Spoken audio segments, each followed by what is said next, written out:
Just notice these are off. Hopefully you guys can see those. Seem a little better now. Welcome to our draft live stream.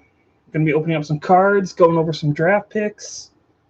Obviously, waiting to see what the Red Wings pick. Number one, we are trying a different camera angle again.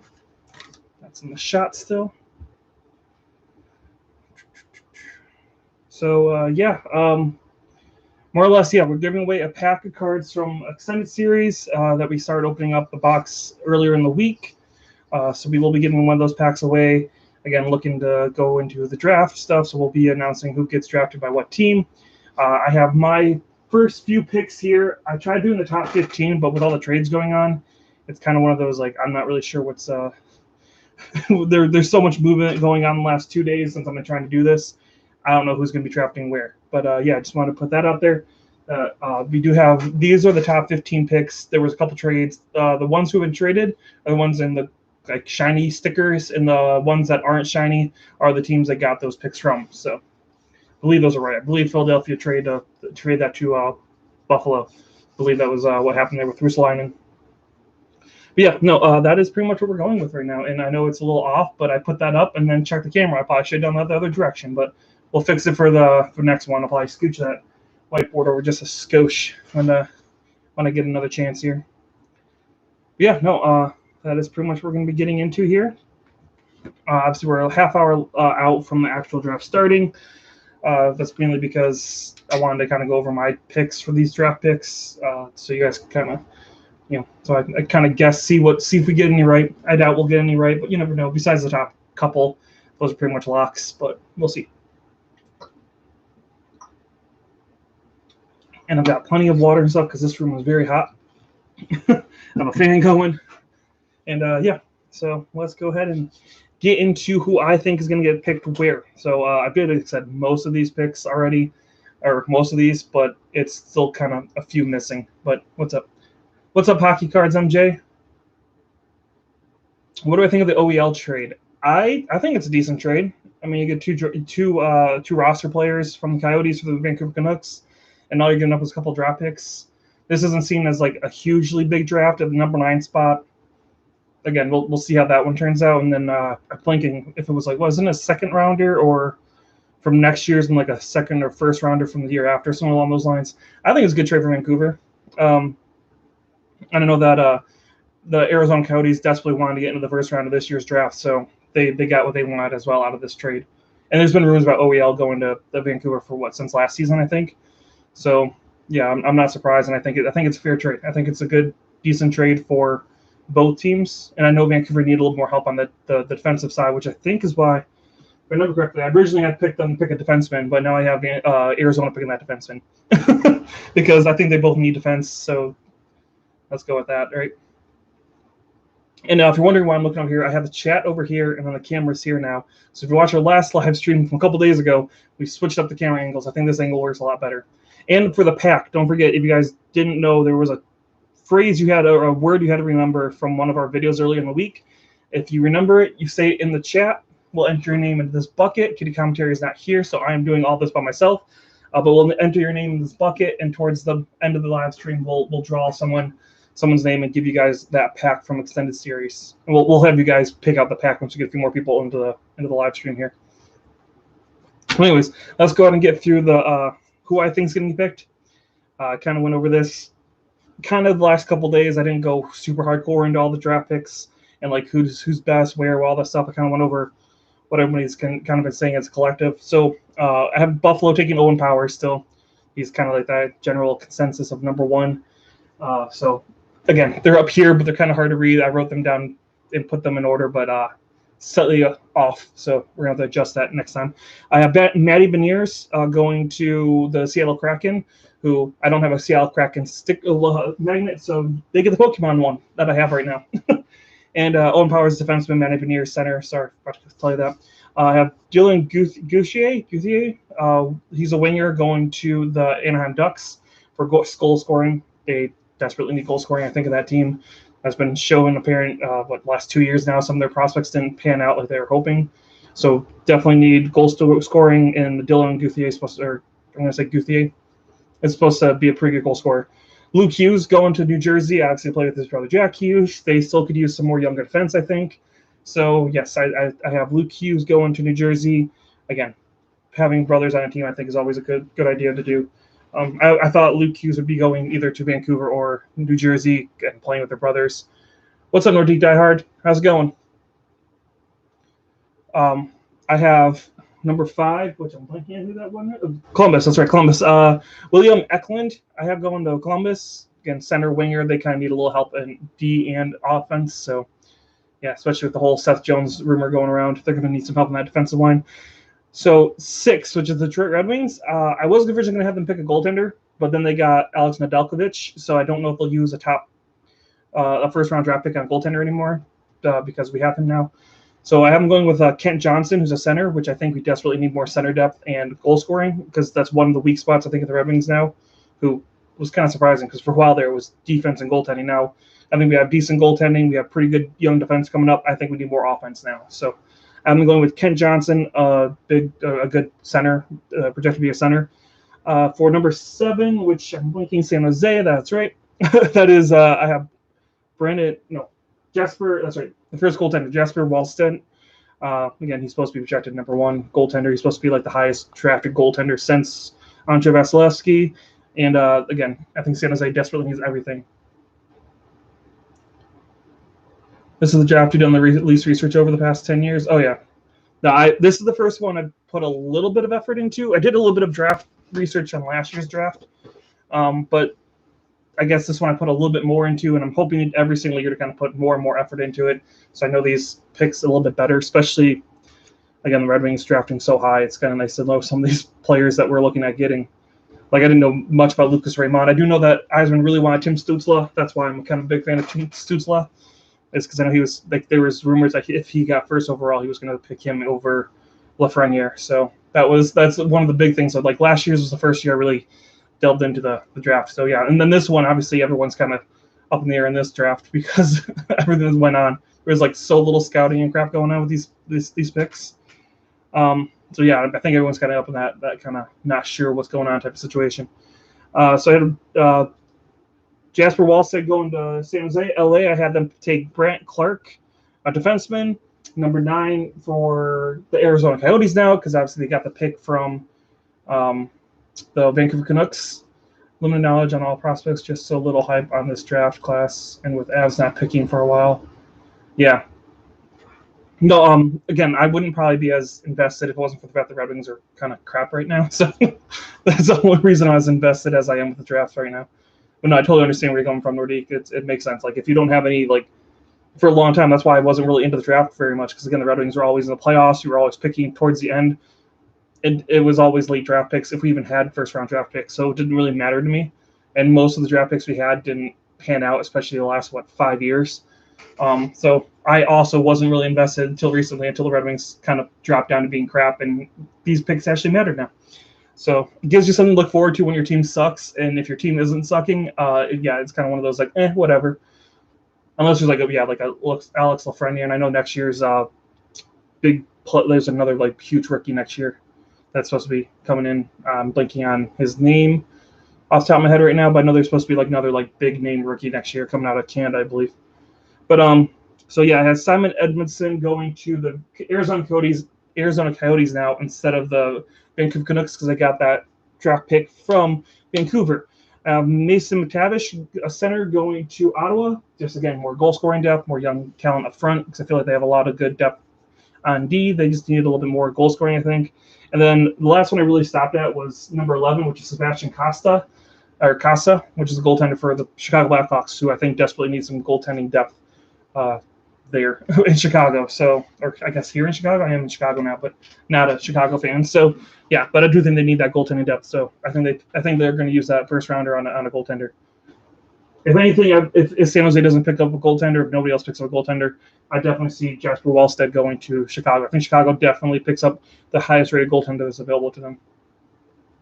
Then, yeah, everything else kind of got mixed up. I didn't get to Calgary, and then Philadelphia traded their pick earlier today to to the Buffalo Sabres, so I don't know who Buffalo's going to pick up. Maybe a goaltender if they can't sign Linus Ullmark, because I know they're supposed to be like 3 in the top 30 or something like that this year, supposedly. Probably missed it. Already been discussed. What are your thoughts on the Jones to Chicago trade? Oh, I didn't even know Jones went to Chicago. I missed that trade. The last big trade I saw was the Oliver Ekman-Larsson trade. I kind of did a quick glance about an hour ago to see if anything happened, but I must have missed that. Let me look it up. Oh, defenseman Seth Jones. I mean, I don't think it's a bad trade for Chicago, depending on what they gave up. Columbus Blue Jackets also got Jake Bean. Okay. See, again, this is why I feel like most of my draft picks were 15 minutes ago. Yeah, see, I was kind of getting everything set up for the trade or for the draft. So what did they get? What did Columbus get in return for Seth Jones? That's what I'm trying to look up right now.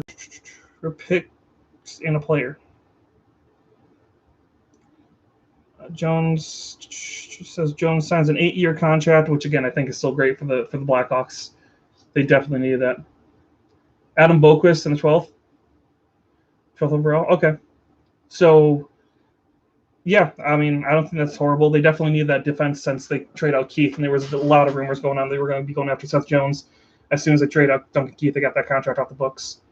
I think 8 years is kind of long, but that's prerogative. Whatever they do, I think it's a good deal for Chicago. For Columbus, I think they're kind of rebuilding. I know some people here in Chicago that don't like Adam Boqvist.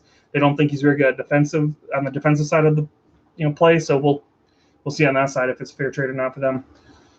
But I think that's fair. And then Jake Bean went to Columbus as well for a draft pick. It looked like I just saw that on here too. So yeah, there's a lot of stuff going on right now. So, but no, Seth Jones to Chicago I think was a good trade.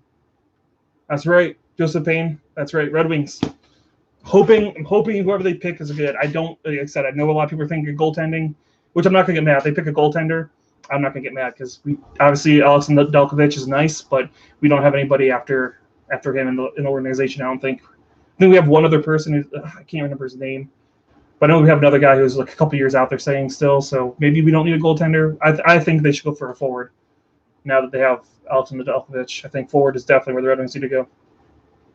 Goal scoring depth. We don't have goal scoring depth on that team at all. But yeah, no, I'm excited to see what that happens. And then yeah, Jake Bean. I know it was kind of weird. I don't know what's going on with Carolina. Like they traded Alex Nedeljkovic away. I know they didn't want to go to arbitration because they couldn't figure out a deal. Now they traded Jake Bean away. It was another like young defensive another good defense. I don't know what. I don't know. It's super weird. It feels like Carolina is definitely trading away a lot of assets. Let's see if they get anything in the return, like pick up anybody in free agency. Maybe they're going after the Gabriel Landeskog, right? Nordiques, what do you feel about that? Actually, you're a Navs fan. I'm curious what you think about the Gabriel Landeskog situation going on over there in Colorado. I'm so torn on whether or not I think it's a good idea if they let him go, if they should sign him, because he's such a big part, I feel, of that top line. But especially after losing Jonas Donskoy, do you think? Because yeah, I don't know. I don't know what's going to be happening with that one. There's so many big names out there right now that could be moved. I'm kind of curious to see if the Red Wings get into more into any like big free agency. Like I kind of would love to see them go after Gabriel Landeskog too. I think that'd be hilarious. I don't know if they want to take on, like, I think he said he's been looking for like a $9 million, some kind of long contract like that. And also, if anybody's in the chat, if you can just give this video a thumbs up, that'd be great. It does help. It does help the video and all that fun stuff. So yeah. Anyways, let's see what we got. So we have, again, if you watched that video from I want to say it was Wednesday's video. Last Wednesday's video, I think. Yeah, last Wednesday's video. I'm trying to think. We are giving out a pack of extended series. So if you remember that word, put it down in the chat, and I will try and remember to catch you guys and put your names into this container, so you can get entered to win that pack of extended series from half a box. It's a standstill. He is a big part of the core. His points, two-way plays.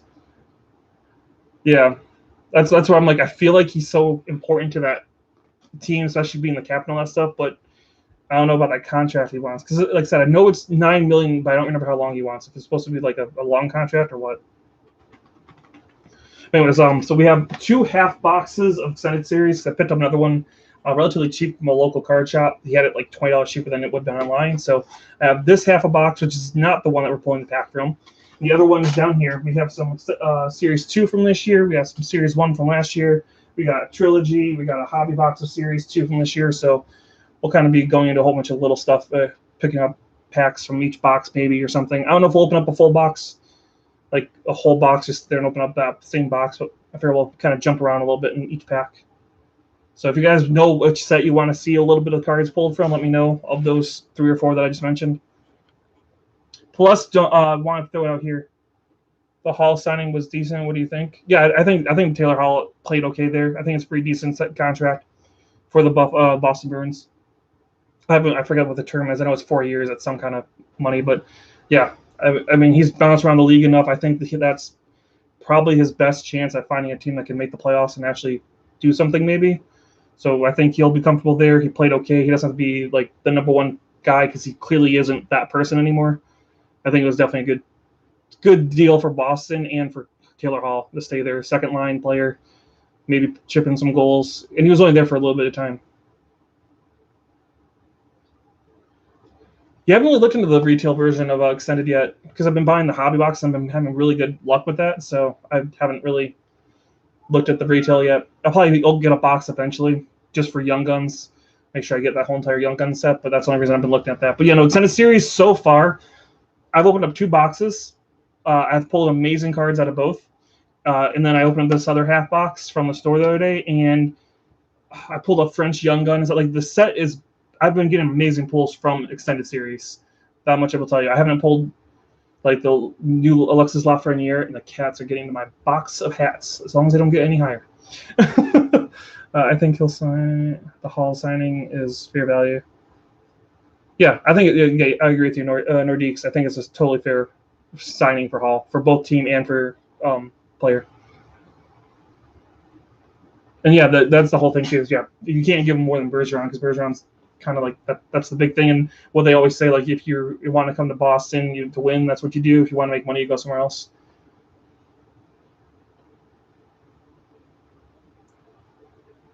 Oh yeah, you haven't gotten any packs in a while. Well, again, if you remember the word from for Joseph Payne, if you remember the word from our other video, we're giving away a pack from the other box, the other half box. We're giving away a pack from that box. So definitely try and, if you can, go over to watch that video real quick and get that word so you can put it down in the chat.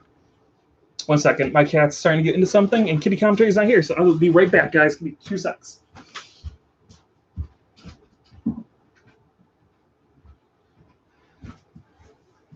The joys of having cats. They have found they can get on top of my shelf and start climbing on my jerseys. So that's a new thing we have going on now. It's been fun. Yeah? What? Yeah, I figure we probably get into some cards here since we got about 10 minutes where the draft starts up. So we'll get into the second box of Extended Series. So this isn't the one we're pulling the pack from. This is one I picked up from a local card shop. He had it for, I think it was like $120 or something like that. So I'm like, wow, that's like way cheaper than it is online. So I'll grab that. And it was his last box, I think he had. So yeah, I'm going to pick that up. There's a reason why it was probably his last box, right? Because it was so cheap. Yeah, let's see what we get. This is the box I pulled a French Young Gun from. That's like the big one. One of the LA Kings Young Guns, not the big LA Kings guy. No, I can't remember his name, but yeah, it was definitely an LA Kings Young Gun, French Young Gun. So hopefully you guys can see that lighting. Here, let me try. Does that help? That seems to help. There we go. A little bit better, right? See if it focuses. Focus. Oh, bam. Again, new camera, so sorry. Still getting used to it. Ooh, focus. Taro Hirose. Wayne Simmons. I can actually read the cards, though. Maxime Comtois. That's kind of nice. We got Maxime Comtois update. Or not update, geez. Retro card. We did get a Vitek Vanacek Young Gun, retro Young Gun out of this box as well. So we got Thomas Nosek, David Riddick, and Barclay Goodrow, who just signed that nice contract with the New York Rangers. Was it like 6 years at $5 million or something like that, if I remember correctly? Focus on the card. There we go. Yeah, no, I've so far been pretty happy with the extended series. What video was it? I want to say it was last Wednesday's. It's the one. The thumbnail is the one with the Chicago like city in the background with the extended series box on it, and it was towards the end. If you want to try and skip through some of it and check it out, the inserts are pretty nice. Honestly, I like the inserts a lot from this year's Upper Deck product in general. Again, obviously with the Dazzlers, I love the Dazzlers. I think they're fun. I like the ones with the flags, looking at what it says, like the nation cards. I like those ones. Yeah, there's a couple I've been collecting from this year that are like inserts, which I normally don't collect the inserts for the Upper Deck products. All right, next pack here. Get it to focus, not on my face. There we go. Nick Bonino. We got Patrick Hornquist, Kaapo Kähkönen, Cats, David Pastrnak, All-Star. We got, was that Luke Kunin? We got, this camera does not want to focus on close-up stuff. There, have my face, because I think it's trying to focus on my face. No, yes, no, maybe, so, yes, no, no, okay, doesn't want to work, okay. Stefan Noesen. We got Seth Jones and Joel Hofer, young gun for the St. Louis Blues. Whoppers, what you doing, bud? So without any kitty commentary, I've got to handle 3 cats that are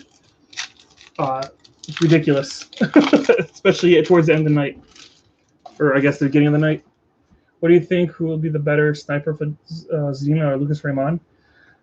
From what I understand, Lucas Raymond's supposed to be pretty good. I'm gonna go with Lucas Raymond. I'm kind of excited to see what he does this year.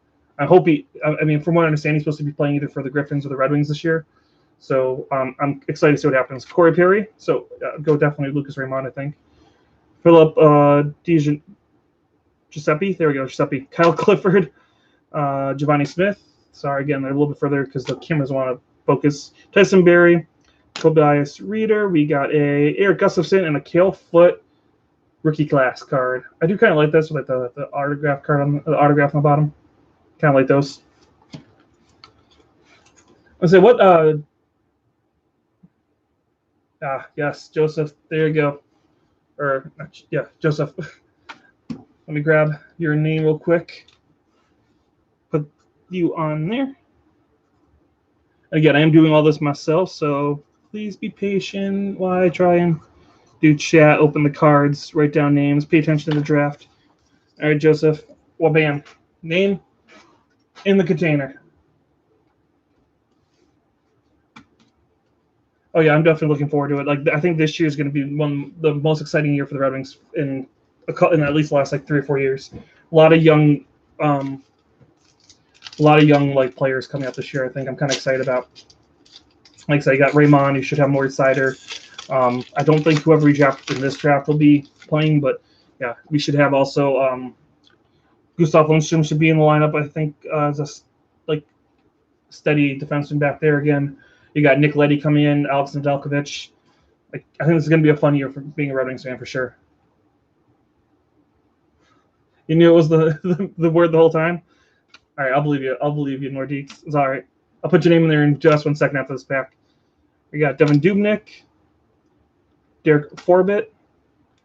We got Andrew Cogliano, Ratko Gudas, and Cody Curran, young gun. I don't know who that is. Gotcha. Oh, gotcha. I understand. I understand now. Sorry, a little slow on the uptake there, diehard. Let me slap your name on one of these. They're right here. Yeah, no, I'm definitely not going to use that one. She wrote on that side of that paper. But yeah, no, I'm definitely excited to see what the Red Wings can do this year.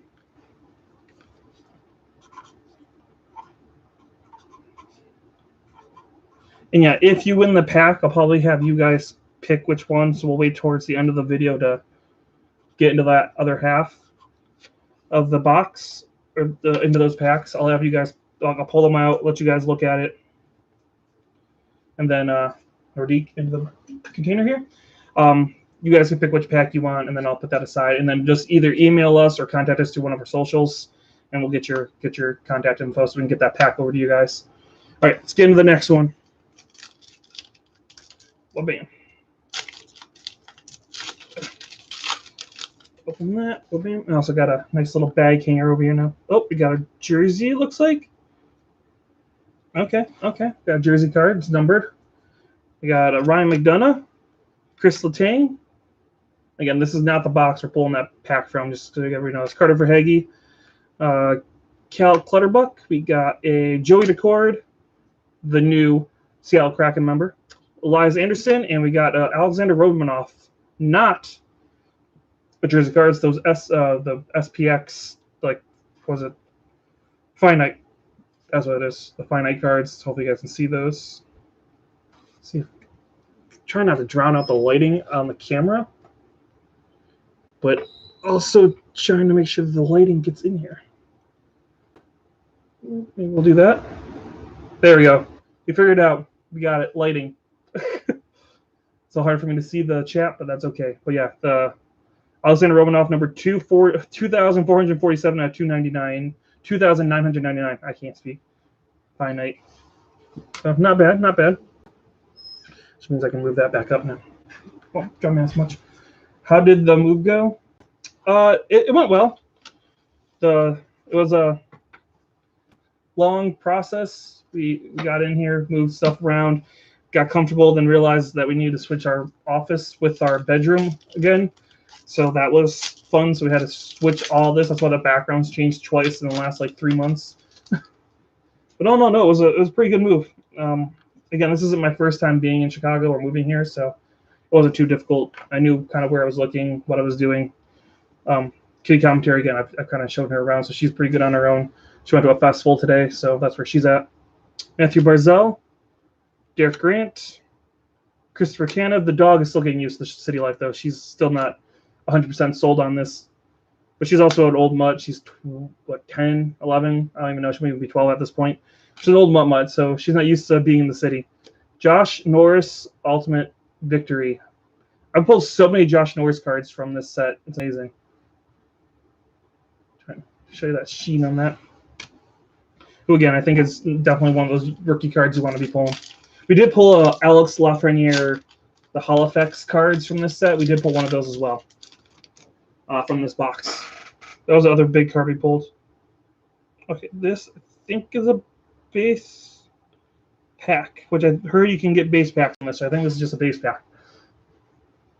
I really threw me that first day I opened the box. Like, did I get a base pack in a hobby box? So again, I'm linking. I have the subscriber who commented and told me that, but thank you for telling me that you can get base packs in this. David Perron, his last card. Because yeah, that was kind of one of those, like, I'm used to the series 1 and 2s where you don't get base packs.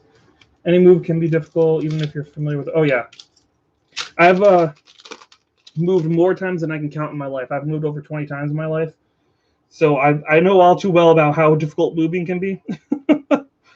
But no, this one definitely was one of the easier ones. Again, just knowing the area, knowing where we're going. The hardest part was just, I guess, getting the apartment for the first, like, I don't know, 4 or 5 days we were here. We were kind of staying with a friend in their room, so that was probably the hardest part of the move, was like getting an actual place to move into. All right, this will be the last pack before I get the draft set up so I can actually listen to it in my headphones. And then we'll get into this, because starting in just a minute here. Let's go through it. We got a Matthew Tkachuk All-Star. We got a Jordan Binnington, and we got a Keandre Miller Dazzler, the Blue Dazzler. Love these. There we go. Dazzler. Dazzle. Razzle Dazz. Hear that? There we go. I love these cards. I love these things so much. I don't know why. I like shiny cardboard, but I like shiny cardboard. All right. Wrong one. This is the one I need. Put that in. We'll get this video started. Yeah, so it's been nice that it's on ESPN now, but I have to get Sling again. So I thought we were going to be able to get ESPN Plus, which is what they said it was supposed to be on.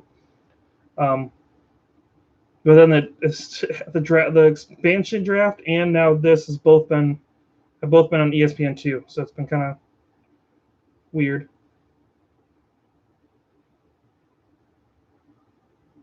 There we go. I was wondering why it was. All right, there we go. It does suck that Montreal doesn't get to have the draft this year either.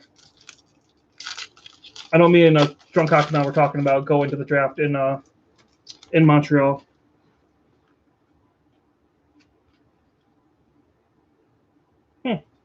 All right, let's go through this. So we'll get through the last couple packs here before the draft starts. Matthew Young, Matthias Janmark, Nick Camano. We got Chris Wagner, Dominic Cahoon. We got Cody Eakin, Alex Galchenyuk. We got ourselves a Lucas Wellmark and a Connor McDavid. I don't know what this is, like what these cards are called. Oh, it's Ultimate Victories, Connor McDavid. Okay. So, Connor McDavid. I do love this. I still want this jersey. I want that Edmonton jersey so bad.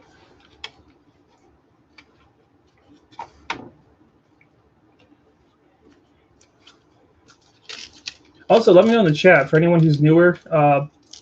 Definitely let me know who is your team and who you think is going to get drafted and stuff like that. Like who you want your team to pick up. Apparently, the ESPN like the view count for the hits for the NHL expansion was really high. So ESPN's definitely getting their good stuff going on. Yeah, and I hate that none of the draft hats are available. I was trying to pick one of them up, but I looked on this team store or the NHL shop the other day, and they weren't available yet. It was kind of annoying. Eric Gustafson, Troy Stetcher. Oh, hey, the USA watch party. Nice, Livonia. Charles Konechny. We got Zach Whitecloud. Tanner Kiro. Ryan Murray. We got Nick Bukestad and Austin Strad. This is the French Young Gun we got. Anybody was wondering, we pulled the French Young Gun of this from this box, the Austin Strand. Couldn't remember his name, but I knew he was an LA King.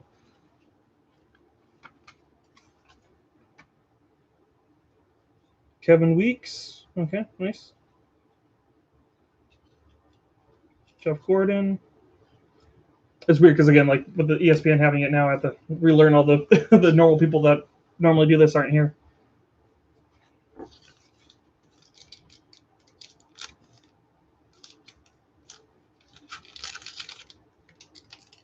Yeah.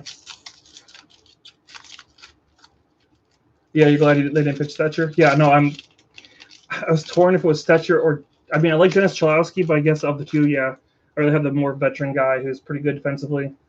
Then the kind of still up in the air Dennis Cholowski, see if he's still kind of hasn't quite reached that potential yet. Yeah, I think last year's draft? I think it was last year's draft. No, 2 years ago when Jack Hughes got drafted. We were at the USA Hockey Arena in Plymouth, Michigan, watching that. That was so much fun. Watching like all the players get drafted, everybody in the bar there was cheering every time one of the USA players got drafted. It was fun.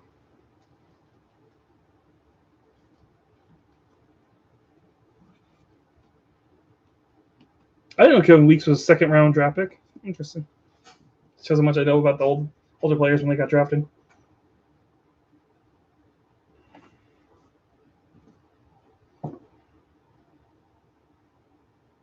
I like the backdrop and the setup at ESPN too. Like for the NHL Draft, it's nice.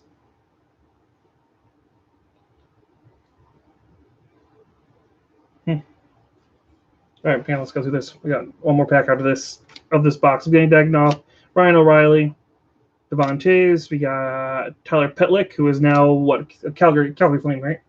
Roman Josi, Chris McElhaney.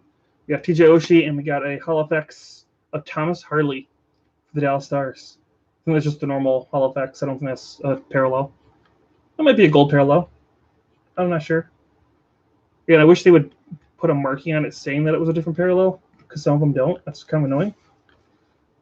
Oh yeah, I like that they got Mark Stahl. I know he was kind of like a lot of New York Rangers fans didn't like Mark Stahl, but again, veteran, good, solid defenseman who I think can help bring along those young defensemen that we have coming up. I'm liking what they did, especially with Nick Leddy. So we got 3 good veteran defensemen. We got a good young goaltender. We got some nice young defense coming in. Oh yeah. All right, last pack for this one. Oh, cool. It's a PC hit. I'm always happy to get one of those. Okay, here we go. Seth Jones got 2021 first rounder, number 32nd, 2022 6th rounder for Adam Boqvist, first round pick number 12 from this year, a second rounder, and a first rounder from next year.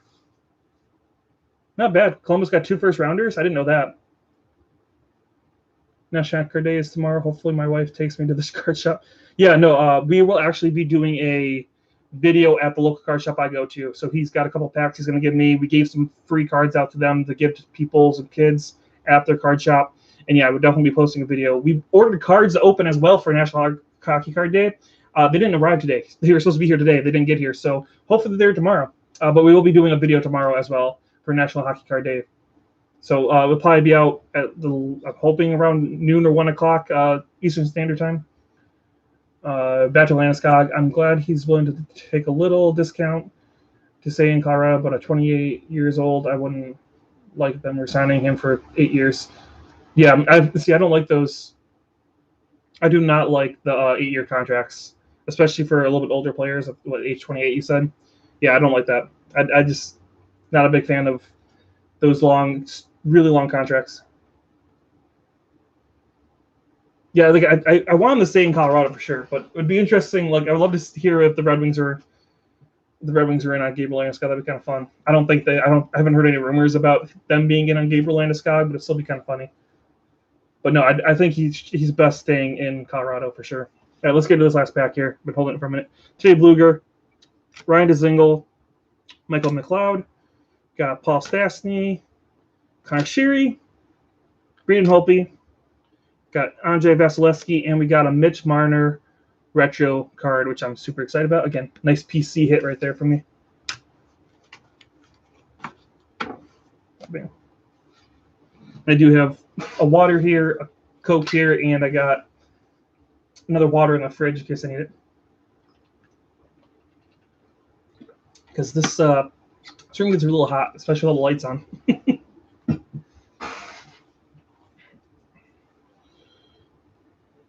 Alrighty. So yeah, it's definitely, now that I saw the full amount that they got for that, that's the thing, you rarely hear the Wings and anything until Eisman pulls the trigger. Very true.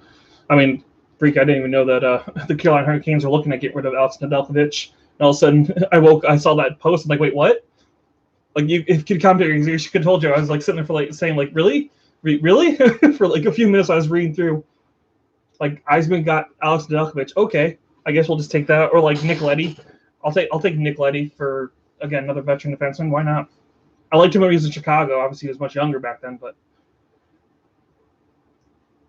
no, I'm super glad we have Steve Yzerman. I definitely think he's very good at keeping things close to the chest. Are the best, and definitely I think he makes some really smart moves for sure.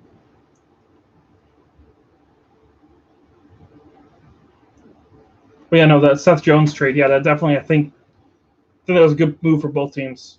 Chicago got a nice younger defenseman who could score to replace Duncan Keith, and Columbus got a couple first rounders out of it.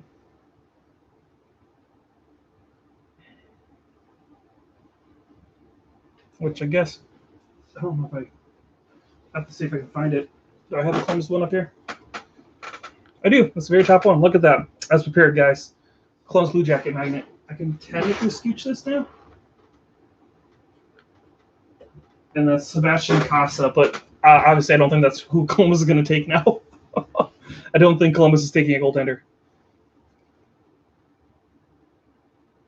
And yeah, if you guys can't read that board, don't worry about it. It was kind of a last-minute decision to try and do that so I could read my list off. And then, yeah, it's a little off-centered, so don't worry about that. If you guys want to know what's on it, I can tell you.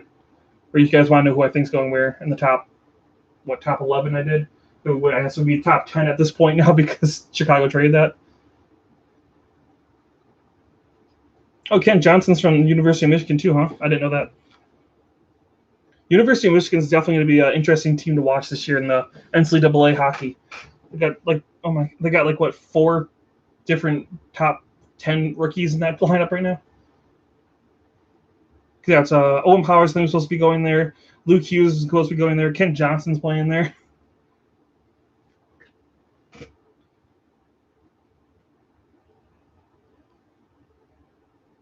So they have Sam Castano's NHL mock draft. He has William Eklund going to the Red Wings. Okay.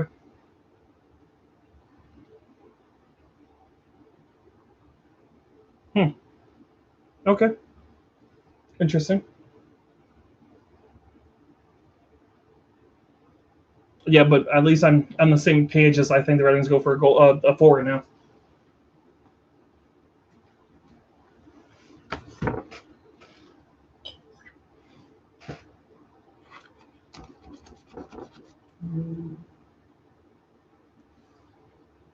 That's weird. I get some of these boxes opened up too.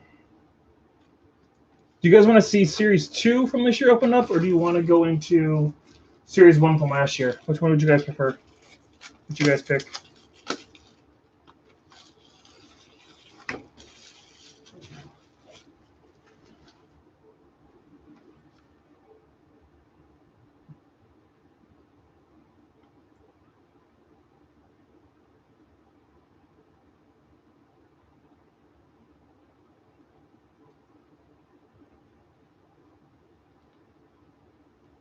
A couple from your Series 2 this year? Sounds good. That's what we will do. Pop that.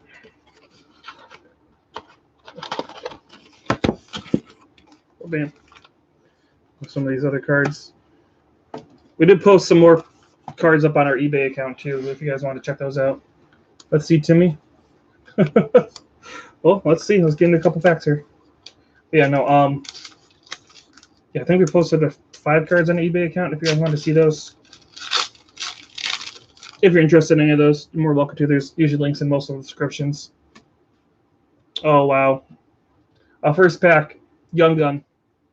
Let's go ahead. Jordan Stahl, Roman Yossi, Ryan Getzlaff. We got Pierre-Luc Dubois, Darren Helm, Brady Tkachuk. We got Justin Falk, and yeah, sad, Matthias Klevenix. I can never pronounce his name. Glad I got another one of his rookie cards though. But yeah, that sucks. That's yeah, that's one of those. It's a good one to pull, but man, it sucks that tragedy that happened a few weeks ago.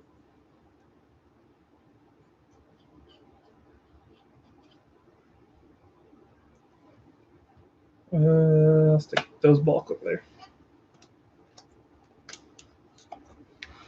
I pulled that one from an e-pack. Yeah, no, I think that's only my second Klevenix. I'm never gonna get his name right. That's only my second Young Gun of his I've pulled, I think. So it's not an easy one to pull. And I think again, it's if you guys haven't seen back here, I got his portrait up there because put up that day it happened. Because I think again, it's horrible tragedy. Apparently, what took a firework to save Merzlikin's family. That was just like, yeah.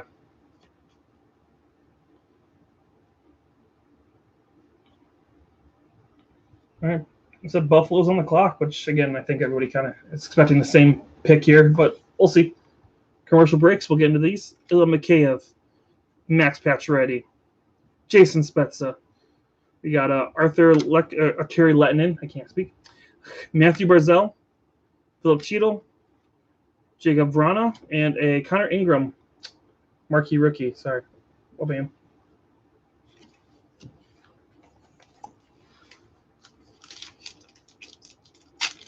Yeah, I'll pretty much try and just open packs up during the commercial breaks at this point now. Just so we can have something to kind of do in between. Oh, snap. We got another Young Gun. Nice one, too. Scott Lawton. There we go. Ethan Bear. Ryan Hartman. We got Derek Brassard. We got Alexander Nylander. Sorry. Mike Hoffman. We got a Nikita Kucherov and a Tim Stützle. Another Tim Stützle Young Gun. Wabam. So happy to keep pulling his Young Guns. I'll take his Young Guns any day of the week. That's awesome. Right there. Very happy about that. You did call it, Joseph. I honestly think he's probably the best Young Gun, especially with the whole up in the air about Kirill Kaprizov, which I've heard rumors, which would be an interesting trade, that the Minnesota Wild are in on Jack Eichel. I'm like, that'd be interesting if they traded the rights to Kirill Kaprizov over for Jack Eichel. So you got Jack Eichel, whose health is still a little bit in question, for Kirill Kaprizov, who wants a short-term contract and might go back over to Russia. It'd be kind of interesting. Let's get into this one. We got Tyler Johnson. We got Sam Reinhart. Sorry. That was well-timed. It was. Wonder if it's a leverage play. It definitely could be. Dominic Cahoon, Pavel Buchnevich, Robbie Fabry, Anton Roussel. We got Johnny Gaudreau and Chase Pretsky, marquee rookie blue. But no, I think that would definitely be an interesting situation. But yeah, no, that's what a lot of people are thinking, that KHL contract he's kind of holding over Minnesota. I think Minnesota will be crazy not to kind of just give him what he wants. I think it's kind of important to show that upward momentum after the year they had. But we'll see. I mean, all right, we're back from commercial. Yeah, let's do this last pack here before we get into it. We got Madison Bowie, Jack Roslovic. We got Alexander Edler, Nicholas Backstrom. We got Jordy Ben, Calvin DeHaan, Seth Jones, an up-deck portrait of Steven Lorentz. Oh, man.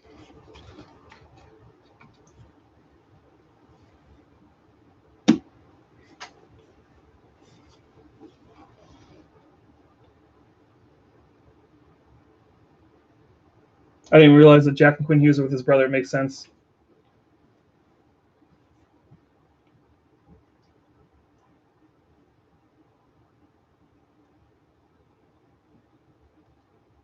I didn't realize that they would be the first family to have three kids drafted in the first round, or that high in the top 10. That's interesting. I would have thought there had been some other family had that happen, especially like the Stalls and the Suitors and all that fun stuff.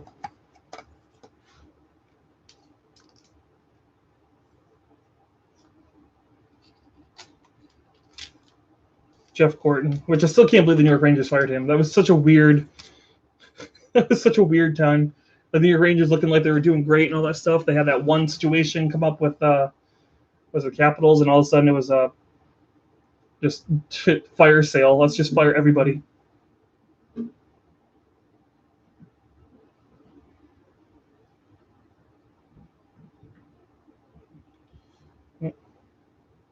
Gary Bettman. That's supposed to be boo, right? I think first. Rossi, Boldy would be solid for Eichel. I don't know if they would get rid of Rossi and Boldy. Because, I mean, that's a lot of center depth they're giving up for Eichel, which, again, don't get me wrong, Jack Eichel's a great player, but I still think they like Dumba, maybe a first, and Kirill Kaprizov, I think, is what they would probably want. And then you would have Jack Eichel as your first, then Rossi and Boldy as your second and third, maybe. Something along those lines.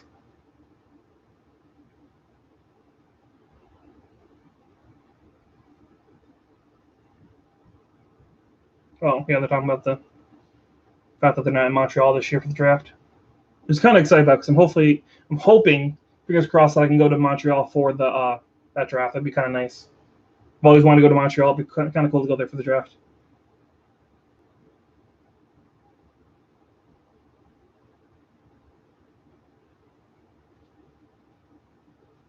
Long-winded speech from the commissioner.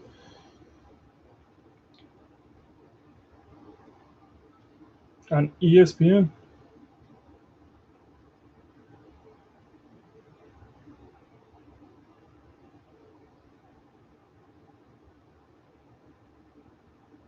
Seattle Kraken.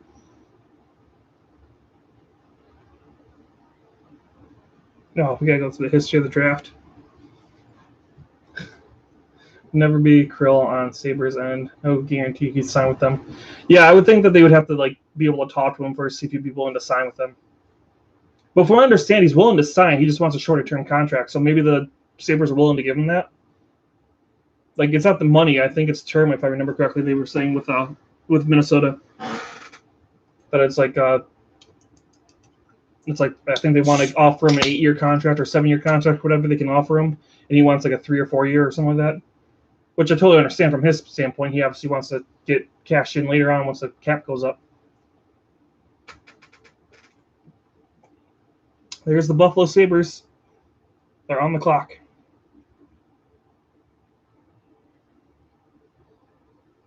There's a lot to fix here. Yeah, sorry, Buffalo fans, but that's kind of true.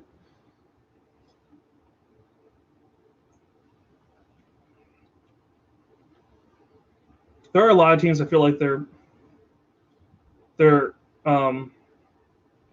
rebuilding this year. It's kind of weird. Got Buffalo, feels like they're kind of in that.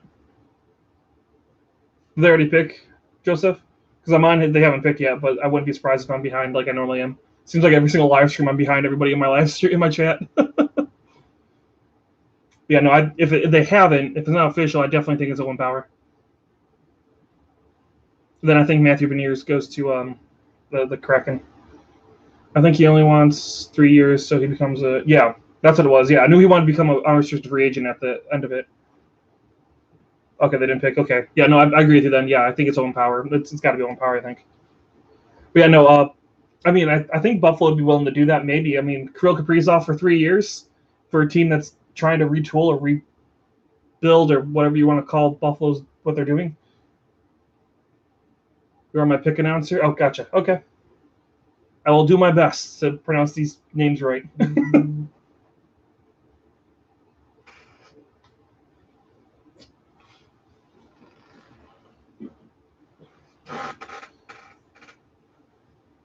Yeah, see, like I like that ESPN has this in the States now, but man, it sucks that it's still like ESPN too. So you still have to figure out like a way to. It's not as bad. I guess it would be the equivalent of what NBCSN.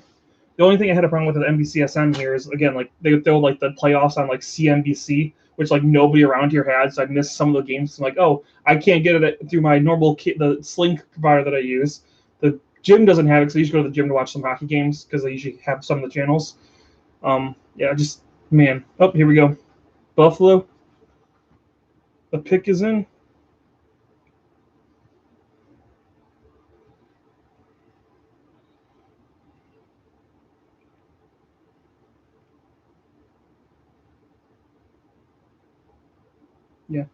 Yeah. Owen Power to Buffalo.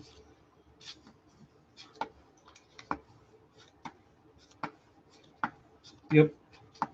So the University of Michigan. I know he's supposed to be bound for University of Michigan this year, right? I'm sure they're going to try and persuade him not to go back to Michigan, but we'll see. But yeah, that Michigan team is going to be something else this year. Right, and Seattle's on the clock. Once again, I have Matty Beniers. I think Matty Beniers is going to be going to Seattle, a nice young center to start up the franchise.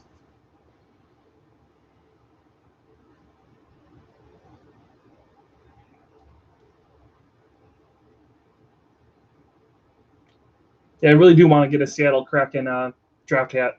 I had the draft hat for the Vegas Golden Knights their first year because we actually went to that draft. Like, I definitely want to get this one too for the 2 expansion teams I got to really be hardcore into. Because all the other expansions before this, I was too young to really pay attention to the drafting and expansion and all that stuff.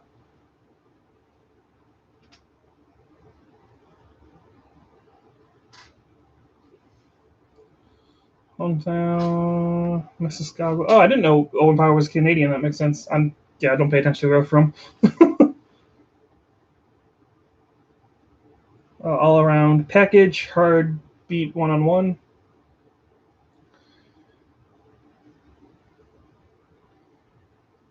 Anybody be picking up any University of Michigan jerseys? I thought about it with all the different players going there. You'd slap a Hughes on the back of it, and then you don't even have to worry about it. I think all 3 of them played there, didn't they?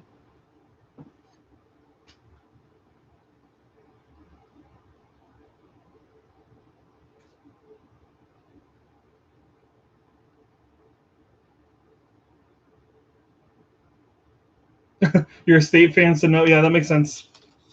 It's gonna be rough being a State fan for NCAA this year for hockey. It looks like. I think Michigan might have an edge over State this year, maybe. I don't know if State has anybody big, but again, having 3 top 10 draft picks on your roster is going to make Michigan a favorite, I think. I'm personally more of a State fan myself. Sorry to anyone who's a Michigan fan. But if I had to choose, I'm not a huge NCAA like watcher. I don't really watch a lot of NCAA, but I've always picked Michigan State because I like the color green. that's why I picked it. Most of the people I know are all Michigan fans because we live on that side of the state, closer to Ann Arbor. But I like green better, so sorry, Michigan State for me. Plus, the one hospital I worked at, they were the training facility for Michigan State, so.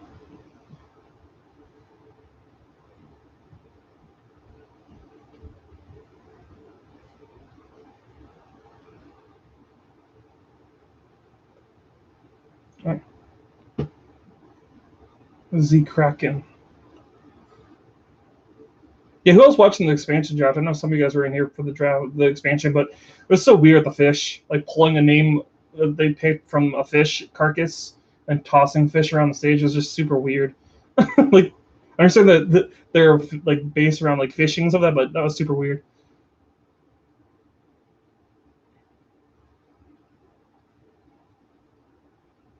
Yeah, those lines are not going to stay that way. They're showing the Seattle Kraken projected forward lines. Yanni Gordon thinks supposed to miss the beginning of the season, so you're already your top center they have right now is out. Yeah. I don't see that being their lineup at the start of the season. Now the defensive is good. You got Giordano Larson. They have Susi, Alexiak, Dunn, and Lazan. Not have bad defense, I think, for Kraken, and obviously Drieger in net. Like for right now, I think their defense and goaltending is great. Their forward, it's not very good right now.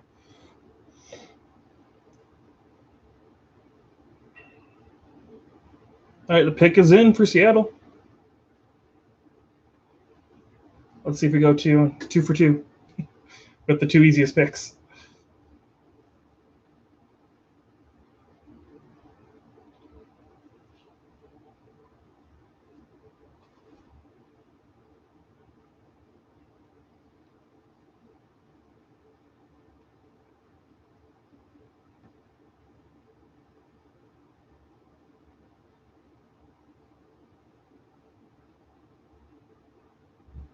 Yep, Matthew Beniers. All right, so we got Matthew Beniers going to Seattle. Nice. Who was another one going to University of Michigan? I didn't realize that either. Ouch. Again, Michigan State fans, I'm sorry this year. So you have the first and second overall picks this year. Plus you got Kent Johnson, Luke Hughes. That's not fair.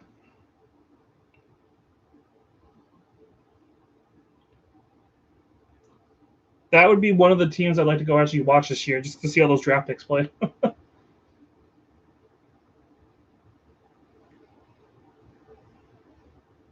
So 2 for 2. I'll take 2 for 2 so far.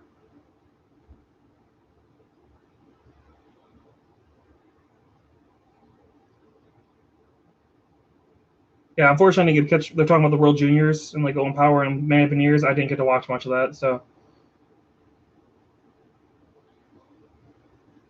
and it's one of the downfalls about being here in the States. It's a lot hard to find like sources without cable to watch a lot of this stuff. I'm also a Lions fan, so I'm okay with disappointment. Yeah. Yeah, my cousin, he's been a Lions. He's what, 30, 40? I don't remember how old my cousin Gary is now. Yeah, he's also a hardcore Lions fan, so I understand that all too well. Yes. If you're a Lions fan, you are very familiar with disappointment.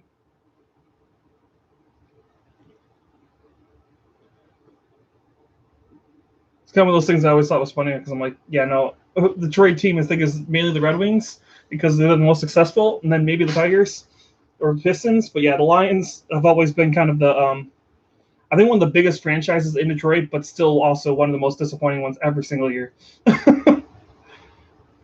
It's hard to watch sometimes, not gonna lie, for the Lions. And like some years, I'm like, I give credit to those fans who can watch every single game because some of those games are just like, wow.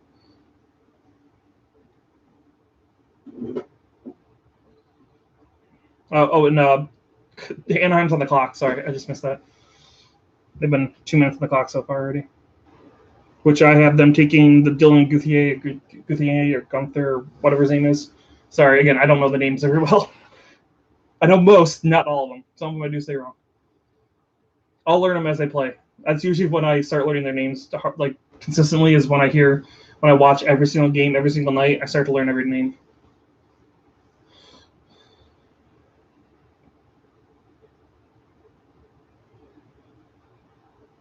Yeah, and Red Wings have what, 2 first-round draft picks this year? If I remember correctly. I think it was saying down here. I think they're what, 6th and 23rd. I think is what they have. Which is another nice thing I like about what Eisman's done. He's picked up a lot of draft picks as well, which I think some of those might be Ken Holland as well this year. But I know Eisman's picked up a lot of draft picks as well.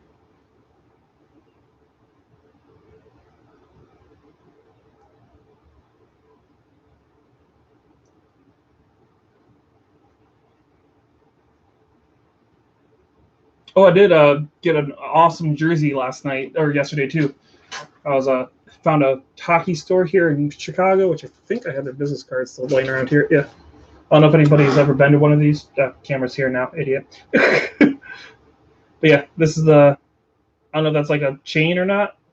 But yeah, I went to there and they had a whole bunch of Blackhawk stuff. They had the 2015 Stadium Series jersey there, the shiny ones. They had those. They're on sale. So I picked that up because I was like, sweet, a 5-year-old jersey or 6-year-old jersey at this point on clearance. Yes, I'll take that. So you will be seeing that next week in the next week's Western Conference jersey collection. There's no that those videos haven't done like amazingly well. And again, I'm sorry that they're a little bit longer and a little bit drawn out on jerseys, but with everything being pushed back, we're trying to. Like I said, this one is a lot of like doing some stuff I've been wanting to do, like walking around the city a little bit more, doing some video, a content update, the jersey collection stuff. Because again, it's without anything coming out.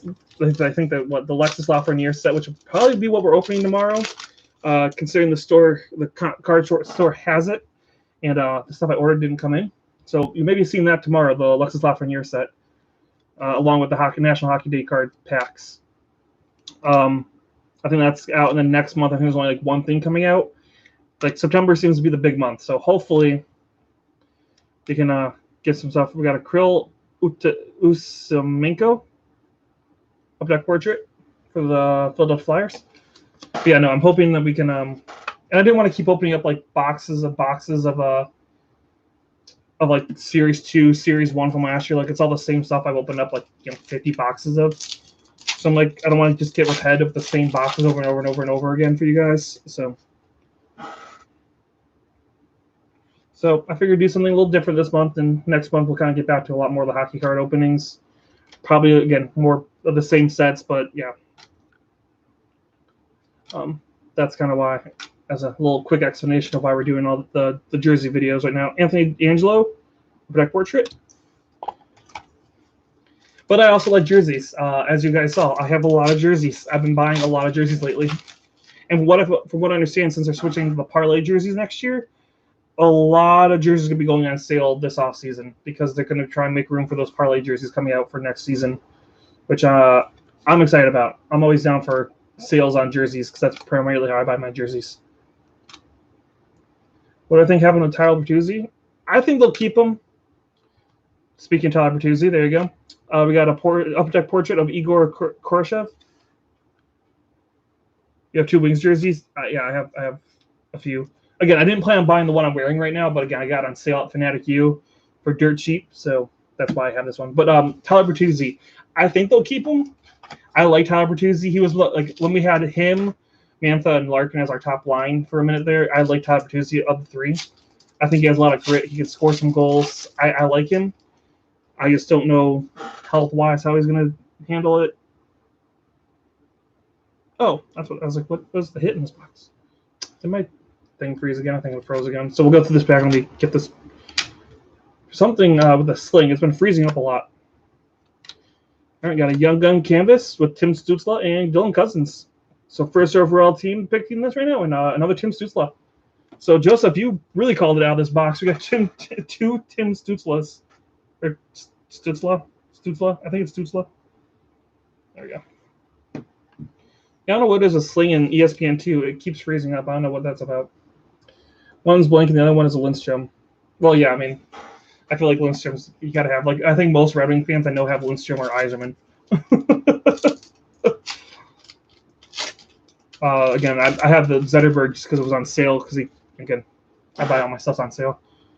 No, but, I mean, it's not bad. I don't know. I'm still leaning towards getting a Moritz Seider Red Wings jersey. Nice, yeah. I mean, again, Eisman and Lindstrom, you can't go wrong. You can't go wrong with those guys. But for this last pack, we're back. So yeah, the Ducks. Oh, the pick is in for the Ducks. So we got Matt Dumba, award winners. So I have, again, Dylan Gunther or Guthier going to the Ducks.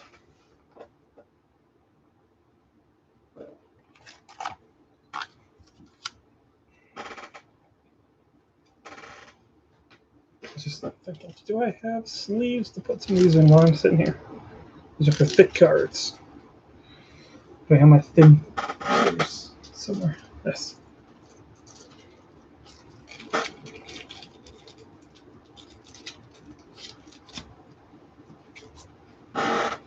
Bob Murray from the Ducks.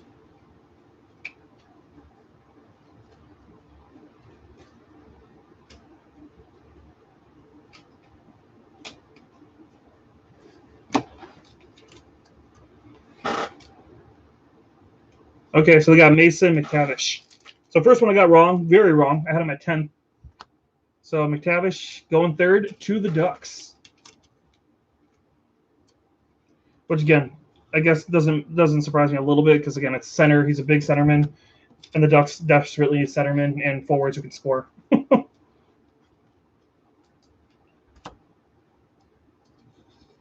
Okay, so I already got one wrong, so we're 2-1 right now. My guesses. Oh, also, I guess I can announce this here as well. I have bought into 2 box breaks at the National Convention next week.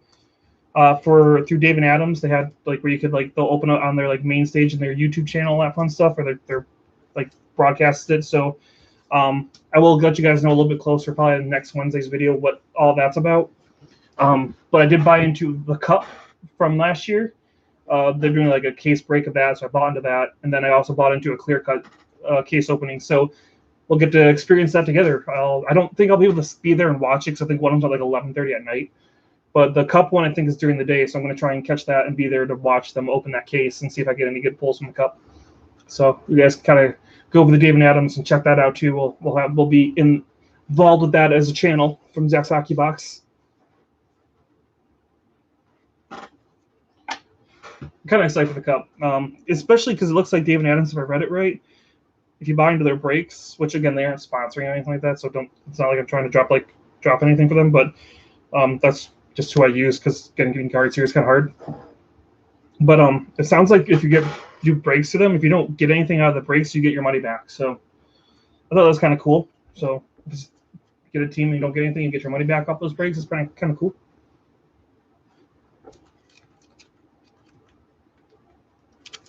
And yes, I did sleeve up all the young guns so far. All right, New Jersey Devils on the clock. I really hope they pick Luke Hughes, but we'll see. Especially because he can't go to Vancouver now. They gave up their first-round draft pick. So the only way he'll go with his brother is in New Jersey.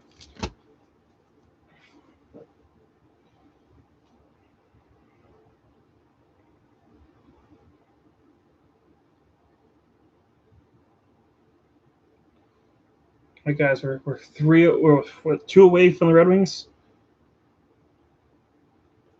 I've had no luck pulling Tim Stützle. Yeah, I've actually pulled 3 or 4 of him now as Young Guns and 2 of the canvases or the checklists. Cousins isn't horrible. I mean, it's not a bad one. The Kirill Kaprizov's the one that's been eluding me. I've pulled 1. Out of all the boxes I've opened on this channel, I've pulled 1 Kirill Kaprizov and then 1 of his canvases. That's it. I have not pulled any other Kirill Kaprizovs. One of the guys at the card shop here, he hasn't pulled any either. So the Kirill Kaprizov's the hard one. Tim Stützle, I think he's just a little easier. Personally, at least for me, again, obviously for everyone, it seems like last year, I pulled Cale Makar left and right, and everyone else was having a hard time with it. What is up, Drunk Hockey Mom?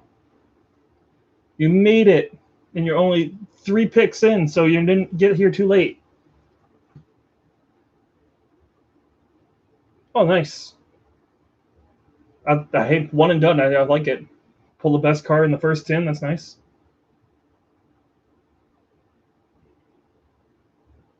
Yeah, like, I don't know what it is, but like even some of the guys at the card shop I was talking to, because like one of them was like, yeah, I buy some hockey, but I'm not like too hardcore into hockey. He's like, I don't know who like the big one is. I'm like, it's Kirill Kaprizov. He's like, yeah, I think we pulled one. And I was like, yeah, he's one that you're gonna want to put in the sleeve. Obviously, if he doesn't play next year, we'll see. But same with the Laffy, yeah, yeah. Again, if you guys, if you've been around for a while, you know the Lafreniere was not an easy one for me to pull. He was rough. I'm so glad I finally pulled it. I don't think I did that one on camera. I think he was pulled off camera, but man, I bought. I think it was David Adams. They had a big sale going on. I picked up a ton of their like boxes, the retail like small little like blasters, and finally pulled them out of one of those. Oh yeah, and so I think you did. I vaguely remember that. Yeah, no, it was yeah. Lafreniere here was not easy to pull. Kirill Kaprizov wasn't too bad. I just haven't pulled any since that one. I think actually Kirill Kaprizov might have been on my first box or two. Yeah, no, Lafreniere took me way longer than I would like to have said in a lot more boxes than I would like to have said for that one rookie, which will probably actually get graded at the convention, which I will also say here. Beckett has announced their pricing for the card show. Way cheaper than PSA, so I'm going to probably be taking a lot of hockey cards over to Beckett to get graded. Oh, the pick is in from New Jersey.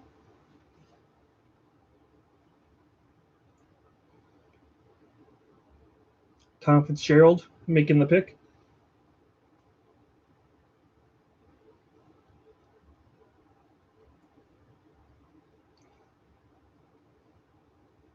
A lot of people in the at the viewing party who have Hughes on there. Apparently, the fans want to quit Luke Hughes as well.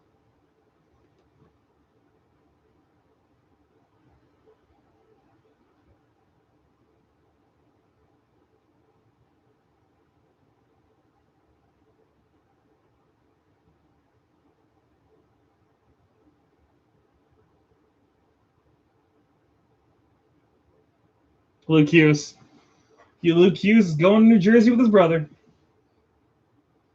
Those Snyder cards. Well, it's going so far so good.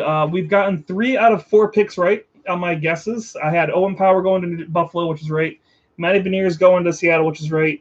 We had Mason McTavish going third to the Anaheim Ducks. Then Luke Hughes just went to New Jersey, so not too bad.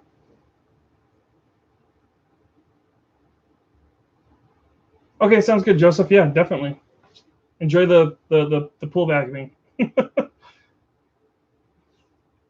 Totally understand. But yeah, no, Snyder Cuts has been going pretty good, and here I'll show some of the young gun hits we got so far up to this point. Got a nice Keandre Miller Dazzler. We got a Klevenix, sad, and Tim Stützle Young Guns. We got another one of him, which is awesome. Checklist. Then we got Alexander Romanoff SPX Finite from Extended Series. And again, if anyone who's in the chat who hasn't been, just got here or getting in, if you remember the word from the video earlier last week, I want to say the video where we're kind of walking around Chicago, there's a word in there. If you say it in the chat, you enter to win a pack from the other half of the Extended Series box. So you just got to put in the chat. I'll write your name on a slip, and then we'll put it in here. So far, we got 2 people entered.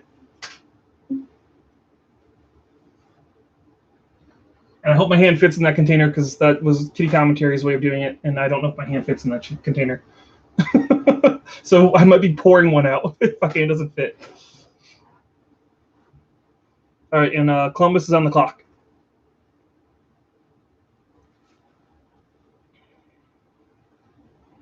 So I have William Eklund going to Columbus. Let's see if I'm right. Here, let me actually do that. And Mason McTavish, which I definitely shouldn't be using a permanent marker because it's way too thick. But there we go. I'm trying to keep track of it down here. I feel like I have a pen somewhere, but I don't know where it is. I usually leave one on the table, but Kitty Commentary grabs them sometimes. Oh, bam. Red works.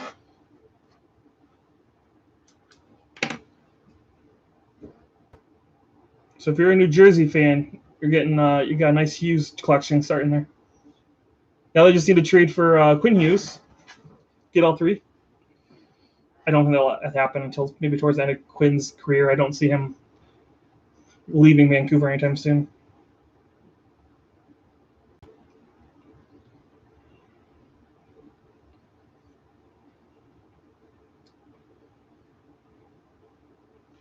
How many hits from the draft have got right? Sorry, I came in. We've gotten 3 out of 4 right so far. The only one we got wrong was the Anaheim Ducks, who took McTavish over Gunther. I'm going with Gunther now. Which does mean I got at least number 10 wrong for Ottawa because I had them taking McTavish. So I've got at least 2 wrong as of right now.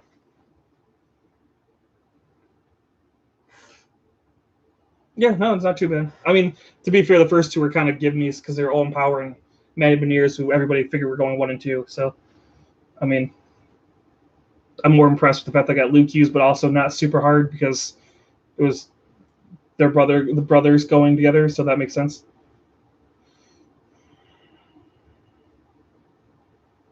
Yeah, so Columbus goes 5th and 12th because they got that pick from Chicago for the Seth Jones trade, in case anybody hasn't been up to date like I was when I started the stream, which I do have technically up here.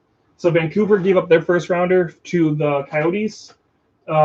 Chicago gave up their first rounder to the Columbus Blue Jackets, and Philly gave up their first rounder to the Buffalo Sabres. For anybody who, again, wasn't sure or not up to date.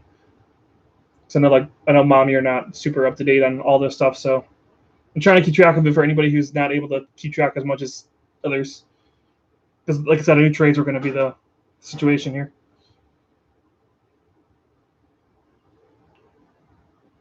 Oh, the pick is in for Columbus. Let's see. It's so weird looking here for the camera and not there. This is really throwing me so. One day I'll get used to having the camera not where the chat is.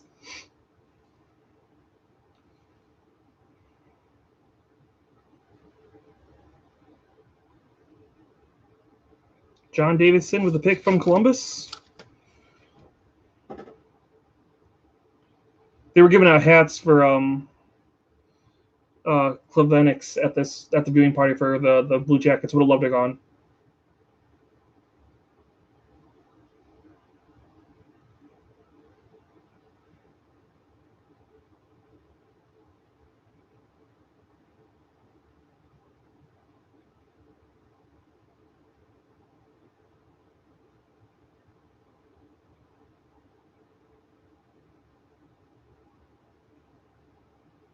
Oh, introducing someone to make the pick.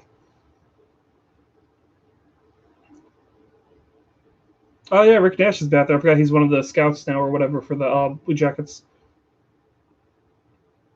Kirk something. They get cut out in the middle of it. They're having to announce it.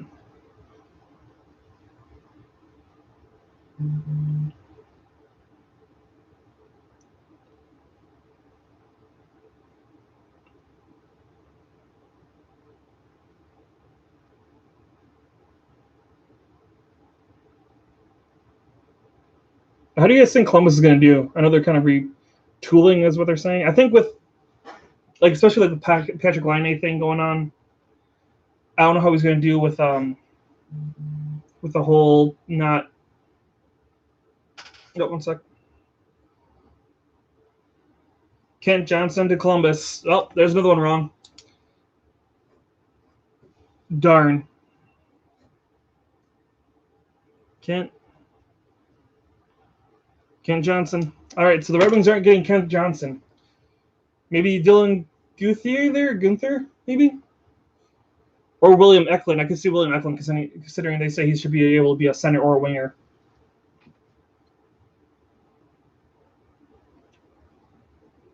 But what do you guys think of Columbus? I think they could bounce back, especially without John Tortorella there. I don't think Tortorella and Patrick Laine were the best fit.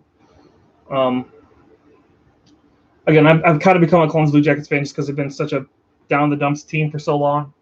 I've kind of wanted to see them do something. That's why I was so excited when they beat Tampa that one year. I was like, oh, maybe. And they looked like they were going to do something in 2019, and then it's been just falling off since then. I would love to see them bounce back. But I always cheer for the underdogs, so that's why. Again, guys, don't forget you can enter if you know the password or the phrase the word. Drop it in the chat to get entered to win one of the packs from the extended series.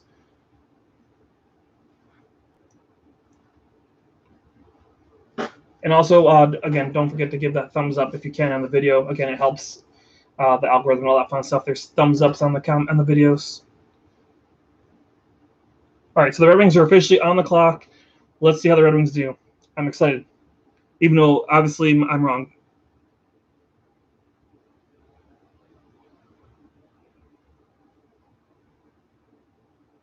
Yeah, God, this Michigan team. So yeah, jeez. So yeah, Michigan has what 4 of the top 5? I don't know if McTavish was in there, but I know 4 of the top 5 are going to Michigan next year. Nice to see Columbus pick a quality forward prospect. They need it. Oh yeah, they definitely need it. Definitely need, especially center depth. Yeah, that's been their weak spot for a while now. Especially trading out Pierre-Luc Dubois. They, yeah, definitely need that center depth so bad at Columbus. And especially with Patrick Laine, you need somebody in there to help with Patrick Laine. If they're keeping him, obviously. I know they've been shopping him a little bit, but all right, Red Wings are on the clock, but looks like we're going to commercial break first, of course. So let's get into some more packs.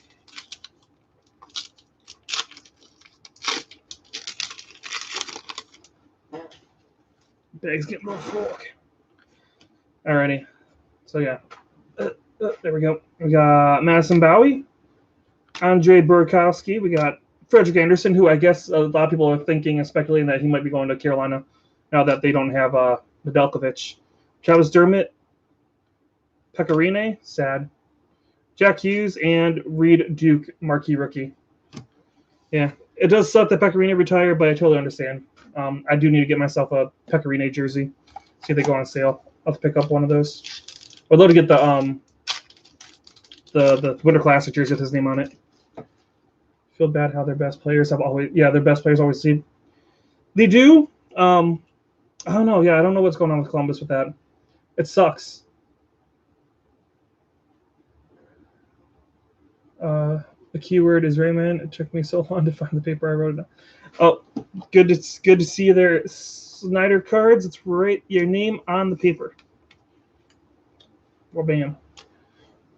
And again, Kitty Commentary is not here. She is at a festival today.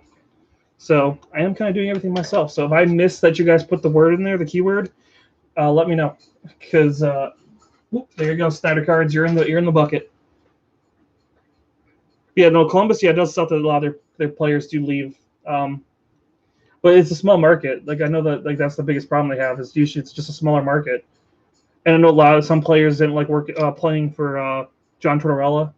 I had mixed reviews about John Tortorella myself. So yeah, I wonder how they're going to do now that they don't have him. They have like a new kind of fresh coach that hasn't coached before in the NHL, so that's going to be interesting. Carey Price, Mackenzie Entwistle. There we go. Young gun. I do love his name. He's probably one of my favorite Blackhawk game players right now. Entwistle. I'd rather delete it. I mean, if you want to, you're more than welcome to, but I guess you don't want anyone else to cheat off your name, off of you remembering it. All right. Let's get into this one. We got Sean Walker, Brian Dumoulin, Cam Atkinson. We got Brad Hunt, Brent Connolly, Andreas Nielsen. We got a David Krejci and a canvas of Ryan Ellis, the new Philadelphia Flyer. One of the 2 new Philadelphia Flyers. He's got Ryan Ellis and Rasmus Ristolainen now. All right, and we're back. We are back. But blank on what I was going to say. Oh, the pick is in for the Red Wings. That's good. But yeah, no, I'm definitely curious to see how the Columbus Jackets do with like again new coach. Again, some shaking up the roster a little bit. Bam. What do you guys think of the Philadelphia Flyers with all those trades? Like, I think they've done a great job of that blue line. They haven't really lost anything off the forward depth. They got some really good blue liners. I think that can help the young guys still. Again, hopefully Carter Hart has a bounce back and maybe we'll get another backup goalie for him, maybe like a Peter Mrazek. Peter Mrazek already played in Philly. I don't know if he would come back there, but we'll see.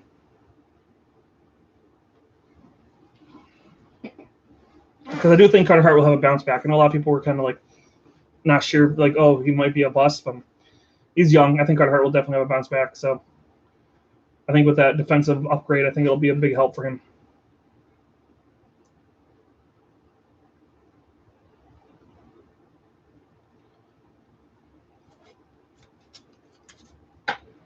Yeah, and I do like that Ryan Ellis, Rasmus line. I think those are great additions to that blue line for Philly.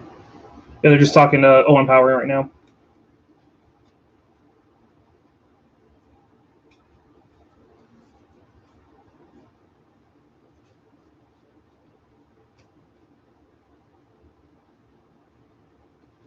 All right. Wonder if it's going to be Eisman who announces it.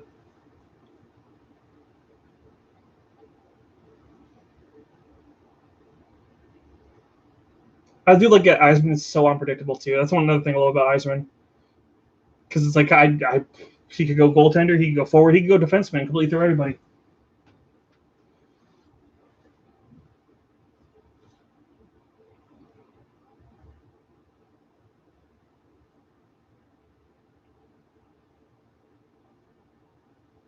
Harold Washington Jr. I think they just said is the guy who's going to announce it. Some kid from the learning hockey from the organization.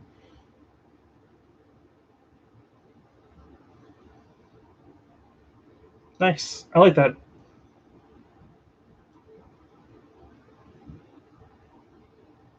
Oh, Red Wings went with the defenseman Simon what? Sorry, I totally missed his name. Simon Evanson. Okay, I had him going ninth to the Coyotes. So Red Wings went with another defenseman. All right, all right. Interesting. Very interesting. So Red Wings again, like I said, went with the defenseman. I really thought they were going to go with the forward. I thought our defense was looking pretty decent with all the veterans we had, but apparently not. Apparently, Eisman did not agree with that. Simon Edmondson, interesting.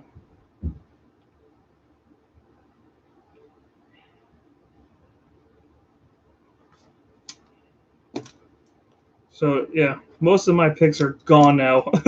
Oh well, I started out pretty good. Went pretty good at first. I'll take the 3 for 4 at the beginning, even though again most of those are easy picks. I've not been right since Luke Hughes. But it makes sense. Also, I didn't realize that he's a Swedish player, and the Red Wings do like their Swedes.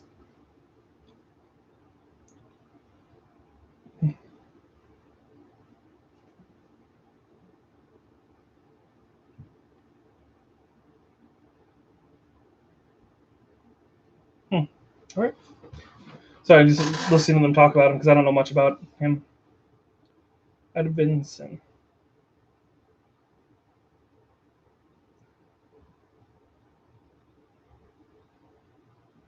30 straight seasons where the Red Wings have picked a Swede. Yeah. All right, and San Jose is on the clock.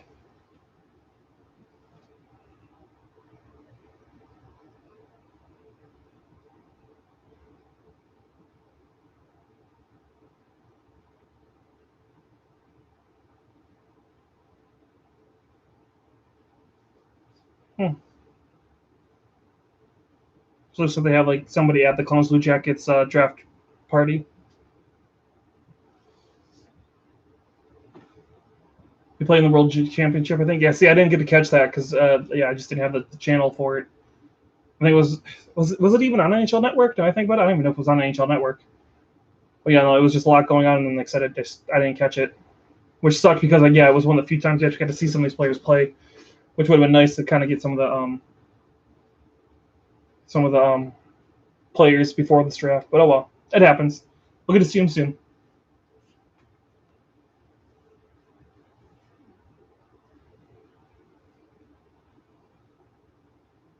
All right, now they're talking to Beniers.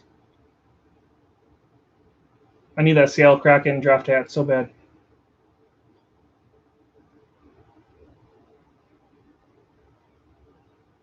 Need to add that to like my Golden Knights one.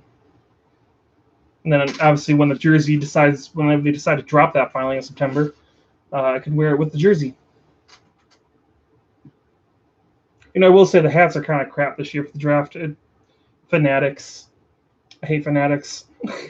Their stuff is so cheaply made. Like the Stanley Cup champion hat was so bad. The draft hats are kind of eh. They pretty much just like, oh, we'll just slap some color and make it a trucker hat and it sounds good.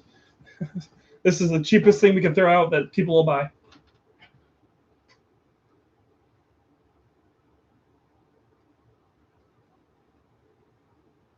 Again, it's one of those things where I won't probably buy Fanatics hats unless they go on sale. Like the Stanley Cup champion hat this year, I'll probably get it when it goes on sale. I won't pay $40 for that hat. That thing was so horrible.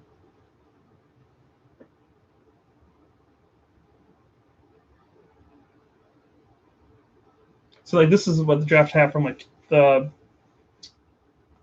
Jack Hughes year they did that, and they have like the Detroit, Michigan on the bottom. They have like the map of the city underneath it.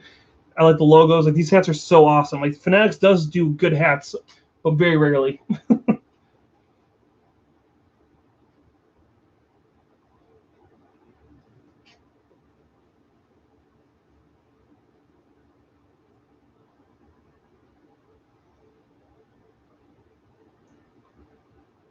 Do you guys want to still see some more Series 2 open up? Do you want me to delve into some Series 1 from last year? What do you guys want to do?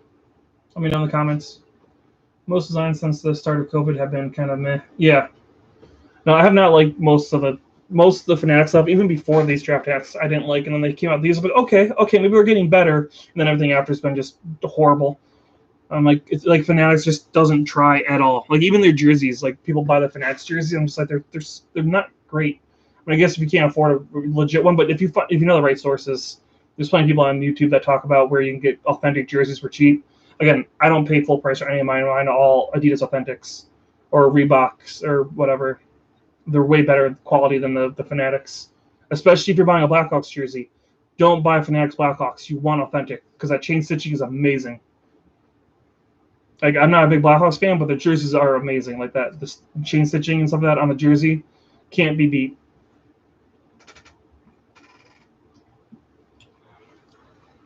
Yeah, San Jose's on the clock. Again, I think I had them picking a goal. Yeah, Jasper Wallstead. But San Jose, you could throw a rock at any position. They need help in that position. So, I mean, it might be Dylan Gunther now that he's dropped so far. Yeah, I like Adidas stuff. It's hard to find like actual Adidas hockey stuff now. Like outside of the jerseys, they don't really make a whole lot. It seems like they've turned a lot of it over to the Fanatics crap. All right, the pick is in for San Jose.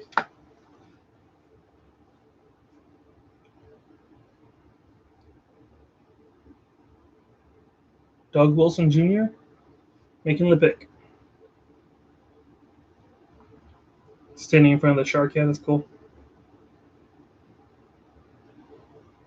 William Eklund going to San Jose, who I don't have on here. So William Eklund. William. Oh wait, no, I did have him. So I had him going to Columbus originally. So okay, so San Jose picked a center forward.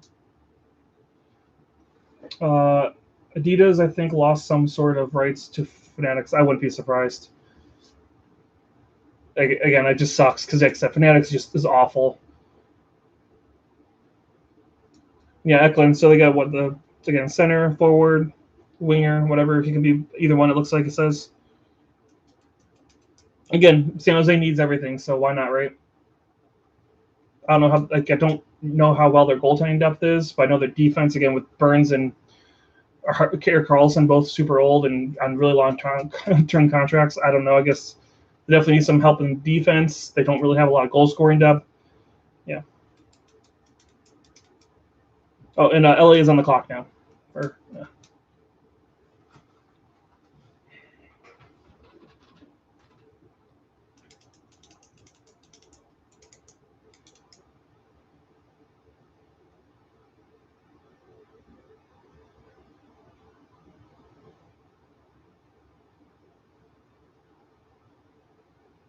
Despite he was a late, like he wasn't. Guess he's a little bit older than most of the draft picks here. He's an old fart. He's from 2002. He was born in 2002. He's an old fart.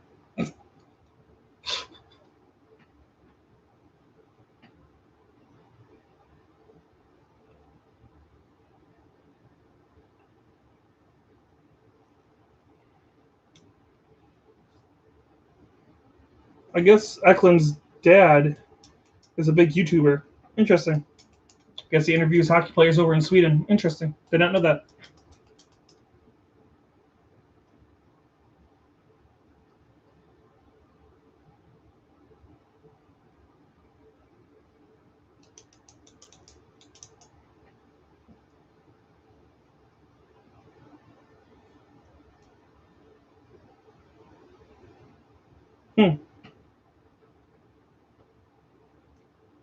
Interesting.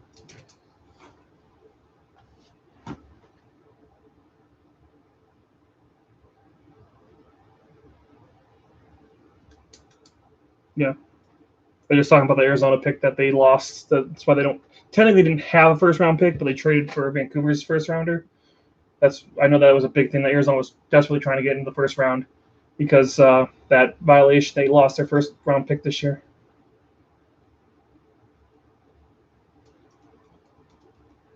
All right, the pick is in for LA. Yeah, I can see the Kings definitely coming in third, fourth. I could definitely see them making the playoffs next year, especially if all their prospects and everything kind of comes together right.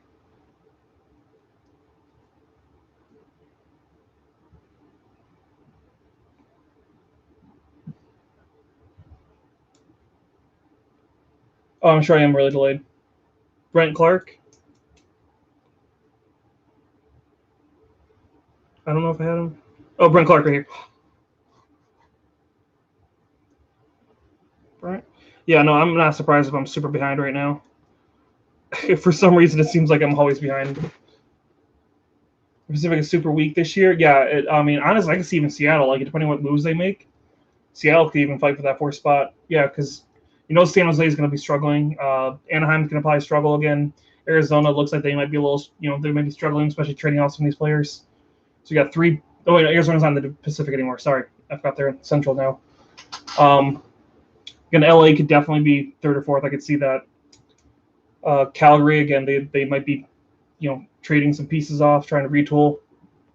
Vancouver again, could be. So I could definitely see LA doing it though. I would say more fourth. I'm guessing it'll be Vegas, Edmonton, Vancouver maybe, because I think Vancouver could have a bounce back, especially with all the Connor Garland, Alec Beckman Larson. They made some good solid additions to that blue line. And Elias Pettersson's supposed to be back. He's supposed to be 100% by training camp, it sounds like. So I can see those being the top three, then LA for fourth, and after that, toss it up. Maybe Anaheim, maybe San Jose, because they do have some veterans still on that team. Seattle. But no, I think those are going to be the top four. I think it's going to be Vegas, Edmonton, Vancouver, Kings for the Pacific. My early predictions. Obviously, we still have a long way to go, but those are my early predictions for the Pacific. So once again, Brent Clark went to the Kings. Oilers and Knights are making it in. Then Calgary, LA Kings for the 3-4 spot. See, I can see Calgary too. I can totally see that. Like they could have a nice bounce back year after they're kind of down here. But I do know, like I said, I know there's been a lot of rumors about them trading out some of their core players to try and retool. So we'll see. And if Markstrom can have a bounce back year, and that's going to be a big thing. But I also like Vancouver though, so I'm kind of partial to thinking Vancouver could have make some nice additions here. Like I said, Ekman Larson and Connor Garland is definitely some really good pickups for Vancouver, and they got then the one defenseman from Dallas. I'm blanking on his name off the top of my head. So like Vancouver's done some major revamps of that blue line. So if they can add I think one good forward, I think Vancouver could definitely be one of those top teams in the Pacific. And honestly, even Edmonton, I mean, they made some different moves. We'll see. I mean, if they go with Smith and Koskinen again, I don't know. I mean, don't get me wrong, I like Mike Smith, but Koskinen, I don't think can be a good backup.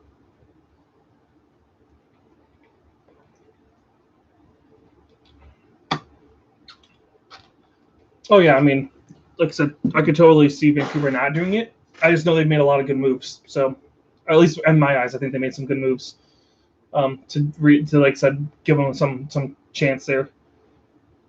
I can see, yeah, I said like Flames and Vancouver both that team. I could see it's one of those two teams for sure. I just don't know which one. And Arizona's on the clock because they traded for the Vancouver pick during that Ekman Larson Connor Garland trade. Oh, commercials. So let's get into some more facts. But no, like I said, I like Calgary and Vancouver. I've always liked both those teams, so I'm okay with either one of them getting in, honestly. Oh yeah, Cal Peterson definitely needs to take that next step for the LA Kings. But I think of the three California teams, I could definitely see LA doing it, going on like a little bit of a run. Got Nicholas Backstrom portrait, or sorry, canvas. But yeah, I can definitely see LA doing it. That fourth spot's going to be interesting to see who gets it. Because yeah, it could be LA, Calgary, Vancouver, all three of them. Like I said, I think it's going to be dependent on what they do in the offseason. Like who they pick up, who they trade out. Because again, I know, like I said, with Calgary, there's been definitely rumors about them getting rid of some players. Kim Atkinson canvas. A lot of rumors, around Johnny Gaudreau, right? Which sucks because I do like Johnny Gaudreau. He's my favorite Flame, but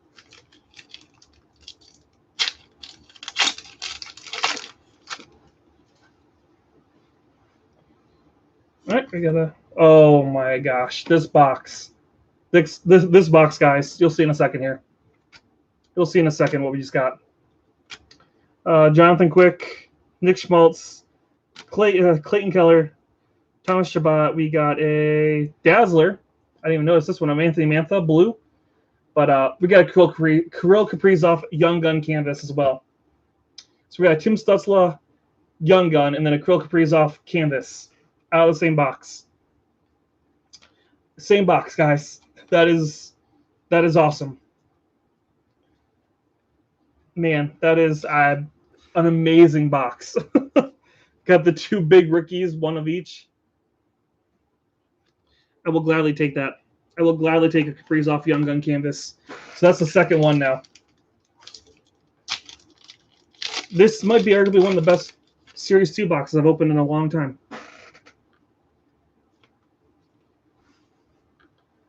We got Brandon Montour. Sorry, I'm still kind of in that. What do you have? 1920 Series 1. We have a hobby box of 1920 Series 1 that we can delve into if you guys want to do some of those packs in a second here. Jake Ottinger, marquee rookie. And we're back from commercial break. So we will jump into a Series 1 from last year after the next commercial break here. I'll grab it. So yeah, Series 1. We'll get the wrapper off and all that fun stuff. Wrapper, I put my knife. There we go. All right, pick is in from Arizona.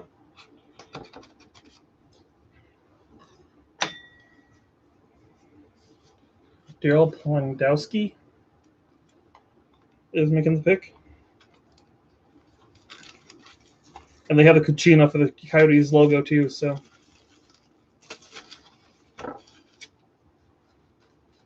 Oh, Dylan Guenther went to the Coyotes. All right, so Dylan Guenther dropped from my picks from 3rd to 9th, so I was way off. Have you pulled any sick cards? We have, Tyler. We've pulled some pretty nice Young Guns for sure. Put this off to the side. Not on top of the Young Guns, but yeah, no, we pulled okay, Tim Stützle Young Gun right there. We got the beautiful Kirill Kaprizov Young Gun canvas, same box, which again, amazing box. Ken-Andre Miller Dazzler, I do like that. It's one of my favorites as well. And again, Matthias Kalenics as well. Oh yeah, tonight has definitely been so far so good. I will say that. Oh guys, look, National Hockey Day is coming up in 2020. I love getting these old ones. from was it 2 years ago now? Yeah, no, it was that is a great box of 2020, 2021. Like we were just saying, it's arguably one of the best ones I've opened so far. All right, so got the Series 1 from last year opened up. We'll get into that next commercial break. So Dylan Gunther to the Coyotes, and the Ottawa Senators are on the clock. Just so you guys are up to date. I'm trying to stay up on top of the picks here. And also, again, I'm going to say it one more time here for you guys. Don't forget, if you guys remember the word from that video that we put out about a week ago, you guys can get entered to win the pack from our box of Extended Series is coming up. 2021. Actually, the National Convention is starting next Wednesday. It's the first day of the Nationals. Because I'm going all 5 days. So yeah, what cards are you looking for? I'm not really looking for anything in particular right now. Pretty much just filling out some Young Guns I still don't have from my collection, but they're all lower named Young Guns. I'm not really looking at anything particular right now. Yeah, no, the National Hockey Card Day. Sorry, that is tomorrow. Sorry, I saw National and I thought it was National Convention you were talking about. But yeah, no, National Hockey Card Day is tomorrow. And yes, we will be doing some fun stuff for that. Like I said, I'm going to the card shop that I go to here in Chicago. We'll be opening up a couple packs there and fun stuff like that. I'm in the National. Yeah, sorry. Yeah, no, I got you, Snyder. Yeah, sorry, I misread that. That's what was going on there. But no, we will have a video come out tomorrow, hoping, like I said, around noon or 1 Eastern Standard Time. You're guessing Calgary picks Wallstead? I can see that. I can definitely see Calgary picking up a goaltender. Wait, Wallstead. Yeah, that's a goaltender, right? Yeah. Yeah, no. But we'll be opening, I think, like 2 packs of the National Hockey Card Day packs.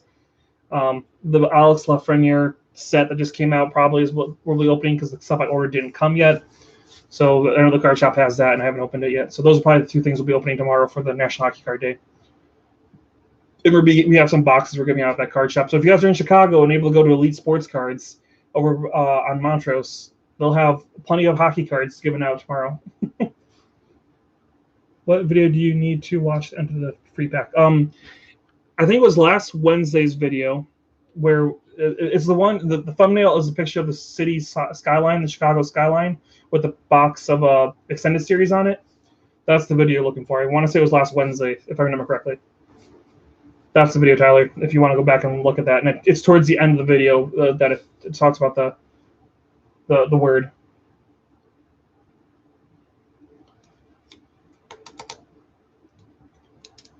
All right, the pick is in for Ottawa.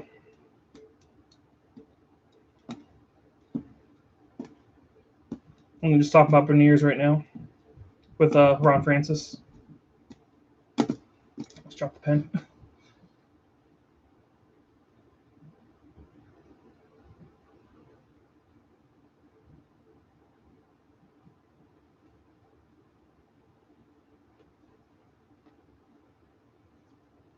Get to the pick. I wonder who Ottawa picked. Ottawa's another one of those teams I'm looking forward to the next this season, seeing what they do with all this young talent they have going on. I do feel like they have one more year. I think they'll make some strides this year, but I think they have one more year before they can start competing for a playoff spot, unless they pick up some stuff in the off season from UFA.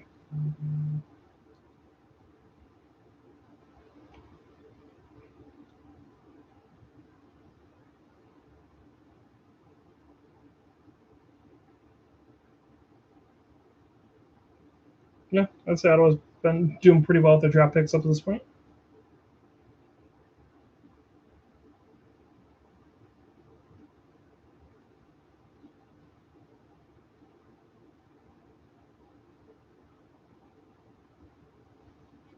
So now I think about, do we still have? So you can, yes, I do. Okay, and say we do have our email. All right, Ottawa Senators got their pick in.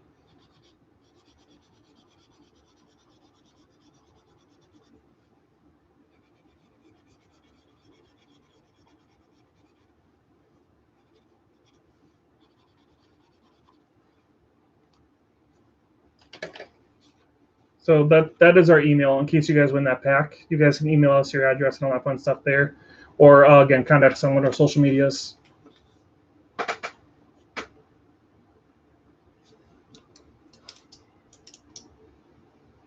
Tyler Boucher is going to the Ottawa Senators, which I don't have on here. Tyler Boucher from the U.S. national team going to Ottawa. He's a right winger. Don't know much about him. All right. Interesting.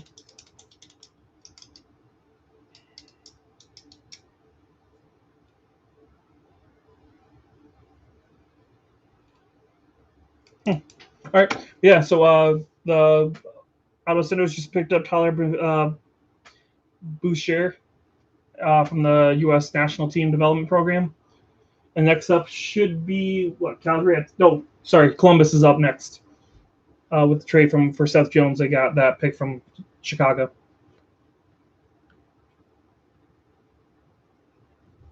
Oh no, Tyler, you gotta. There's a word that you gotta put down in chat.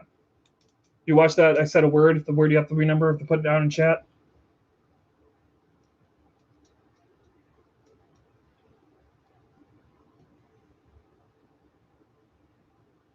So if you watch the video, I said that you have to remember this word. I say it and say, remember that word, drop it in chat, and you get entered to win the pack. All right, in Columbus again, they're on the clock right now with that pick from Chicago. So I'm curious what Columbus is going to pick for their second pick now. Because, again, I originally had Chicago picking up a goalie. So now that Columbus has got it, I mean, they went with, what, a forward the first pick. I would guess a defenseman maybe for their second pick. Especially, again, with Seth Jones headed out. I mean, I know they got Evan Boquist back, but still.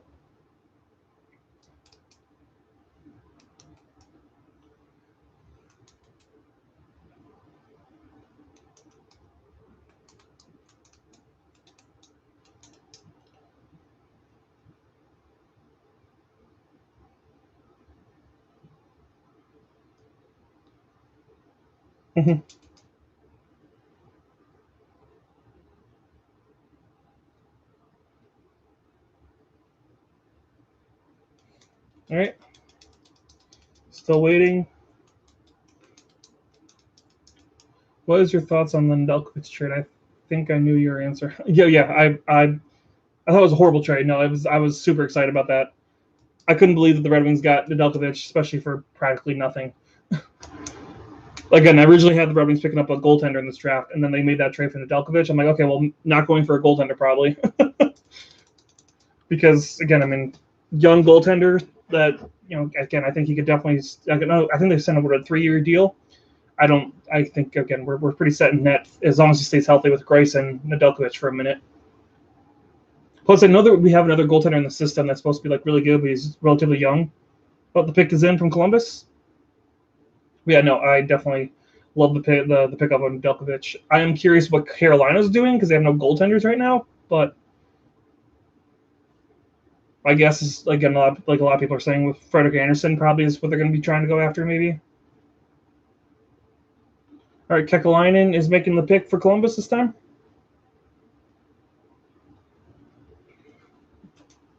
Obviously, I'm wrong here, probably.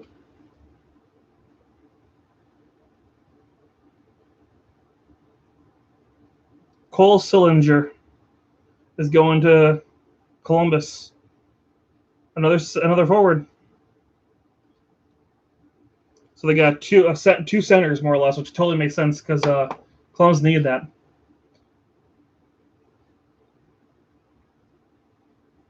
Oh yeah, no, I definitely think the second, third, and fourths are for sure good. But again, I'll give up one of those any day for Nedeljkovic, a good rookie goaltender right now that the Red Wings desperately needed because we have no goaltending. Like I remember, like I was just saying at the beginning of this live stream, like a year or two ago, like I was saying our weakest points were defense and goaltending.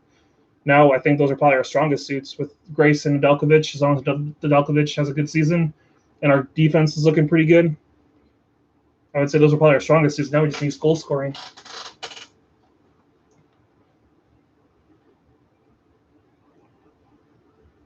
But yeah, I just don't know quite what Carolina's going to be doing because, like I said, I know they just traded Jake Bean away. They lost Indelkovich. They're not signing Dougie Hamilton, so they're making a lot of changes, even though they looked pretty good the last couple seasons. I guess they don't feel like they have quite what they need.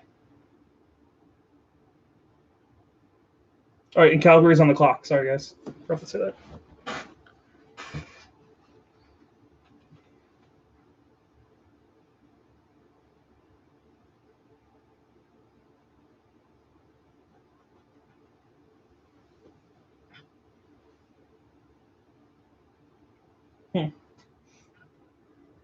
So yeah, Sillinger also his son of oh my god, blanking on his name. They just said it and they told him blanking on the Sillinger. I want to say Jake Sillinger, but I think that's wrong. But the Sillinger that played in the NHL, he's the son of him. Blanking on his name.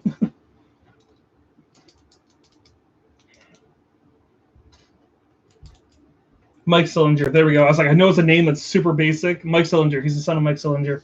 Cole Sillinger.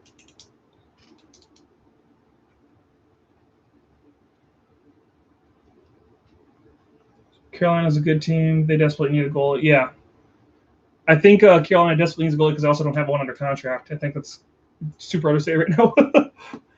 Like, I think what Mrazek and Reimer are both UFAs, and then Nedeljkovic is gone now. So, yeah, they don't have a single goaltender under contract. So, I'm guessing, like I said, most people are saying they're going after Anderson, which I think makes sense. I think Anderson's a great goalie. I think he's underrated in Toronto. I think if you slap them in Carolina with that good defense they have, I think that's a pretty good matchup. And then I don't know who they pick up for the backup. Maybe they re-sign Reimer. I don't know. But I think they definitely try and go after Frederik Andersen if you're Carolina.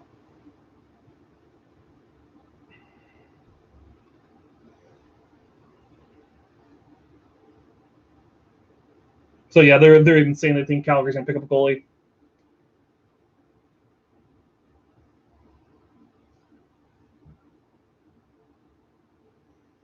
All right, going to commercials. So let's get into some 1920 facts here real quick. They've been interested in Anderson for a few years. He wasn't originally drafted by them. Yeah, that's what I'm saying. I think that's the smart move, especially because I think he's definitely, I don't want to say overstayed his welcome, but I don't think that. I think he if he goes out of Toronto, I think he'll be way better than I think people give him credit for in Toronto. Behind that defense that's been a little shaky for them for a while now. We got a can't see the names on these ones. Alexander Radulov and Zach Senyshyn. Oh no, I have to change up my strategy. I can't see the card names anymore, like the way I'm doing. Yeah, so Series 1 from last year, I think I'm only missing 2 Young Guns from this whole entire set. I don't even know who they are. So I'm gonna. This is another good Young Gun, guys. Yes, there you go, Tyler. You got it. Austin Matthews, Jake Virtanen, Zach Hyman, Brendan Saad. We got You Don't Need a Rider and Adam Fox, Young Gun. Another amazing Young Gun right there. Yep, no problem, Tyler. I'll put your name in just 1 second here. Let me sleep up this Adam Fox real quick, and then I'll grab your name and put it in there.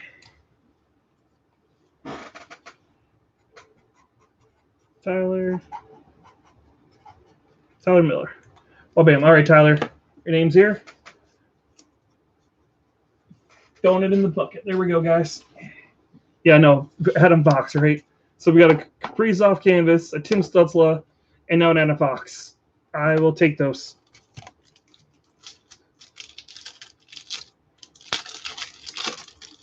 Your Norris Trophy winner, which is still surprised that he won the Norris Trophy. Not to say he didn't deserve it, just usually they pick players who've already won it recently or won it before. Yeah, Series 1 was good to you from last year? Yeah, it was pretty good to me, too. I pulled a decent amount of Jack Hughes. I just didn't get the Quinn Hughes. Patrick Waugh, up 30-year anniversary card. Do I know how many people are entered? 4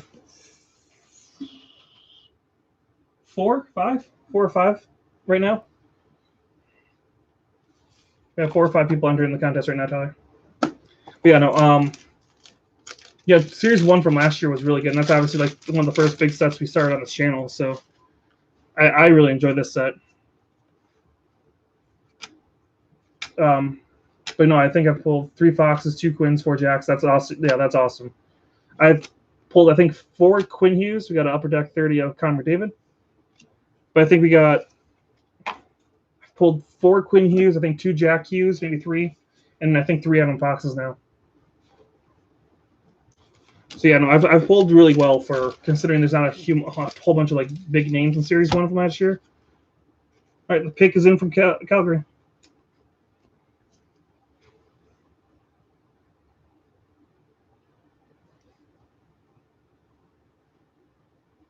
We'll be doing the giveaway towards the end of the stream there, Tyler. All right. See who Calgary picks.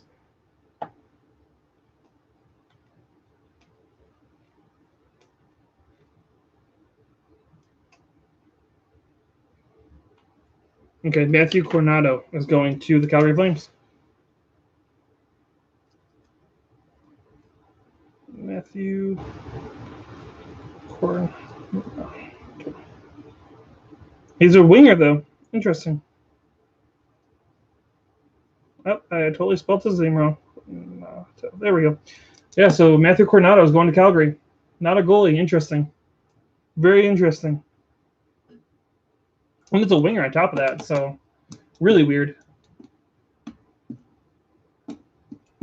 Yeah. No, I mean, I think most of us were thinking goalie.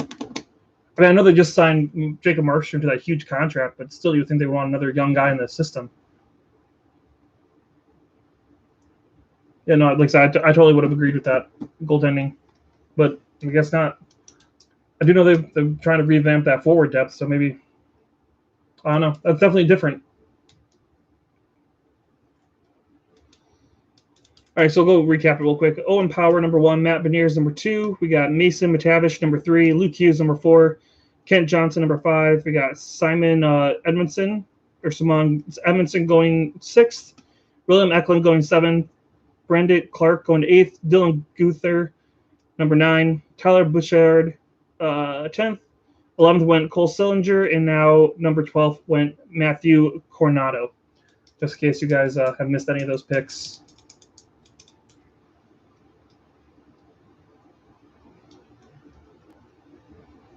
And now we have Buffalo back on the clock because they got that pick from Philadelphia for the Rasmus Ristolainen trade. Are there any more defensemen available in the draft for the first round? I think there are more. Trying to look through my list here. I think all the defensemen I had on the list are already gone. I believe there's still a couple more defensemen still. Yeah, Tyler. I think there's a couple. I don't know all all the draft picks off the top of my head, or I don't have them all like memorized, but I believe there's a couple more. I mean, there's obviously tons of defensemen still left. I do know that like this year, most of these draft picks are kind of all over the place. Like most people weren't quite sure where everyone's going to go. So I'm sure there's at least 1 or 2 defensemen left that are probably going to go that people weren't expecting. I'm curious what Buffalo goes with their whole retool, rebuild, whatever you want to call it, going on right now. I don't think they should go for defense. Maybe goaltender. Actually, now I think about goaltending might be the best pick for Buffalo, since none of the goalies have been picked yet, and they don't really have one right now because Linus Ullmark is still what, RFA or UFA? Yeah, you hope that someone picks the Dallas Stars pick someone. Yeah. I mean, honestly though, Dallas has some pretty good defensemen right now. So I mean, I don't know if they really need anyone to replace Alexiak, or they could probably pick someone up off the free agent market right now for him. Because anyone who gets picked this year, I know that most players they're not projecting to be able to play this year on the NHL rosters, anyways. I think the only 2 that were maybes were Owen Power and Matty Beniers. So if you pick someone up, it won't be able to replace Alexiak this year. I would think that Dallas would want to try and replace him now more than later.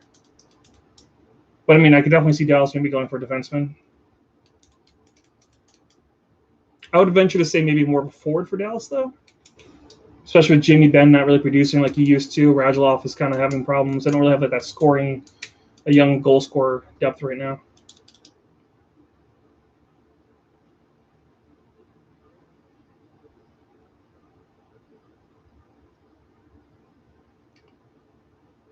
Yeah, and so I feel like Dallas could use some forward depth. I think mainly because Jamie Benn and Radulov are like two of their big players, and they aren't really producing like they should be. I mean, I know they have like Kiki Ranta and Delangea and Jason Robertson, who's been amazing, but I definitely think they need at least one or two more forwards on that Dallas team.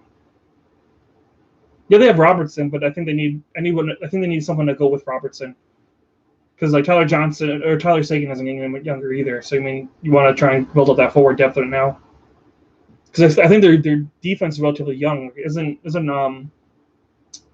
Klingberg and Heiskanen, aren't they both relatively young? And yeah, and Goryanov is kind of like he's kind of hit and miss. Robertson's amazing, but like he's one of my favorite players. It's why my Dallas jersey I just got has Robertson on it, but I don't think they have like that young forward offensive superstar that they need to cover for to go with Robinson to pair him. Yeah, that's true. Pavelski's still there, but how many more years is he going to be able to do that though? You know what I mean? Yeah, see, I don't know much about Harley. I know he's there, but I don't know. Like, I haven't heard much about him, so I don't know if he's projected to be like one of those big superstar players. I would just think that like of the players they have now, they could use quicker in the next say year, let's say probably next year.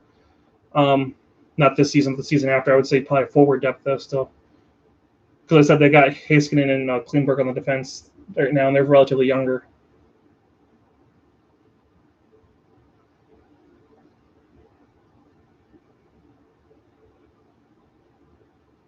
Yeah, I still don't realize that with Luke Hughes going in the top 10, that's the first time they've had one family have three people go in the top 10. Julius Honka. Yeah. I know a lot of people like Julius Honka, but yeah.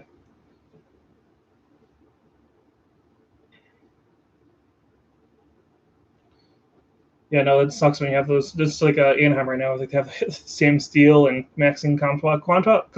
Comtois kind of coming around now, but it just seems like a lot of those like big young superstar forwards they were hoping they were going to be are kind of not panning out. It sucks. Probably as a young defenseman with the potential. Okay, well that's good. Yeah, they have Harley, so yeah, then that's even more of a reason I think they go with forward. All right, Sabres have their pick in. Let's see who it is. I said I'm guessing goaltender.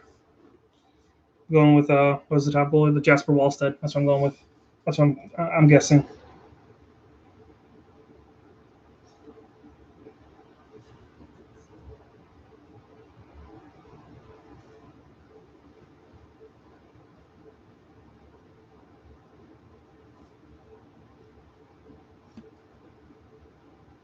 No, Isaac Rosen.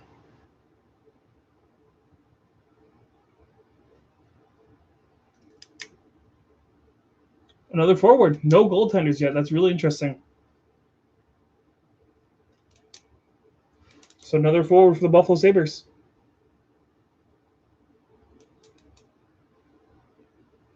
Oh, nice. He met Mike Modano. That's awesome.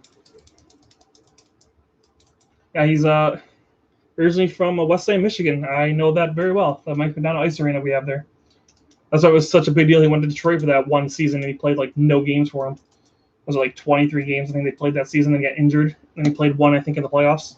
But no, I've always wanted to meet Mike Modano. I've heard he's a really great guy, especially being originally from Michigan. It'd be nice to meet him. Just like the National Sports Car Collection Convention next week. Oh my god, it sucks. They only have 3 NHLers going to be there.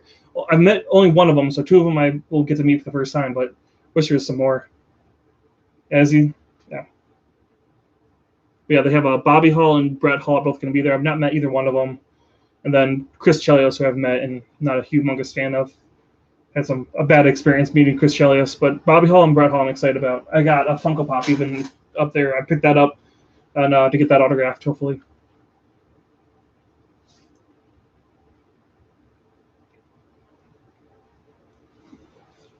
And yes, I will record the autograph signings too. So if you guys want to, I'll try and make sure I record the line and waiting and stuff like that, and hopefully talk to him a little bit and record it if I can for the Brett Hall. Oh, and Dallas Stars are on the clock right now.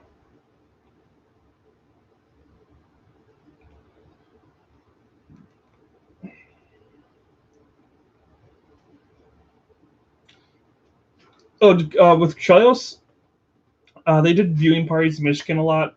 For a couple of years there, we went a lot to like watch games. They did like they had like a player come and sign, next player come and sign, and Chelios and Larry Murphy were there. And Chris Chelios, like he didn't like he was too busy talking to Larry Murphy to like acknowledge me. He signed the plastic of my card. He didn't even sign the card. He just signed the plastic. Didn't talk to me once. Didn't acknowledge I was even there. He just was like talking to Larry Murphy, signed it and like pushed it along and moved me along. Like he didn't say anything to me. Nothing. It was just one of those like one of those oh well. It felt like he was there because he had to be, not because he like wanted to be or to interrupt the fans. He was there because like I felt like it was like an obligation. He had to go do it. So he was just trying to get through it as quickly as possible. So I didn't have a great experience with Chris Chelios. Larry Murphy was great. Like Larry Murphy acknowledged me, he said hi, talked to me, everything like that. But Chris Chelios, nah. Yeah. So I'm not a big fan of Chris. I wasn't a humongous fan of Chris Chelios and the Red Wings anyways. And then after that experience, I'm like, yeah, no, he's not one of my favorite players. Chris Osgood, on the other hand, I did meet Chris Osgood twice. He's amazing. Like he's my favorite player of all time. Love Chris Osgood. Met him, and he was super awesome both times.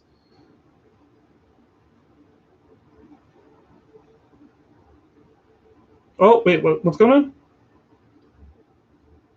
It sounds like the Red Wings are moving down or moving up. Yeah.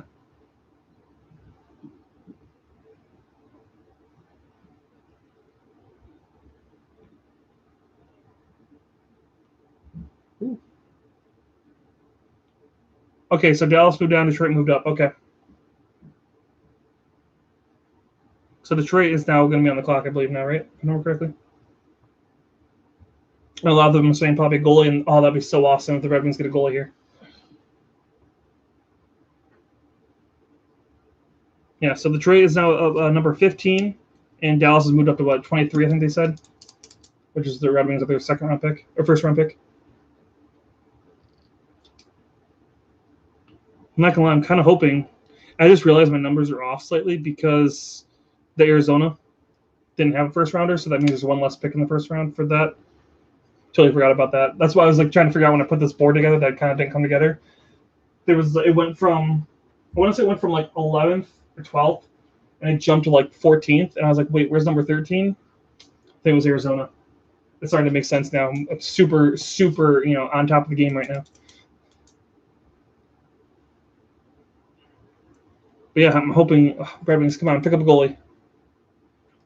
Take off. I'll watch the end of the stream tomorrow. Let's see if they won the giveaway. Good luck with the rest of the real packs. Oh yeah, definitely. Snyder Cards. Thank you for stopping in. And yeah, good luck on the card pack. And like I said, email us in the email I just showed earlier, or again, or let us know on one of our socials what your address is, and we'll get that back to you if you win it. But yeah, have a good night, and yeah, take care.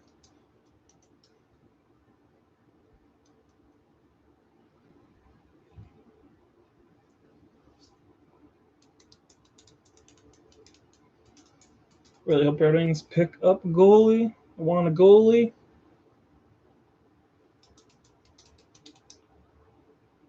Yeah, and I'm curious because yeah, I've heard Kosa could. Some people thought they might be picked over Wallstead, but I've been watching and listening a lot of like.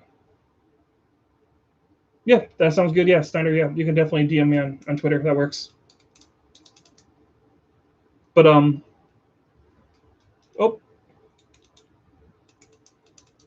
yeah, no. I've heard on the NHL Network radio I've been listening to a lot. They've been talking about how a lot of people are thinking Kosa could be better than Wallstead, but he isn't great. He's not a great athlete. So like if he makes the first save, he's gonna stop it. But if he doesn't get that first shot save, he flails a lot. Like he doesn't recover very well. That's what they've been saying. So he's like Wallstead, but he has a little bit harder time recovering from a bad save.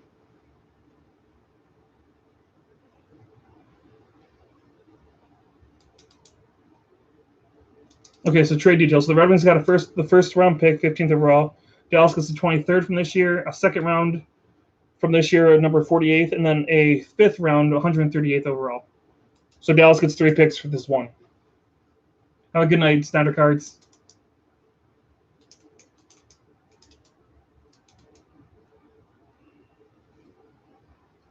And sorry, Tyler. I guess you could wait a few more picks before you get to see who Dallas picks up. It looks like Dallas isn't really married to anybody in this first round here. But you did get a couple more draft picks out of that trade.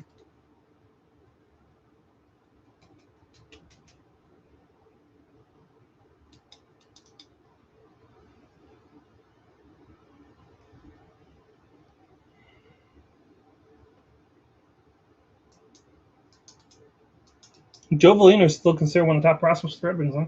Interesting. White Sider, Lucas Raymond, Jonathan Bergerin. I don't know that one. I'm a little surprised Joe Valino is still considered one of the top prospects for Red Wings. I know he was really highly, sought after, but has not quite panned out since that draft.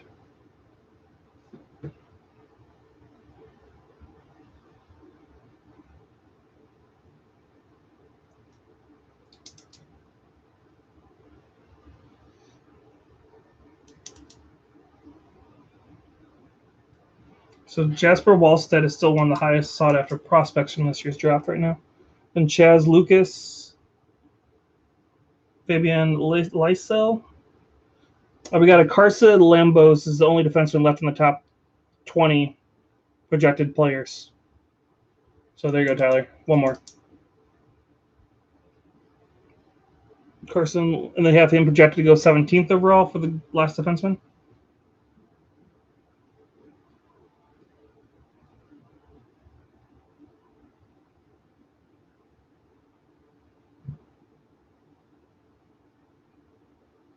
Sebastian Costa, is that who they picked? I'm super behind, apparently, again. I'm okay with that. I'm okay if it was Casa. Yeah, the pick is in, so yeah, okay. Yeah, I'm definitely down for that. I'm down for another goalie.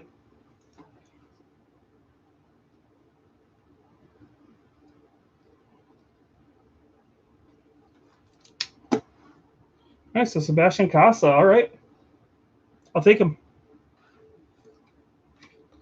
So nice. We got a forward. Oh, we got a defenseman and a goalie in this draft. I'm happy with that.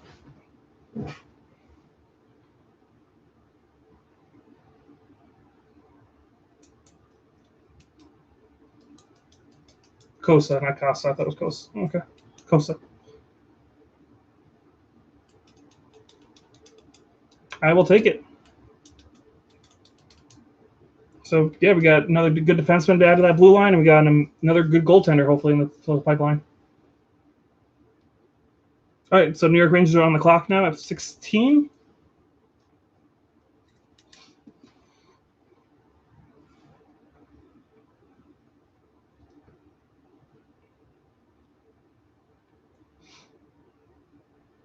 You got he's from Canada too. Interesting.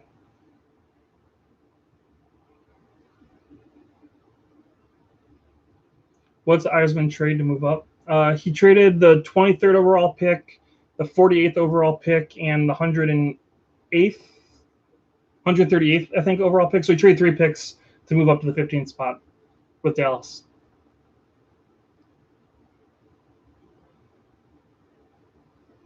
They have Alex and Sebastian. Do they have Alex? Do they have Alex Costa or Costa? Name doesn't sound familiar, but again, I don't know all the prospects for everything's not gonna lie. I know like the top tier prospects, but I don't know the Alex Costa guy if they have him.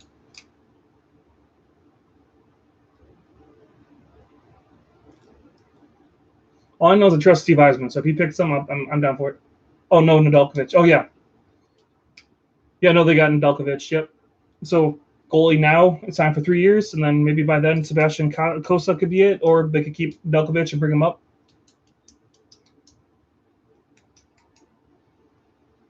Because I don't know if Costa's quite ready to play. I don't know if he's going to be playing for us this year or in the Griffins. I'm assuming they'll go with Greiss and Nedeljkovic still, and then have Costa probably come up next year or two.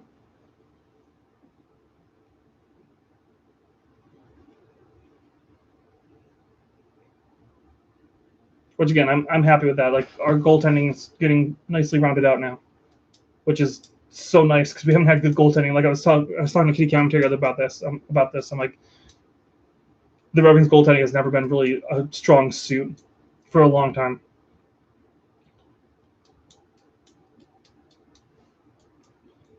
Like I think one of the last good goaltenders we had was Osgood and Hasek, and that was what 2008, and Hasek was kind of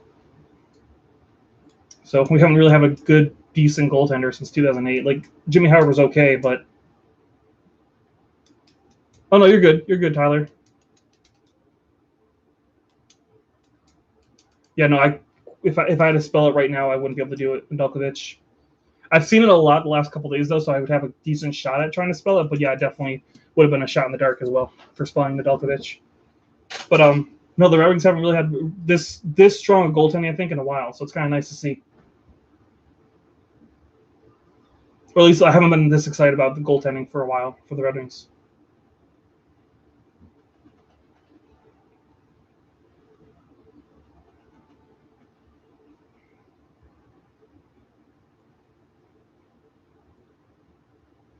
Yeah, like I think that's a good move. Like they're talking about, like most people don't like picking goalies in the first round, stuff like that. But I think the Red Wings desperately need another really good goaltender, and it was a second first round pick. Why not trade a couple draft picks, pick up another goalie? I think it's a good move. Oh yeah, I forgot the new GM for the Rangers. I forgot they got rid of their old one for some reason because they had a tantrum. I guess I don't know. I still understand why New York got rid of all the coach, the GM. I'm still confused by that. All right, commercial break. Let's get into some more 1920 Series 1.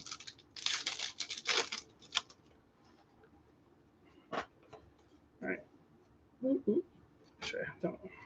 Got ourselves here Alexander Wemberg, John Carlson, Nicholas Hjalmarsson, Braden Shin. We got ourselves a Damon Severson and Henrik Lundqvist portrait.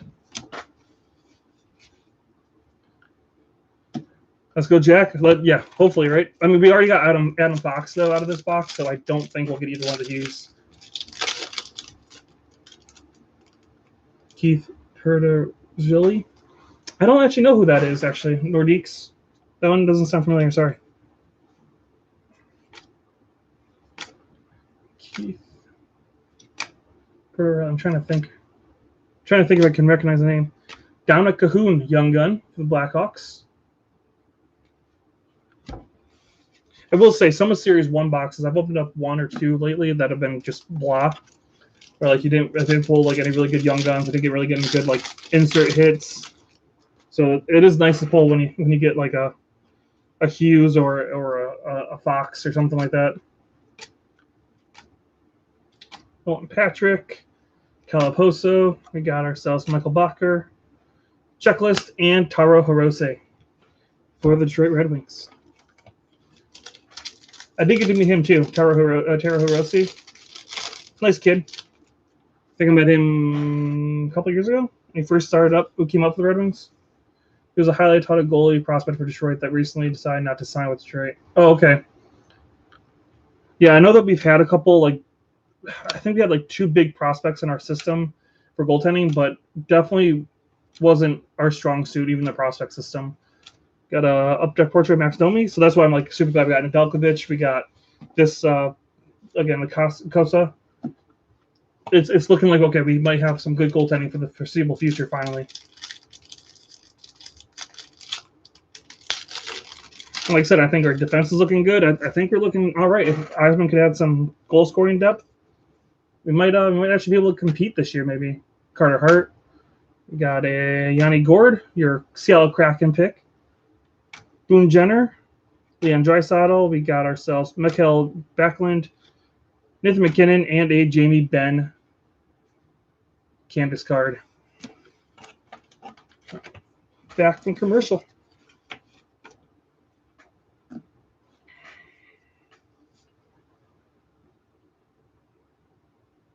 Really nice. That is awesome. That is awesome, Tyler. Congratulations on that. And a McDavid rookie patch. That's awesome. Some box with Fox paired with Jack Hughes. Oh, have you seen some Fox and Jack Hughes? Okay. So maybe we can get some Jack Hughes in this one too. But yeah, that's awesome, Tyler. That's an amazing pull. That's a nice card for you, man. I'm super happy for you. Oh, Rangers. Brennan Ottman going to the Rangers. It's a winger. Othman. So you got a winger going to the New York Rangers. Brendan Othman. Oh, from Artifacts. That's nice.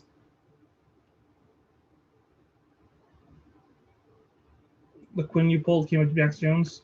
See, that's good to know because yeah, no, I know like the way they did the allocations for this set, like you could tell kind of what you got if you know some of the rookies. I know I was doing that with think Series 1, when I was opening it a lot, and then Series 1 from this year, there was a lot of like, okay, I pulled this rookie, so that means I should probably get these other 5, and it was usually right because the allocations were kind of set that way. Yeah, that's a big hit. Yeah, no, I've not really pulled any really good like McDavid cards in my opening, especially on this channel. Like, I think I've pulled one decent one from a game used, and that's about it. Oh yeah, definitely get that one graded. Well, you're in Texas, right, Tyler? So you might be able to go to Beckett. I don't know if they still have it open or if you buy there or not, but I know Beckett is probably going to be quicker than PSA or anything if you're going to get it graded. So like I said, I'm going for the national convention. They're going to have grading pretty well. For Beckett, they're going to have like $50 normal grade and then $75 for subgrades on it, which again is not bad considering getting graded cards right now is ridiculous. If you're not like this convention is nice because you get it within like by the weekend, end of the weekend. But getting cards graded right now through the mail is just horrible. It takes forever. Oh, and the Blues are on the clock. Sorry, guys. A little off on that one.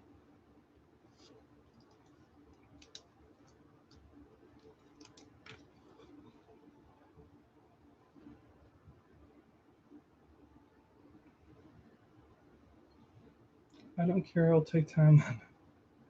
Yeah, true. I just didn't know like if you wanted it back really quick or not. But I mean, granted, for the price, depending on how much you have and you want to spend on getting it graded, maybe it'll get it back quicker than normal. And yeah, you also have to look at the obviously the value of the card. So it might be a higher tier express version you have to send out, which means you'll get it back quicker too.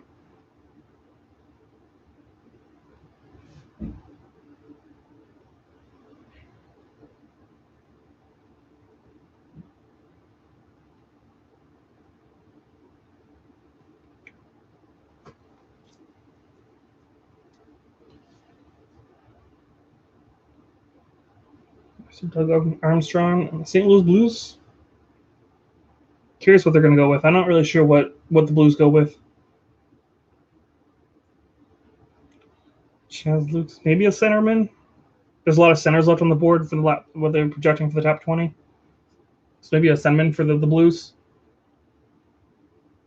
I don't think they'll go with a goaltender because I mean I feel like they got Jordan Binnington, but maybe a goaltender. I know they have Jordan Binnington, but I don't know how deep their goaltending depth is in St. Louis. Oh, they picked Zachary Bolduc. Okay, yeah, I'm super far behind because they don't even have it say the pick is in yet.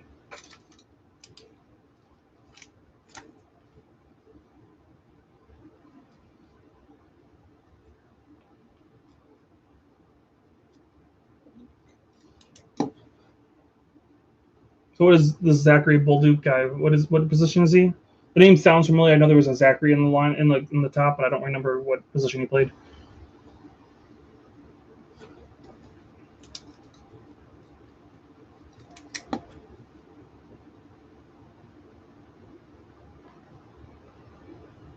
Maybe on the next commercial break, I'll close up the app and reopen it, see if it gets me back up to where you guys are. He's the center. That's what I figured. Like, we're looking at what was left, what they're projecting for top 20. I figured it would probably be a center.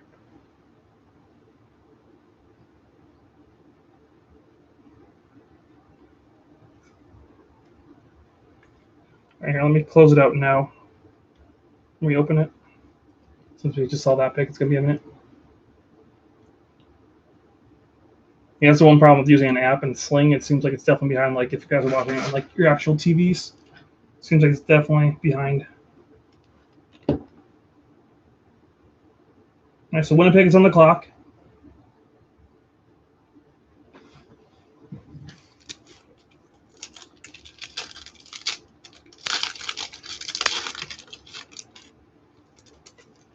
So I'm thinking maybe around a 20 to 25 range. We'll go jump into some trilogy from 1920, and then in the range of 25 to 30, somewhere in there, we'll pick the winner and get that figured out and open up that extended series half. Okay, sounds like a plan. Plan's a plan. Pure Energy of Ryan O'Reilly.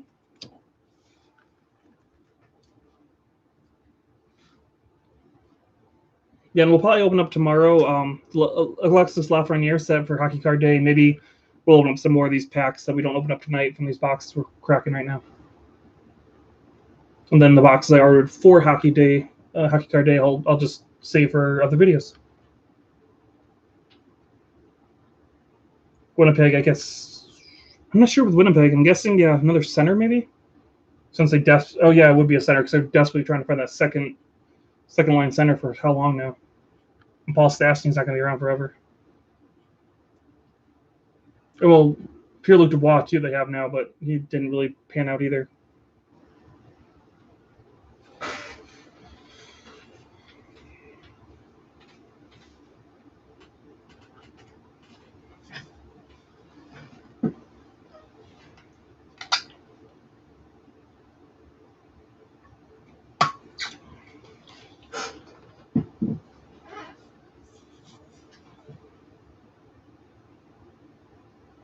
They're guessing Carson Lambeau, I think it said.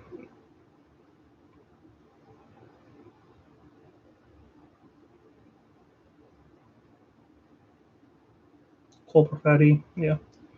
Billy Hanola.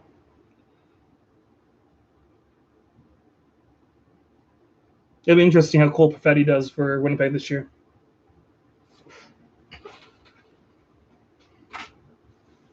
Probably another big young gun in either series, probably series 1 or 2. So I know Cole Caulfield's in series 1 of next year's stuff.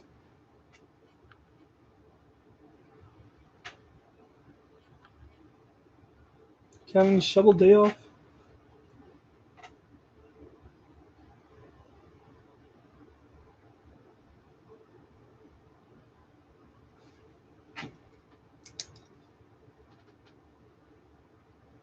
Chaz Lucius.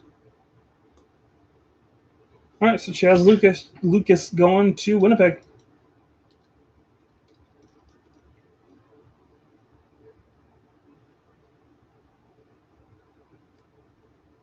All right, Chaz Lucas going to Winnipeg, which makes sense. Again, center. Figured there was going to be a centerman. And Nashville's on the clock.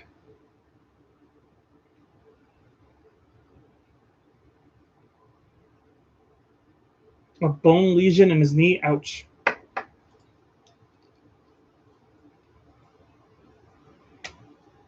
right, so on number 19, which again is Nashville.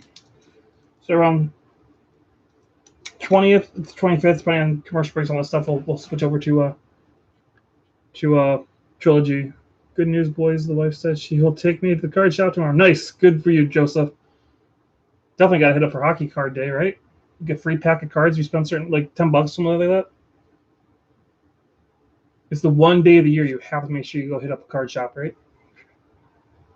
No, I'm excited for it. Like I said, I gave them some cards, some boxes of Zach's Hockey Box, kind of made up lots to give some kids and some people tomorrow. We're going to be there filming at the card shop.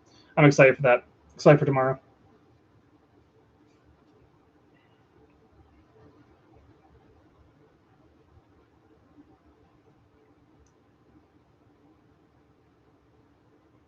I'll probably be wearing a Blackhawks hat tomorrow, which is one I don't wear very often, but the shop in Chicago, so I'll be wearing like their T-shirt they gave me and a Chicago hat for the video tomorrow morning or tomorrow. Yeah, I'll be filming tomorrow morning, but it'll be out tomorrow afternoon.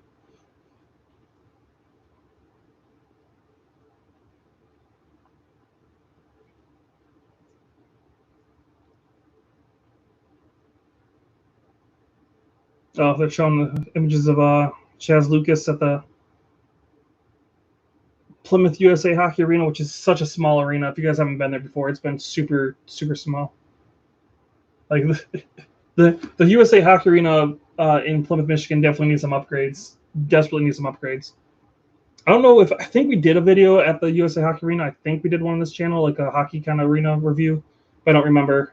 I know it definitely needs some renovations in that parking lot. The bathrooms are not great, but it's still fun to go. I know, like, was it this weekend? I think it's the summer showcase there, which it was so much fun to go to when I lived there. It was like every day they had tons of games going for the different nations and stuff like that. All right, let's get into some of these. My chair wants to scooch forward. There we go. We got Charlie Coyle, Johnny Gaudreau, Blake Coleman. We got ourselves a Bo Horvat, Alexander Barkov. We got Dylan Larkin. We got Justin Schultz and a John Tavares Pure Energy.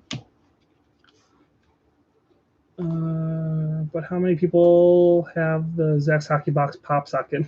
I think it's just you and me right now. And my mom does have it too. So 3 people have that pop socket. And that ever exclusive Zach's and Kitty dual auto custom decoy. Very true. You were the only one that actually has that too, Joseph. Only one. We don't make those very often.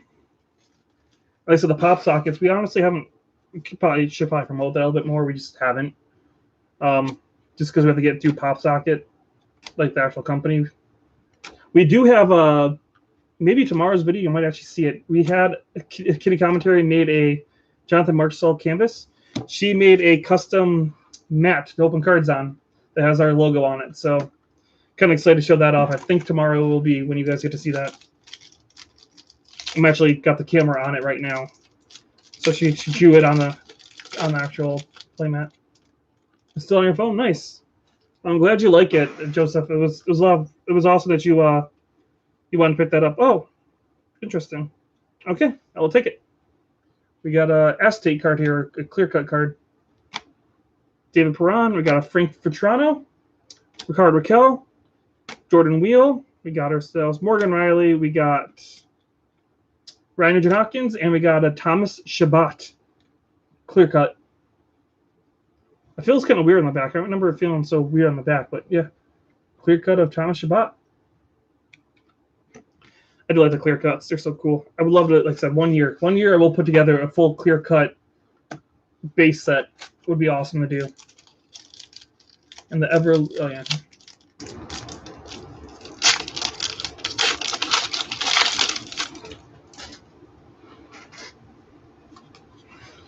All right, we got ourselves Michael Gramland, Brian Rust, Mike Hoffman, Connor Sheary, Brad Richardson, Jared Spurgeon, Mike Green, and a Pure Energy of Brent Burns. And our phone froze again.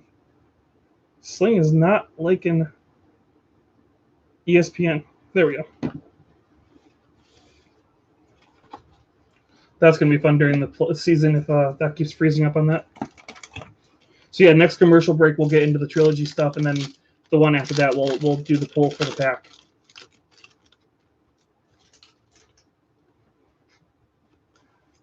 All right, another one of my least favorite inserts: David Krejci, Roberto Luongo. Not as much as Opeachy. I don't like the Opeachy update inserts; those are my least favorite. But these Pure Energy ones were not my favorite. Wasn't a big fan of those ones. If they made them like sparkle, maybe like if they like had like the lightning sparkle, or whatever. All right, the pick is in for Nashville.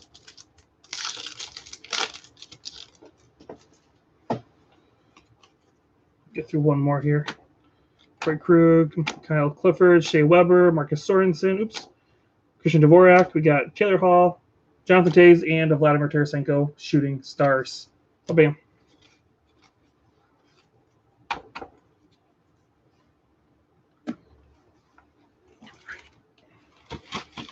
Pull this up. All right, let's grab that trilogy box. See what we can get out of this 1920 trilogy. Keep showing up there. There, bam. I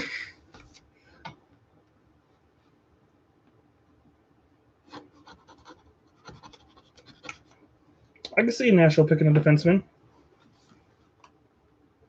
Even though, yeah, that's true. They could probably use better center depth since they have Johansson and Matt Duchene right now.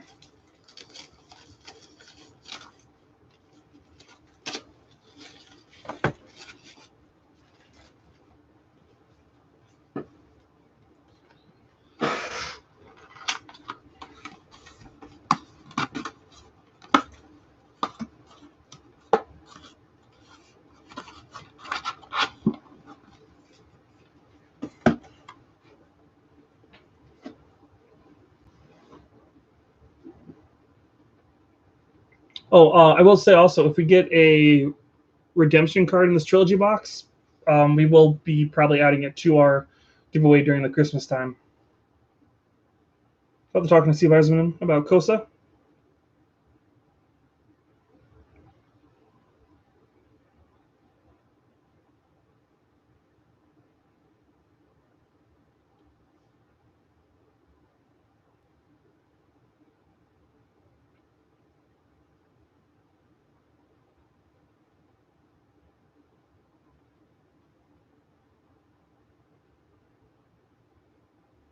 Mm-hmm. Yeah, it's pretty much just talking about how they solidify the goaltending position in Detroit, which I totally agree with. We got a nice young goaltender they can play for the next 3 years, and let Kosa kind of come up at the right pace, nice and slow at 18 years old. Totally agree with it.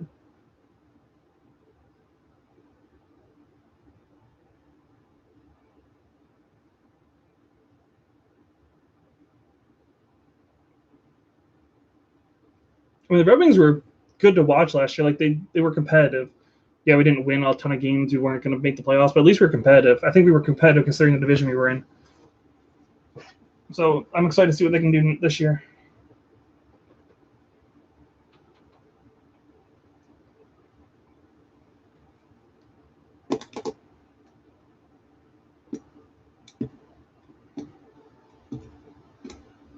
Yeah, because last year Nashville took the goaltending, the big goaltender. So yeah, definitely feel like it's going to be a center for Nashville. Even though it's probably already announced on your guys' screens, but David Poyle.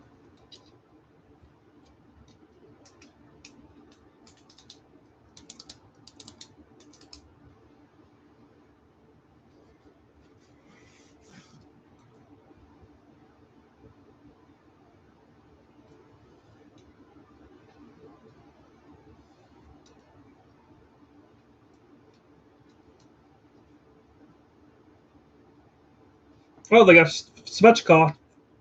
Nice.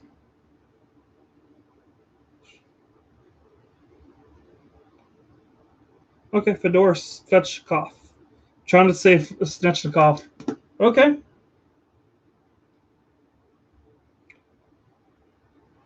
So center, Svechkov. Okay, I'll take that. All right, Nashville. It definitely needs that center help. Yeah, we'll grab one of these trilogy packs and open it real quick here. See what we get. Well, Tyler got that amazing rookie patch auto for Connor McDavid. Let's see if we can get anything decent out of our bigger hit stuff. Okay, so we take the decoy out. Let's do this.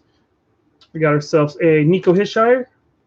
We got ourselves a Victor Arvidsson. We got a rookie rendition of Oliver Wahlstrom. I'm sorry, Noah Dobson. That's Noah Dobson. This is the Oliver Wahlstrom rookie, premier rookie out of 999. So it's 26 out of 999 for the Oliver Wahlstrom rookie premier. So again, the amount of rookies I've gotten from the New York Islanders from Trilogy this year is ridiculous.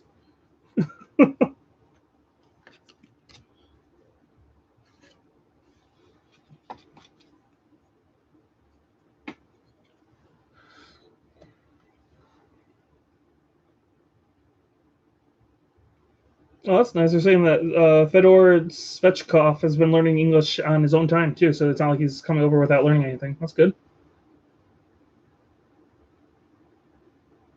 Oh, and the Oilers are on the clock right now. Sorry, guys. And our decoy. These are precious, especially when you sell cards. Those are I use a lot of those. I either use bulk or those decoys for cards.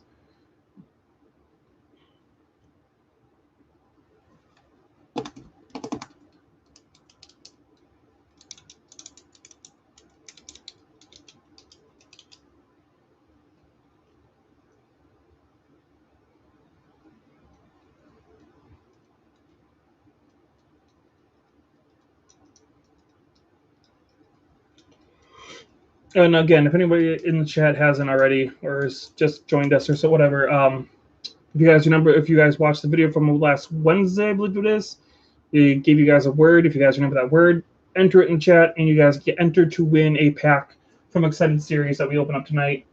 We'll add you guys to this bucket with a couple names in it already, and we will pull you guys shortly. See who wins that pack of cards. And also, one more time for anybody who needs it, uh, our our email right there, or you can contact us through one of our socials with your address when if you guys win it.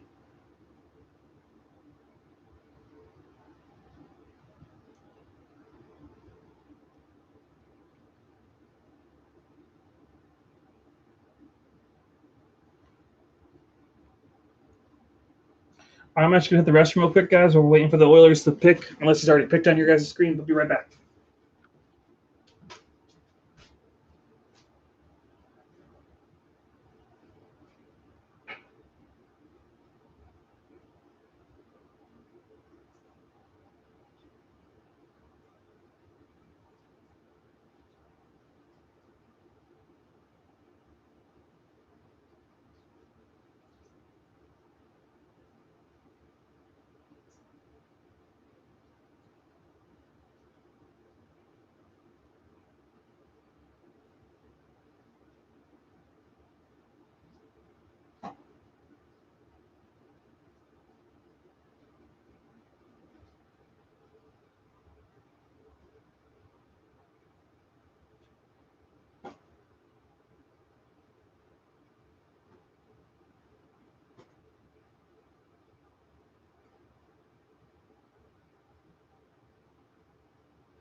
All right, guys. We're back. We're back. Still haven't put the pick in yet for Edmonton, though. Interesting. With only 25 seconds left. Oh, trade. Got a trade.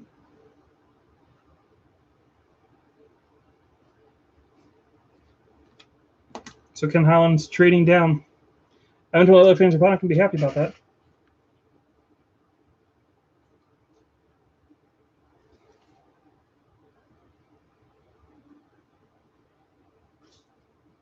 Interesting. Whoops. Hey. You should chew on that plastic. All right, so Minnesota got the 20th pick, the 22nd for the Edmonton Oilers, and 90th. So Edmonton gets 2 draft picks for the 20th pick. So since we got another few minutes, I'm going to throw open another pack of Trilogy. Oh, we got something here. We got something here.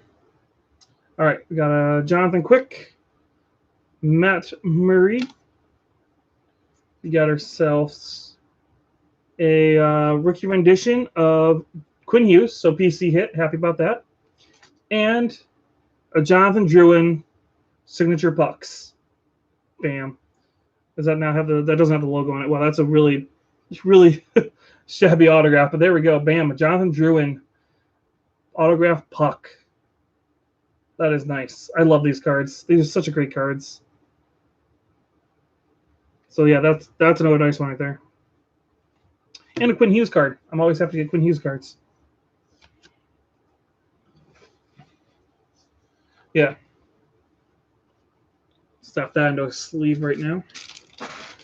Got sleeves all over this room right now. I've got sleeves up here. I got sleeves down here. I got sleeves over here.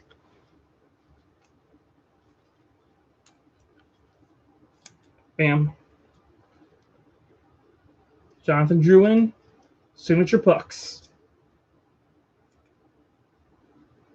Awesome. I love Trilogy. It is one of my favorite sets every year.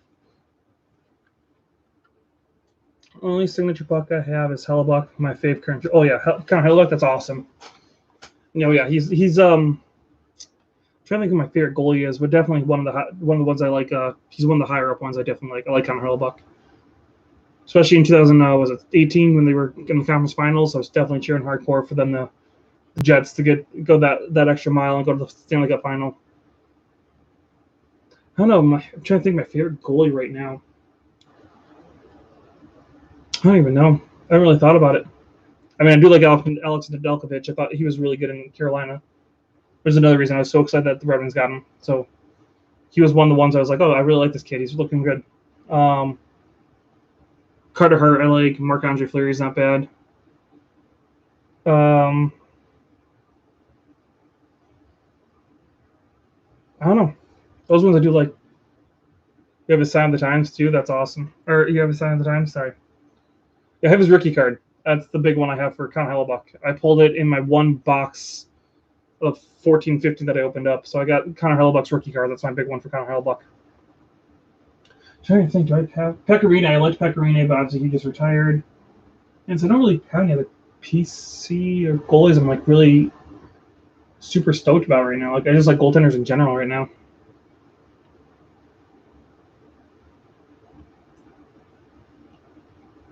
Yeah, the Minnesota Wild prospects. Yep, Matthew Boldy. I got Marco Rossi, Kellen Addison, Adam Beckman, and Brendan McNeil. Those are the top prospects for the Minnesota Wild. I know Boldy. I have his autograph, and I know Marco Rossi. Obviously, those are those big ones. Hey Joseph, is that Sign of the Times? Is that the gold one with like the autos on it, or is like the gold one that's numbered, or no? Because like I had it down here, but I don't have it anymore. Oh, Bettman's in. The pick is in from Minnesota. Yeah, so is it like this one, Sign of the Times, or is it the normal Sign of the Times? I'm just curious. Howard, Hart, and Bennington and Hellebuck are my 4 faves. Nice. Those are pretty good ones. Like I said, I like Hart. I like Hellebuck.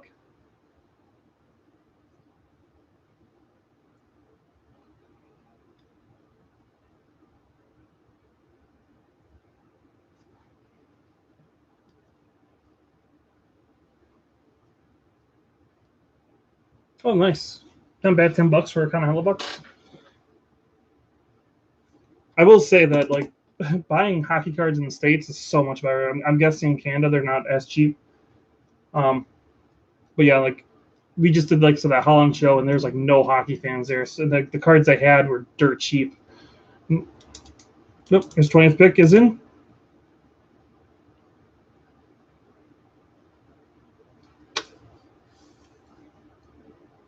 Jesper Wallstedt. So they got the goalie. Minnesota picking up the goalie. Interesting.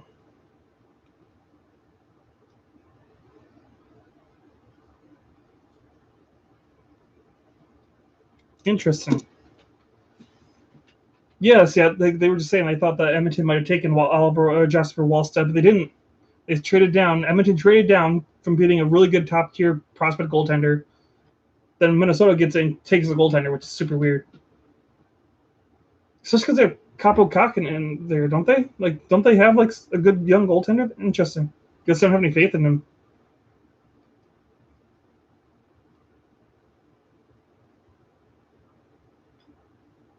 Oh yeah, it's still a sweet card. Oh yeah, for sure. I'm just saying, like in U.S., like in the U.S. here, it's like it seems like it's so much easier to get cheaper hockey cards, which is so nice. Like again, that kind of Hellebuck Sign of the Times is probably worth a heck of a lot more in Canada than it is here. But for here, $10, I'll take a kind of Hellebuck autograph all day for $10.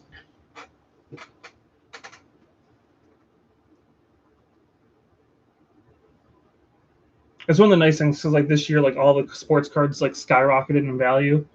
But it feels like hockey, it skyrocketed, but didn't do it as much as some of these other sports I've seen.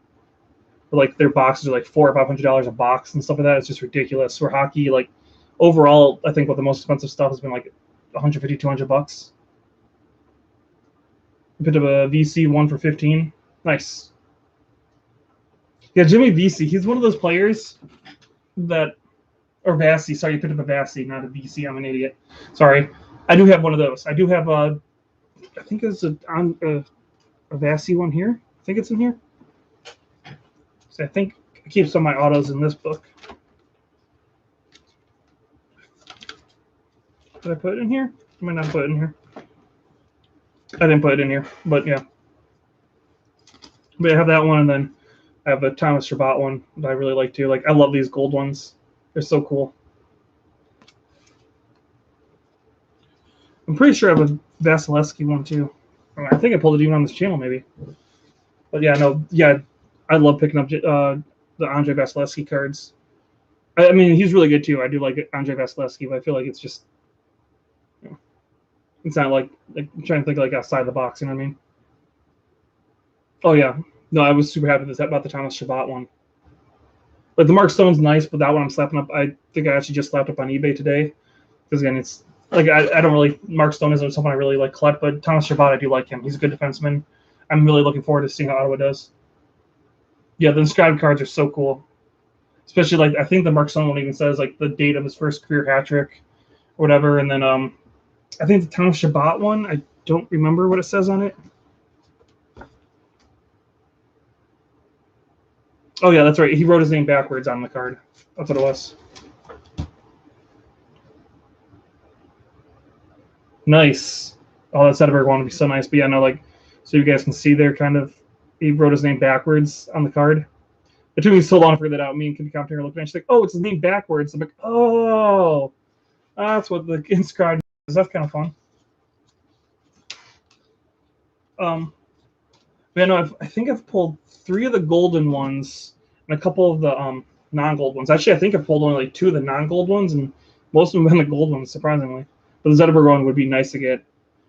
I don't think I really have anything too major for Zetterberg. Honestly, for Red Wings in general, like I haven't pulled too many big Red Wing cards. Like I've got this Dylan Larkin sent to me from Upper Deck to replace the Sidney Crosby redemption that expired. I have the autographed Steve Yzerman, which it's right here. I pulled that one from a cup, and that's it. Like most other stuff, I have not really pulled too many Red Wing, big name Red Wing like autos out of any boxes. I think that Yzerman one is the only one I've really pulled.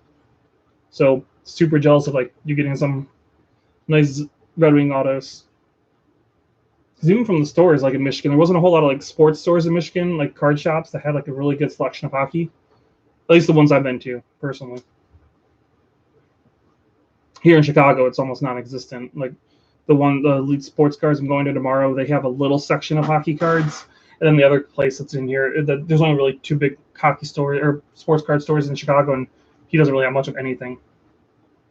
Network keeps pausing. Time for an old timer to head out. Good night. All right, Mom. Have a good night. I'll talk to you later. You got to see the 2 Red Wings first picks. I don't think we have another first rounder, so you got to see all the Red Wings stuff. Kitty Commentary is on her way back from her festival she went to, but I don't know if she'll be back for the end of this draft.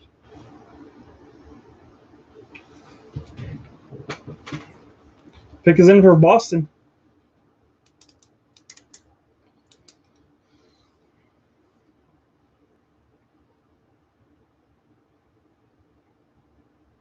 Don Sweeney.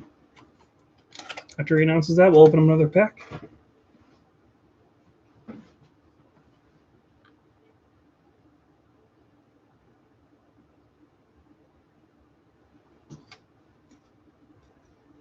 Fabian Lysell.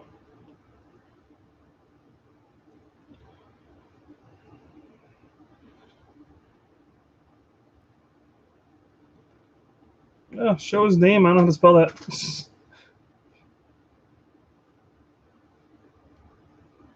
Lysell. I'm gonna try and write this out and not misspell it, but we'll see.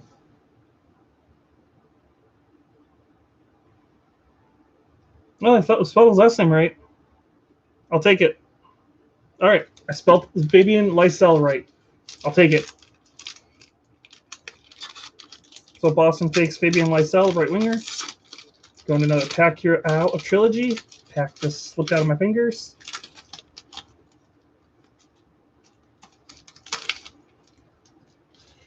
All right.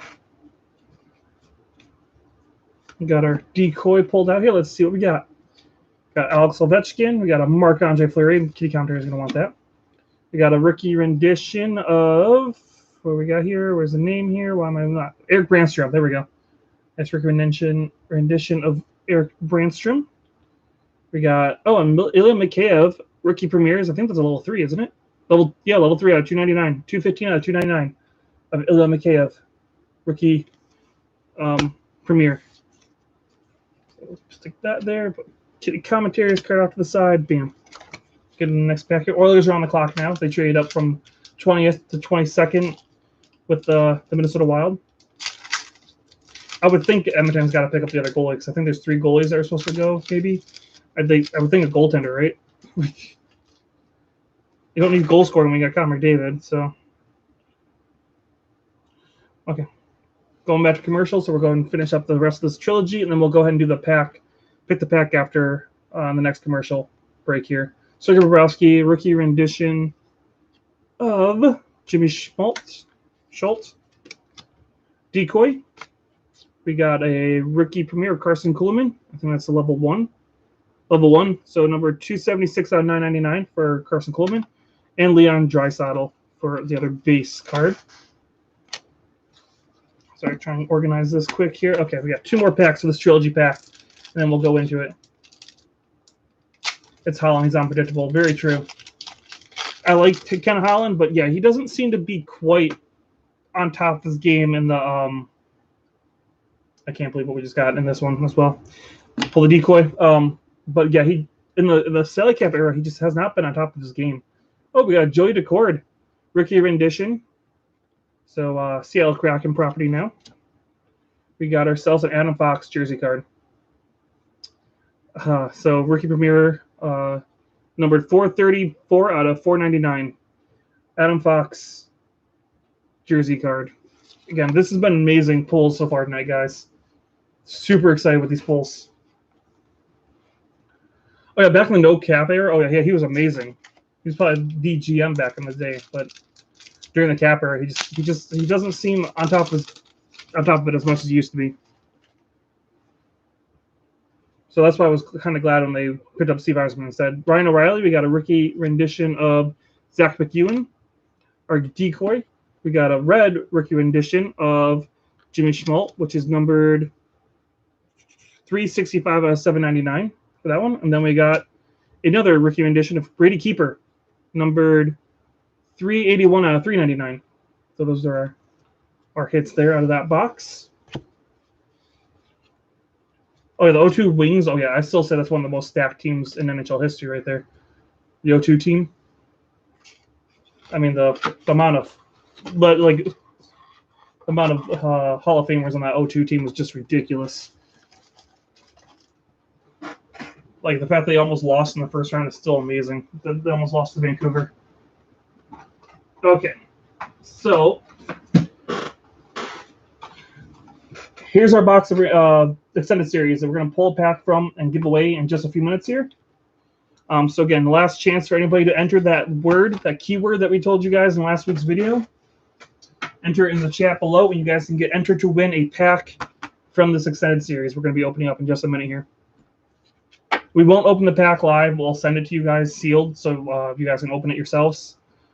But yeah, we'll pick the pack first. That pack we'll put aside, and then we'll open the rest of the packs. And then if you guys win it, you guys obviously can contact us through our email, which we will show it one more time here. Our email, which is right there, or one of our social medias, which again, there's links to all our socials in every video. So if you need to find out what it is. Oh, the pick is in for Edmonton. And after we hear this pick, we'll go and pick this pack.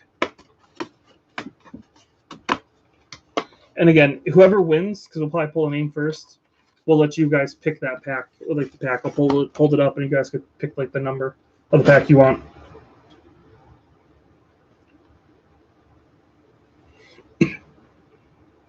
So right now, names we have 4.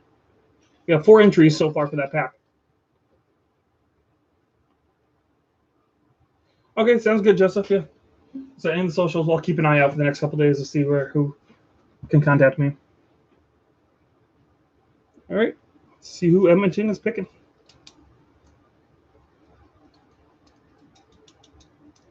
All right, Ken Holland.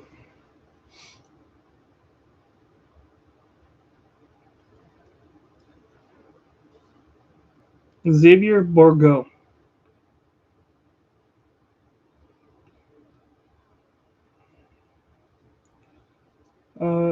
Xavier Bourgault. He's a center. Interesting. That's really interesting. They went with a forward for the Oilers. I hope Nordiques wins it. Yeah. I have to email you since I already have you already have my address. Yeah, that's fine, Tyler. Yeah, if you win it, I think we saw that address on there, on our emails for sure. Yeah. All right. So Xavier Bourgault goes to the Oilers. We got the Dallas Stars officially on the clock. So let's do this. Let's pull a name. One of the 4. Holiday gonna trade McDavid. Yeah, I doubt Holland's gonna trade McDavid, but you never know. Honestly, okay, so I pulled the name, but again, you never know. Like Ken Holland, you have no idea. Okay, so here's the name of the person who gets the pack, and it is Tyler Miller. Tyler, there you go, man. You get the pack. Congratulations, Tyler, and it's a Dallas Stars time to pick. So, man, Dallas Stars are lucky for you on this channel, man. So, yeah, Tyler Miller gets the pack. Congratulations, man. All right, so here we go, Tyler. Here, let me grab all the packs. Oh, bam. So we'll go, top will be 1 all the way down. So we'll do 1, 2, 3, 4, 5, 6, 7, 8, 9, 10, 11, 12. All right, so 1 through 12. Which pack do you want?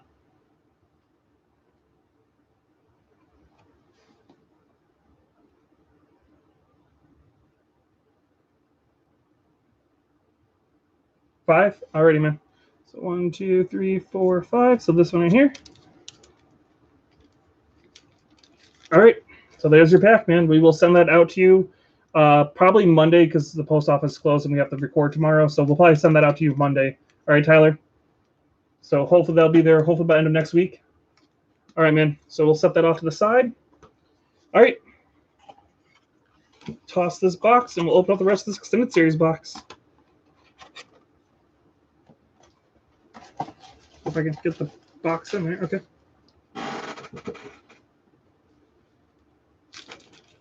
All right.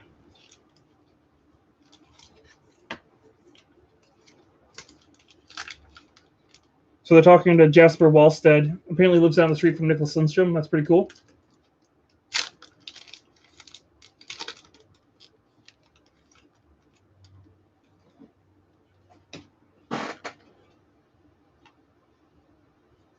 Yeah, still pretty cool.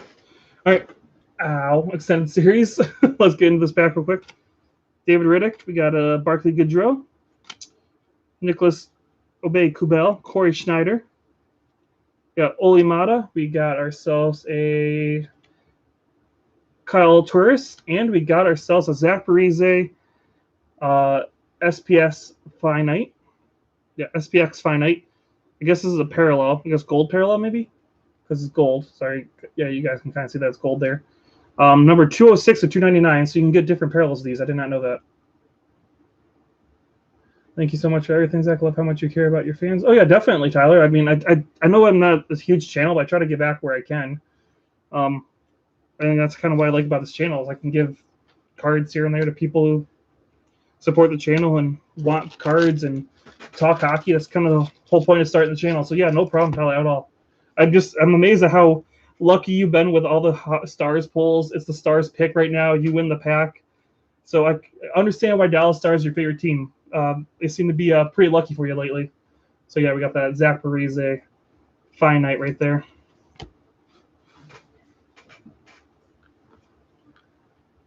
Yeah. All right, so coming in. Pick is in for Dallas.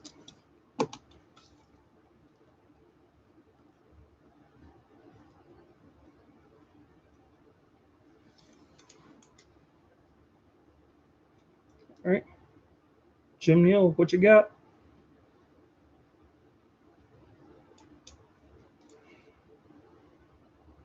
Wyatt Johnston is the pick for the Dallas Stars.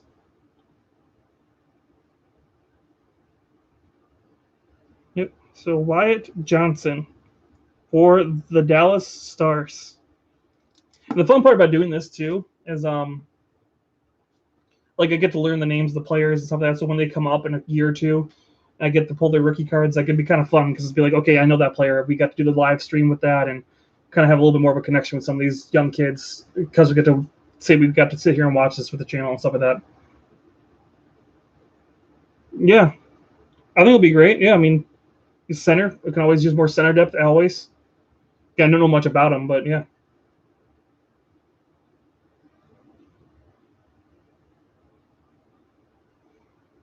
And I'm happy for the Dallas Stars for getting that because we're the ones who traded with them to get the goaltender for ourselves. So I'm okay with that. So you guys get a good young center. We got a nice young good goaltender. So I'm okay with that. 110%.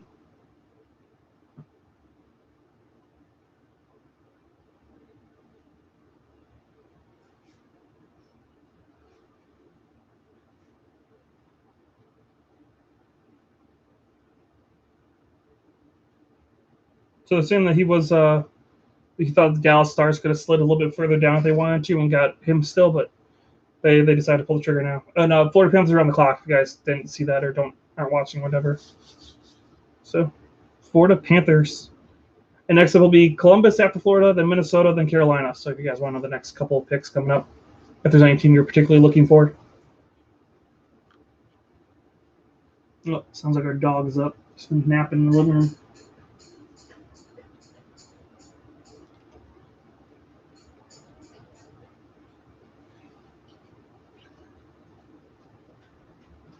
What's up, baby girl? What you doing? Dogo. Yeah, you guys just can't see her. She's just off screen, but yeah. She's a big girl. She's wearing her NHL scarf or bandana today. They were working on trying to get her a NHL scarf or bandana for every single NHL team so we can match when we go out. Oh man, what a night for me. First I pull a Connor David, and Dallas Stars get a good pick, and then I win again. Yeah, no, it's been a great night for you for sure, Tyler. Again, congratulations on that McDavid RPA. That's definitely a nice big hit. Any goalies left on the board? I think I could have swore. I'm not 100% sure, but I could have swore there's at least one more goalie they projected in the top like in the first round. So I think there's one more. I think. I could be wrong. I don't have the list in front of me, but I could have swore they said there was 3 goalies that looked like they could go in the top 30 or 31, whatever it is now.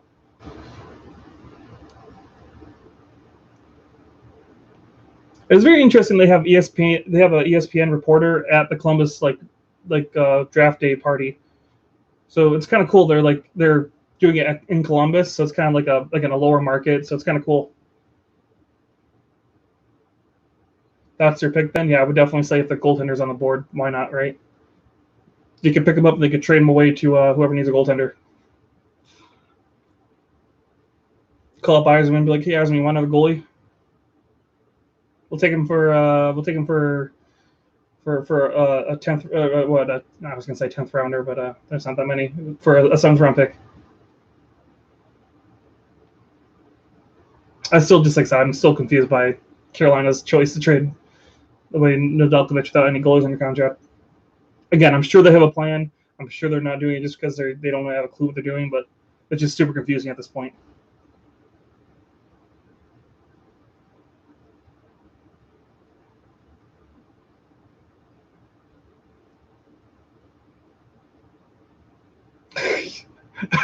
I would love to see that. That'd be hilarious. We'll just trade you Sebastian Aho for, let's say Darren Hellman as 5th rounder. Okay. If the Rebels could get anything for Darren Helm right now, I would take it. I used to like Darren Helm a lot, but man, he just never learned how to finish. Then the injuries started to happen. I would take anything for Darren Helm right now.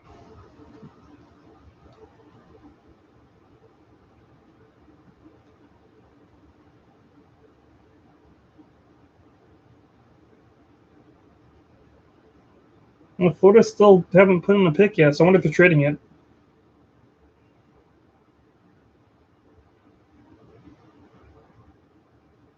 Yeah, only 20-something seconds left, and Florida still hasn't put in a pick yet. I'm kind of curious to see. Oh, the pick is in. Okay, they put it in.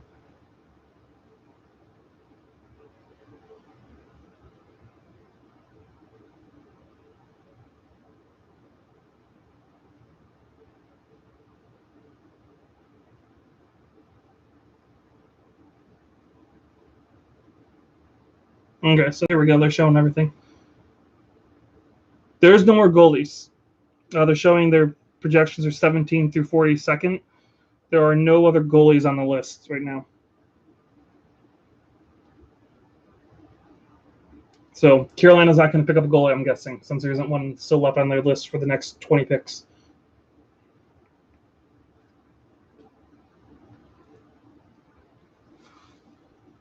I don't know who Carolina picked. Maybe a forward, I guess. I mean, their defense is pretty good, especially since they just gave away Jake Bean.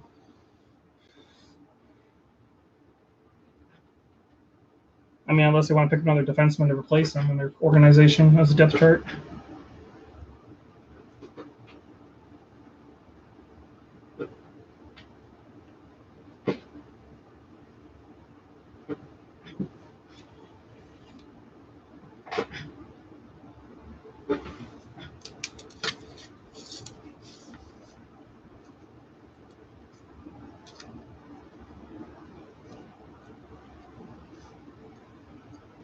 Yeah, I do like Bill Zito. I think he's a good GM. After seeing what he did in Florida, I think he's definitely a good GM.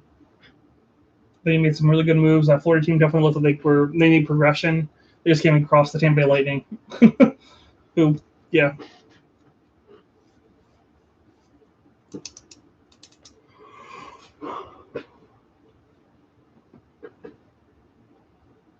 You're interviewing Chaz Lucas, the Winnipeg Jet pick. Yeah, we're looking to open another pack while we're sitting there waiting for them to announce the Florida Panthers pick here.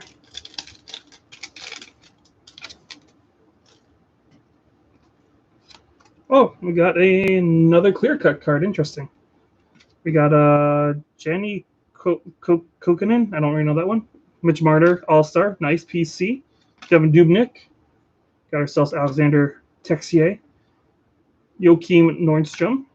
We got ourselves Alex Anze Kopitar, All Star. I can't speak. Eric Cernak, and we got a Nick Bukestad, Minnesota Wild, clear cut right there. Oh, bam. Again, love the clear cuts. Young gun ones are better. Sorry to say that, but the young gun ones are better. But I'll take whatever clear cut I can get. All right, here we go. Let's see who Bill Zito picks up for Florida. Another team I do like the Florida Panthers, just because, again, underdog. I will always cheer for underdogs.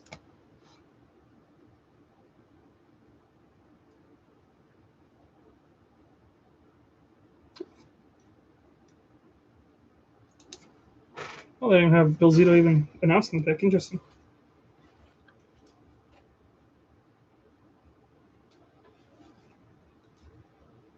Mackie Samoskevich. I don't know that one. Another Michigan Wolverine, though. Surprise. Mackie. Oh my gosh. Samoskevich. Mackie Samoskevich, who is a right winger, they're saying. So winger. Okay. So winger for the Florida Panthers. He's from Connecticut. Really quick and elusive, strong on his skates, and hard to handle down low. Okay. Another nice big forward for the Florida Panthers. But yeah, no, I like Florida Panthers. I'm pulling for them next year. I'm hoping that this wasn't just a fluke year. I'm hoping they can make some progress and maybe add some big depth to that team and like make a nice run next year in the playoffs. I'm hoping.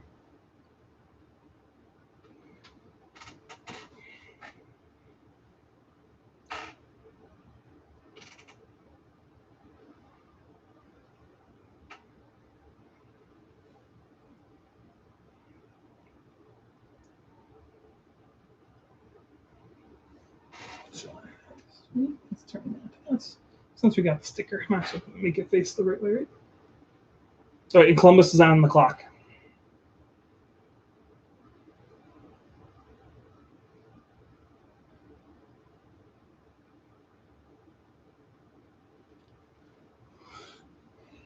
Curious what Columbus is going to take for this one. Guessing defenseman, right? Because they took forwards in their first pick, right?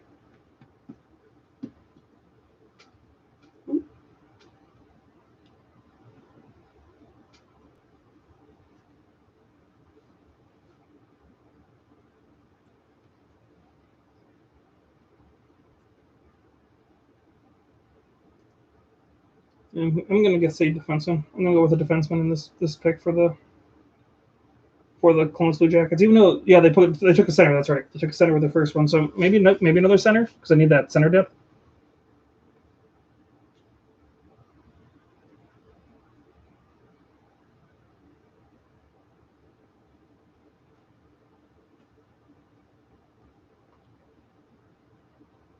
Oh yeah. All right, come on, Columbus. Let's see what you got. All right, looks like we're going to commercial. So let's get some packs open here, guys.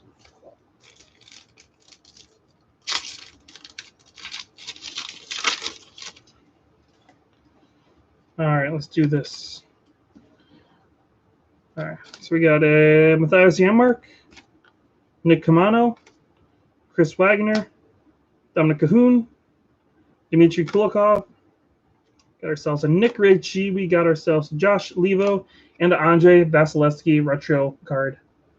So nice retro right there. I kind of like the retros. I like the retro Young Guns better, but the retro cards aren't bad for this set. I don't know. I like extended series. I don't mind this. I'm still curious if they're going to put any Young Guns in the SP Authentic this year. I'm very curious if they're going to do that because like they're putting all these Young Guns in this set. Are they going to add some more to that, or are they just going to cut out the Young Guns from the SP Authentic? Got another Connor McDavid Ultimate Victory card. So it looks like there's at least 10 in this because this is a CM10. So another one of those. Let's see here. All right. Got ourselves another Young Gun.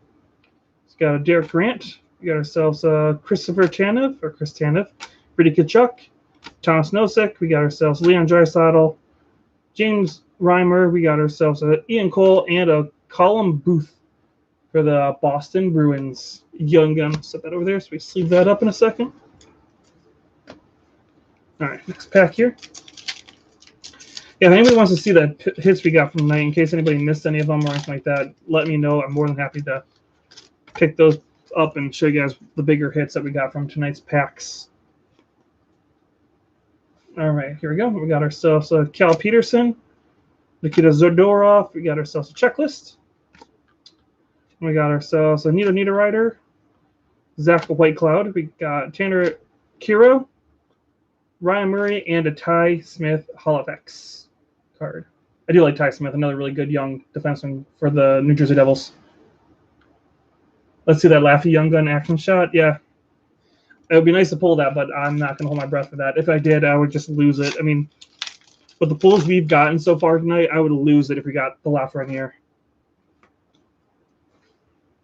All right, we got ourselves a Brad Richardson, David Perron, Evgeny Dadonov. We got Nick Bukestad. We got Connor Sherry, Braden Holtby. We got ourselves Andre Vasilevsky, and our Young Gun is Mikhail Maltsev for the New Jersey Devils.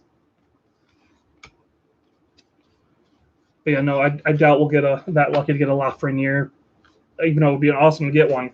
Is he part of the Young Gun set in this, or is he like a not a Young Gun or an alternate or parallel? Anyone know that one for the Lafreniere's card in this set? Because I don't know much about it. I haven't really looked into it that much. All right, let's get in this one. We got ourselves a Ryan O'Reilly All-Star, Devontae's. The pick is in for Columbus. Todd Pitlick, Nick Bonino, Checklist, Nate Schmidt, Kasperi Kapanen, and Ty Smith, rookie class. There we go. All right. Kick the line in. I wonder if that's why they went to Columbus for ESPN, because they had what? This is their third first-round pick. Surprised that that room isn't smoke-filled with all the fire you're pulling. Yeah.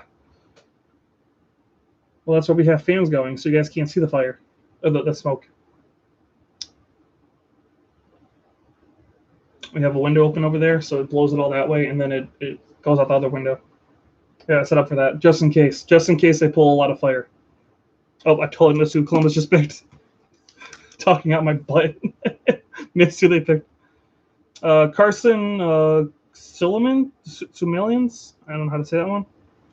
Carson Sulemans. He's a center. No, he's a defenseman. Sorry, defenseman. Coolemans. So Coolemans is his name. So defenseman for Columbus. Okay.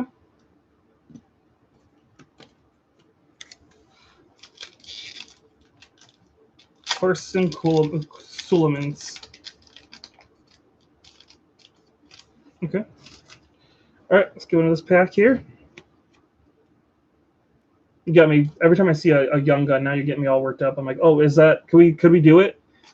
Matthew Benning, Josh Brown, Scott Mayfield, Max Domi, Ratko Gudas, Cal Clutterbuck. We got ourselves a Joy Decord and a Hayden Verbeek for the Montreal Canadiens. the Young Gun pull. Put that one over there. That Laffy Young card is 201. Okay, so it is a parallel. Okay, good. I would like to pull it still, don't get me wrong, but at least it's not going to screw up my collection of my Young Guns from this year. So it's just a parallel of the original Laffy. Okay, I'll take it. I'll take it. And a Leon Draisaitl retro. All right, last pack from the extended series, other than the one we're giving over to Tyler, who won that card tonight. A Laffy retro would be nice too. Yeah, the Laffy retro would be awesome. But we already pulled a retro rookie from this box. I think it was the Dylan Cousins one, I think, if I remember correctly. Oh, is our last pack going to be a base set pack? It looks like it. Base set pack for our last pack for this one. Sorry, guys. The pick is in for Minnesota.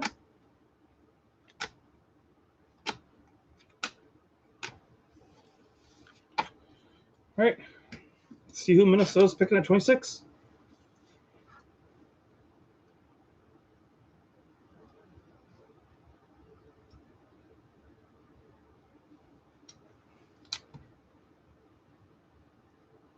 Carson Lambos.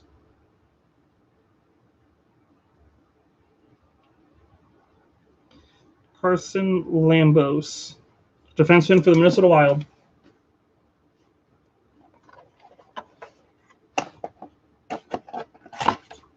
Delve back into some 1920 here for the rest of the stream here.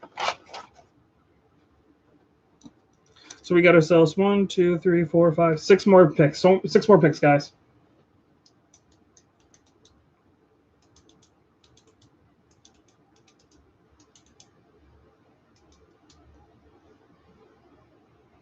Again, if there's any picks you guys want me to go over again, I'll let you know. If there's any hits you guys want to see, let me know.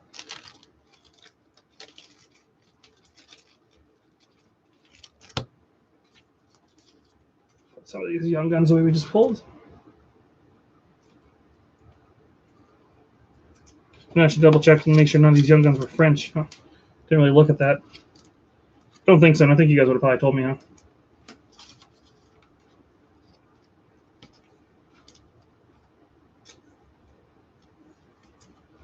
None of those were. Oh, I didn't put these ones away either. I put these ones away.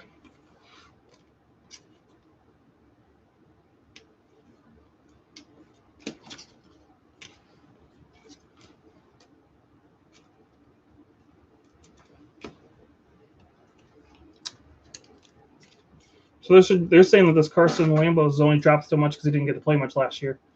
So interesting.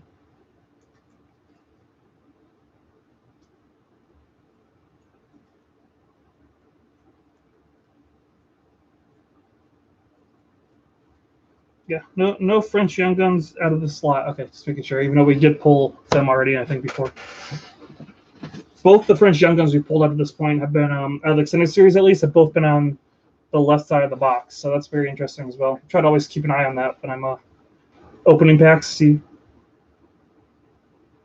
Carolina's on the clock. Then you got Colorado, New Jersey, and Vegas. Going commercial. Oh, it's a Honda interview. Sorry. They're interviewing the Dallas Stars pick, the Wyatt Johnson. Ooh, excuse me.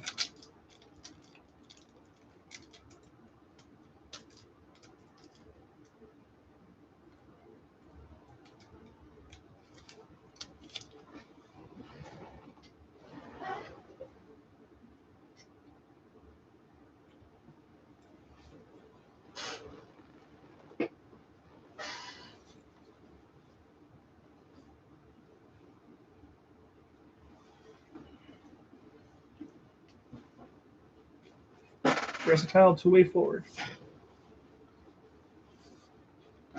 Go through our Young Guns real quick while we're sitting here too. See if any of these new extended series ones we need.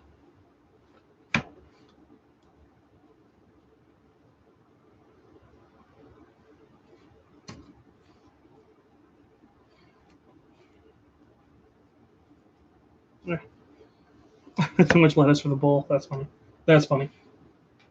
Have not heard that one before.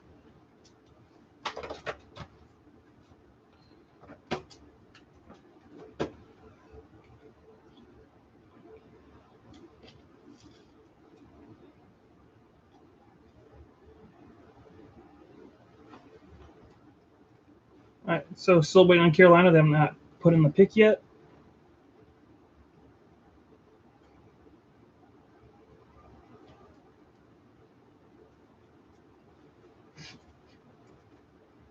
All right, so we needed the Cullen Booth we needed for their binder. So that's pretty cool. Cool. We got at least one we needed. So that was 4, 5, 6, 7, 8. Okay, we need the Cody Curran, so we needed that one as well. So happy about that. We're getting pretty far into this Young Gun set for the extended series as well. I'm happy with that. 10. What number are you? 12. All right, so we need the Hayden Verbeek. We needed that one as well. 14, 15, 17, 20, 21, 22. So we need the Austin Strand, which we also got the French Young Gun of that as well, the Austin Strand. 2. And we need the Mikhail Maltsev, number 23. So, okay, we need all the Young Guns from Extended Series we pulled tonight. So we're missing 1, 2, 3, 4, 5, 6, 7. So we're missing probably about 8 to 10 Young Guns for the Extended Series now. Not bad. This might be the first year I actually might be able to complete the whole entire rookie set for a year. That'd be awesome. So missing 1 from Series 1, and we're missing 3 from Series 2. Not bad. Not bad, guys. We still have plenty of Series 2 to open, so maybe we can get one of those 3 we're missing. All right, going to commercial break, guys, before Carolina gets on that. Let's get some more of these packs open from 1920. Maybe we'll rotate. We'll go through 1920, then we'll go through 2021. We'll just go back and forth until the end of the live stream. Oop. Put that to the side. Put that there. Okay, Anthony Cirelli. Sorry. Jacob Chikrin, Matt Dumba, Max Pacioretty, Tyler Johnson. We got Ilya Kovalchuk, Nick Leddy, and Jacob Rana. Generation Next. New Red Wing right there. Love it. You know, I think I have that. I have to double check, but I think I already have that one. I'm missing 1 from Series 1, like 20 from Series 2, and all of them from Extended. Like I said, the Extended's been pretty good. Honestly, if you're able to swing a hobby box or 2, they've been really good. I've been pulling really good. I've not pulled a whole lot of duplicates either, which I did live. We did not need all the ones from Extended Series that we pulled. Yeah, one of them we didn't need. We didn't need the Joe Hoffer from the Blues. We already have that one. But every other one we've had, and we've opened up 3 boxes, and I've only got, I think, 1, maybe 2 duplicates so far. Plus, you got the retail versions coming out soon, so that should be nice to be able to get some of those Young Guns, which might be the way I go to try and pick up the rest of them, because honestly, I don't really need any more hobby boxes, unless they go on a sale. Because I know it's new. I know that Thomas Riddle portrait, I know David Adams has a sale going on right now. I think they have the Extended Series on sale for $120 a box, $127 a box now instead of $150. So that's not too bad either. Okay, Andre Miller. Yeah, I actually just pulled. What did I just pull? Andre Miller. Oh, the Dazzler, right? I just pulled the normal Young Gun recently too. I had the clear cut we got in our first box of Series 2, and then we got our first actual normal Young Gun recently of Keandre Miller. Quinn Hughes portrait. It's not number 1, right? I already have the base portrait for Quinn Hughes. Oh well. Numbered portrait would have been nice, but oh well. Yeah, this Series 1 outside of the Adam Fox, it's been kind of a blank box, hasn't it? But that's kind of what happened with Series 1 last year. It seems like there was a lot of the blankness in this set. Missy McMichael from Series 1. Oh, that's another good one, too, the Connor McMichael.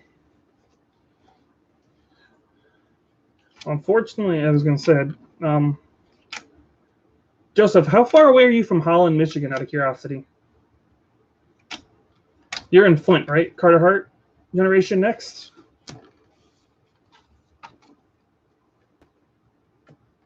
And it's like, because variable, we're debating about doing the next show. They're having another show in Holland, Michigan in August, I think, towards the end of August. And say if you're able to make it out to Holland, Michigan, if we end up doing it, obviously I'll announce it on here. But we're looking at maybe partnering up possibly with the card shop to do a card show. If we do that card show, you should definitely come out if you're able to make it out that far. I know it's a little bit of a trip, but we'll try and do that. And again, if we have anything you need, let us know. I'm always willing to try and help out. I mean, I'm not really looking to mail stuff to people right now, but again, Holland, if you're able to make it to Holland that in August, maybe we can work something out.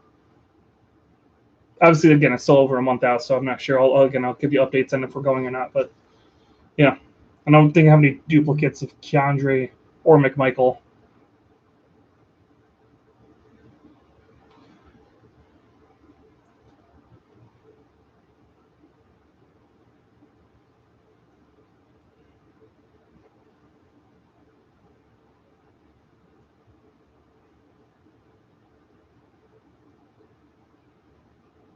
We are hoping when we do more card shows, I'm hoping to do more. We'll be trying to give out a box at every card show we do, depending on how many we do.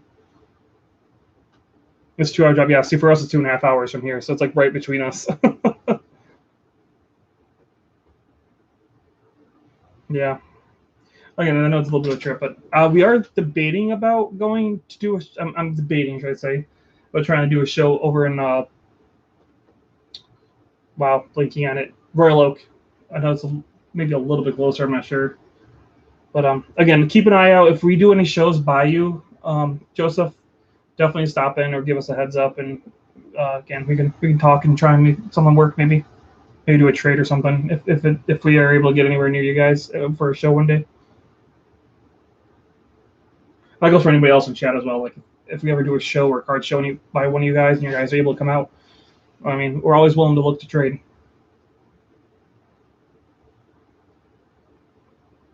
It's still saying that Carolina's on the clock, by the way. So I'm not really sure if they're trading it, if they're going to put the pick in. It doesn't say how much time's left on the clock, though.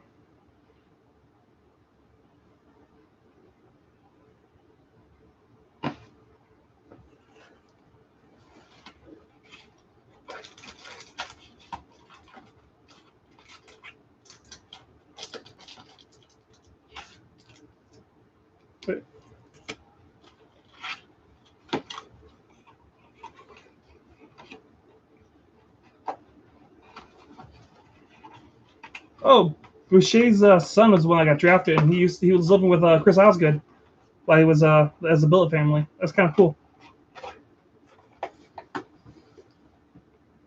That's awesome.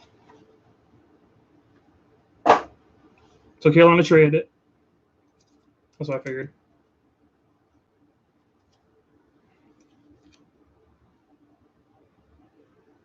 So Nashville's taking the pick from Carolina, and they got 2 picks from it.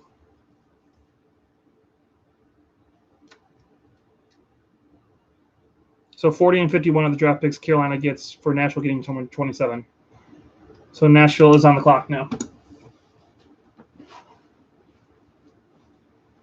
Carolina, super random. So they're even trading down in this draft.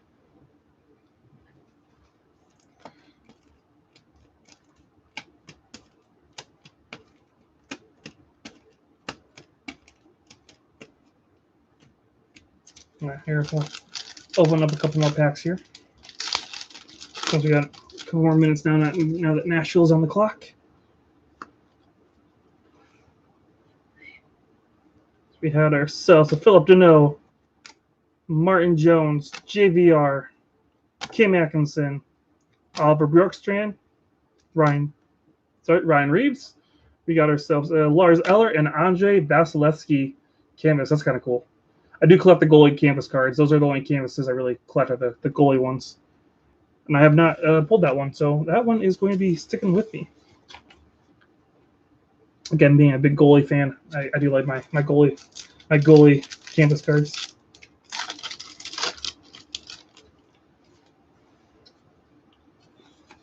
All right, got another young gun sitting here.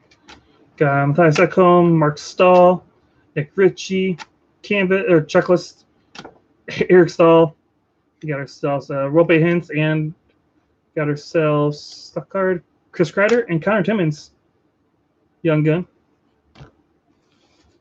All right, the pick is in for Nashville, which I'm not surprised. It was kind of quick. Because if you trade first pick, I'm guessing you already have an idea of what you want. Because you're not trading down unless there's something you don't want. Zachary LaRue.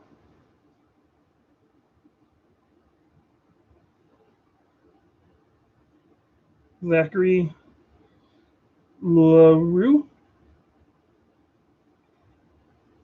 Which apparently he's a big hitter. A little bit of sandpaper paper they're saying. He got suspended 3 times this year. So Zachary LaRue is the pick for Nashville. They got the pick from Carolina at number 27. So 28 should be the Colorado Avalanche, who are on the clock now.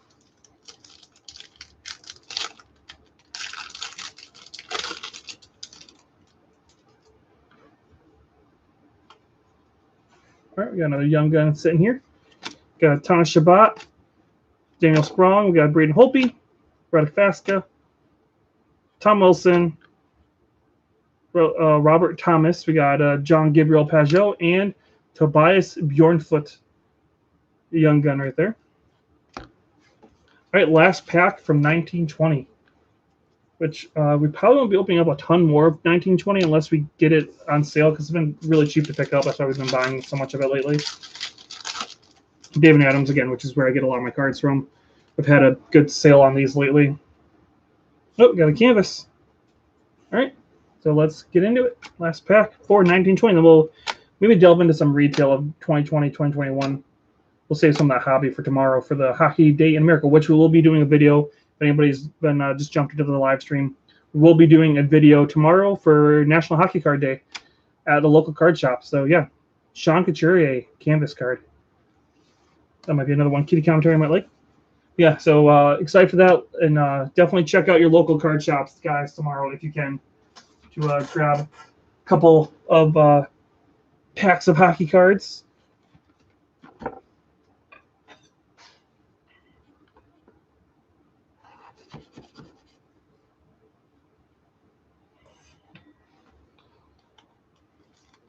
Okay, so they're calling him kind of like a Brad Marchand, Zachary LaRue. That's what they're saying about him. Rich Cat Anonymous. Which round is the draft at now? We are still in the first round. The first round is only the first round tonight, and then the rounds 2 through I think 7 or whatever is tomorrow. We are at pick number 28, which is the Colorado Avalanche right now.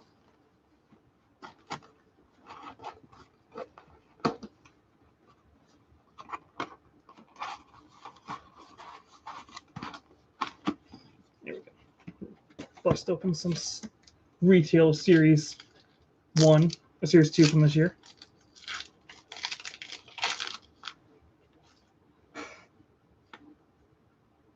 I'll say if it's I'm gonna kind of blow through the base right now.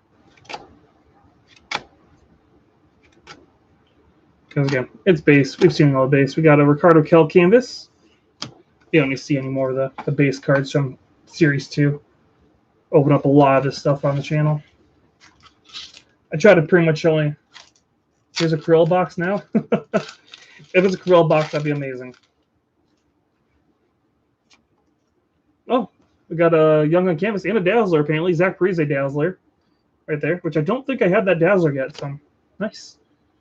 Go ahead and blow through these as we got a Young Gun Canvas. Young Gun Canvas. Jake Evans. Young Gun Canvas right there. Not bad. I'll take a Jake Evans Young Gun Canvas any day of the week as well. Oh, Colorado has their pick in. And Kitty Commentary is officially home. All right, Joe Sakic, let's see what they get.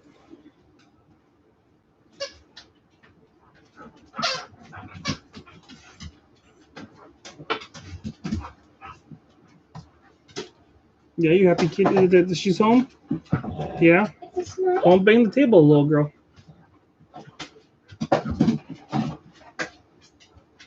Yeah, squeaky butt. I missed it. Sorry, guys. Oscar Olofsson. Olofsson.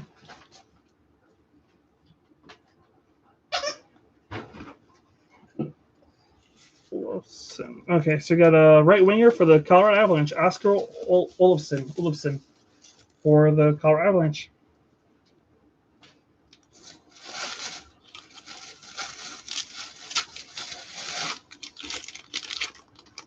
Oh, what? Now it's approved. Yeah. All right.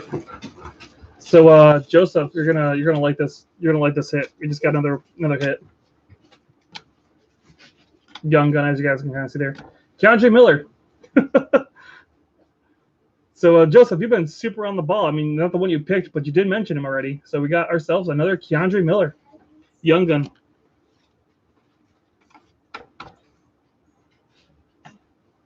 So wow, that's hilarious. So you've called a couple of these cards so far, even though it wasn't really a call, but you've mentioned a name and we've pulled it. Okay, we got another young gun. Wow, they put all the young guns on the top. What was that? This will be 3 young guns. And no, is that 3 or is that 4 young guns now? Out of this box off the top. Yes, this is 3 out of 4 packs. I think now we'll have young guns. And we got Nico Mikkola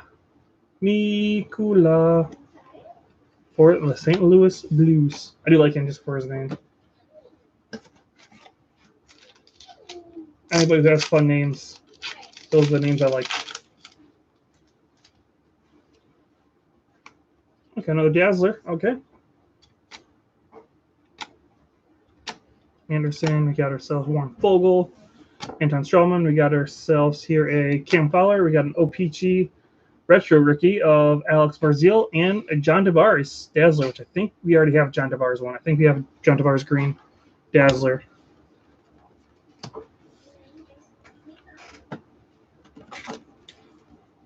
All right, and New Jersey's on the clock, guys. I keep forgetting to tell you guys that. Sorry.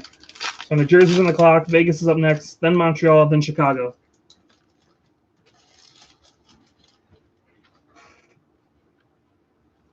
We got another marquee rookie here.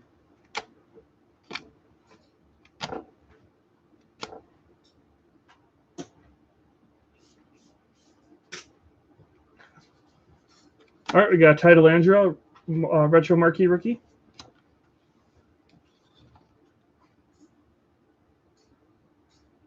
That's awesome. Showing the reactions from Jack and Quinn Hughes when, or Jack and Luke Hughes when they got drafted. That's awesome. Jack Hughes was super excited about that.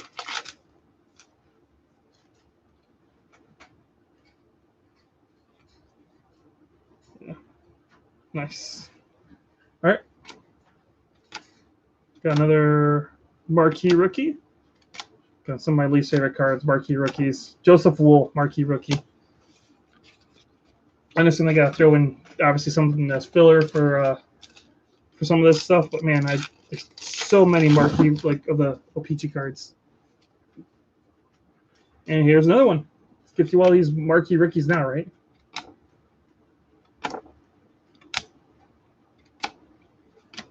Reed Duke, marquee rookie.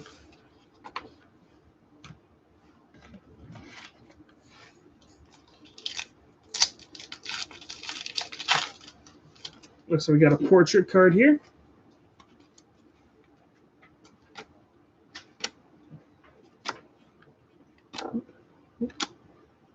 Everybody say hi to Kitty Commentary. A black portrait rookie of Alexander Alexiev. Anything good for me? I got a couple things. That one and that one. Oh, yeah.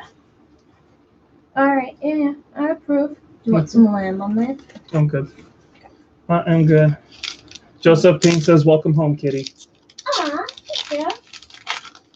Oh, the pick is in for New Jersey. I had to buy that because it was minimum 10, so. Kind of Boston, we didn't already have it, those? Already have Coke. Well, I don't know what else. They didn't have Mountain Dew. But I don't think All right. they want diet. New Jersey. Chase Stillman. Corey Stillman's son. All right. So Chase Stillman to the New Jersey Devils centerman. I really hate this year's portraits. I feel Upper Deck could have done a way better job. Oh yeah, definitely. Like I said, I've never really been a big fan of portrait cards in general, but yeah, I'm not a big fan of these ones. I didn't really like last year's. But definitely not the insert on super. Like it's super collectible for me. Our team, Zigimdulian. I don't know that one. Rookie portrait on the goalies for the Calgary Flames. Again, I don't know them. But yeah, no, the portraits are not my favorites. Again, I like Dazzlers.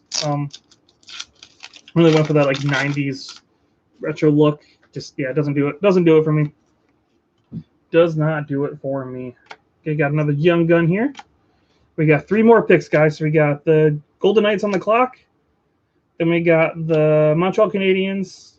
We got the Blackhawks, and then it says Buffalo at 33. Ian Mitchell, young gun. Sorry, that was a little high. But I don't. I think Buffalo's pick 33 should be tomorrow, isn't it? Oh, Buffalo.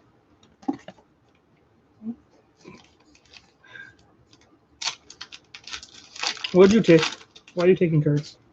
I took Aaron Helen. Oh. Why? For my friend. Don't be taking cards. For my best friend. Don't take cards. Why? Don't be taking cards. Don't be taking cards. No. Another young gun here, guys. Matthias Brome. I don't think he's in the Red Wings anymore. I was going to say for the Red Wings, but pretty sure he's one that we traded off last year. I think did we pull all the young guns already? 1, 2, 3, 4. No, we pulled 4 so far. 4, well, 5 technically with the canvas, but what are you doing? Kitty Commentary stole a pack. Kitty Commentary taking over. Your bag is overflowing. Yes, it is.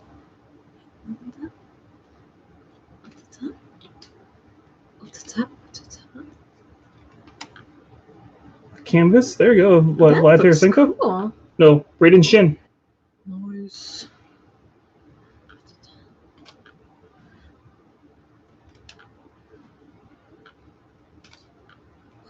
I'm talking to Corson Kuhlmans. The pick for the Columbus Blue Jackets. They're interviewing right now. Oh, man. How many you got? How many what? Oh, that we already did it. You already did it. Who won? Tyler Miller. Congratulations, Tyler Miller. It's not in there, the one that won. I put it. Oh, it's here. No, wait, no, that's the one I didn't use because you wrote on it. I put it somewhere. I don't know where I put the piece of paper, but I know he won. No, it's not that one either. Well, it's really hard to win because there's only a couple. Only a couple. Only a couple.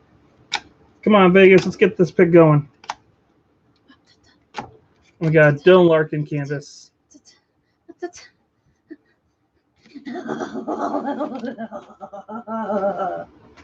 my boy. I only moderately collect his cards. Only when I pull them or buy them. Thank you.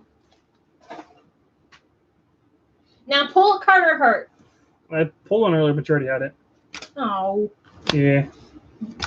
Pull one I don't have. Well, I mean, I've opened a lot of this stuff, so we've pulled a lot of them. We got Ryan McLeod, marquee rookie.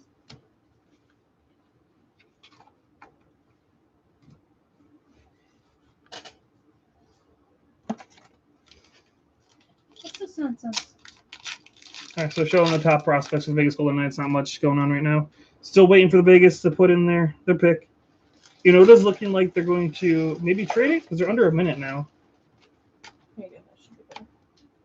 We got 2 hits here. We got a marquee rookie and a Dazzler. Marquee rookie of Jake Gottinger and a Mark Scheifele Dazzler. I think we might already have the green Mark Scheifele as well.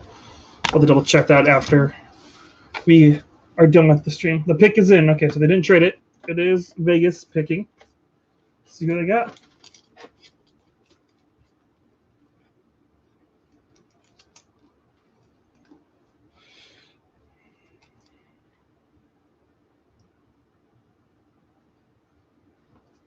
Kelly McCrimmon is making the selection.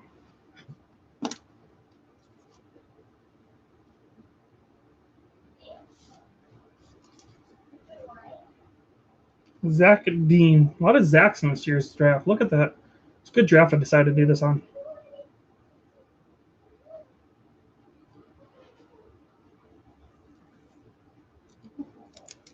Zach Dean, center for the Vegas Golden Knights. That's a third Zachary, though.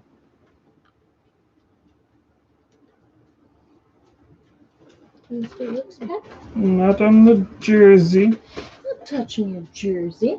So go straight to the hit. Let's see what the kitty got. This is Lucas got a dual. Oh, just dual rookie.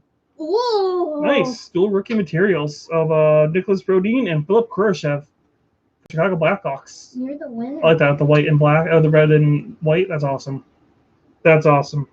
Good job, Lou. It's my first dual rookie patch from this year. Nice. Now I'll tell take that. him. I'll take that. Tell him thank you. Get that. Oh, you've been nice to your little co-host. My little co-host. I'm nice to you. Your fuzzy co-host. Where's your other boys? I don't know. Luke, Shanshan was sleeping on the bed the whole time. I don't know where he is now. Did you show them the rough draft? Should have been in here a few times, but nothing much. They come for the cats. All right, we got a base pack here, so we'll just kind of go through really quick. You guys want to see the base cards real quick, just in case you guys have forgotten what they all look like. Well, bam, right there.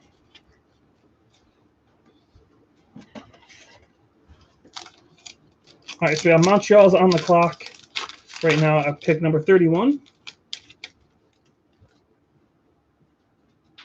Another Dazzler. Nice. I'm liking this. I'm liking the Dazzlers. Oh, and a rookie. I totally didn't catch that. Nicholas Melich. I don't know that one. And Dazzler Victor Olofsson. Which I'm not sure if we have that Dazzler yet. I'll have to check. Melich. I don't know if we have that young gun either. The name doesn't sound familiar. Nicholas Melich. Don't know that one. They're excited. See, they're excited you pulled that one. Yeah. You're jumping up and down. Oh, another young gun.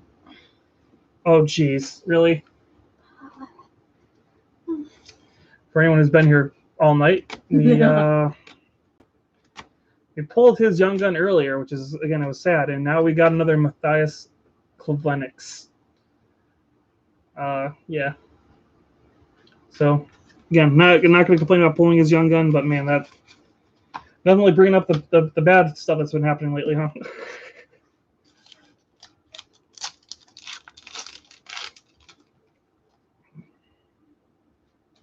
All right, let's get into this one. We got a portrait card.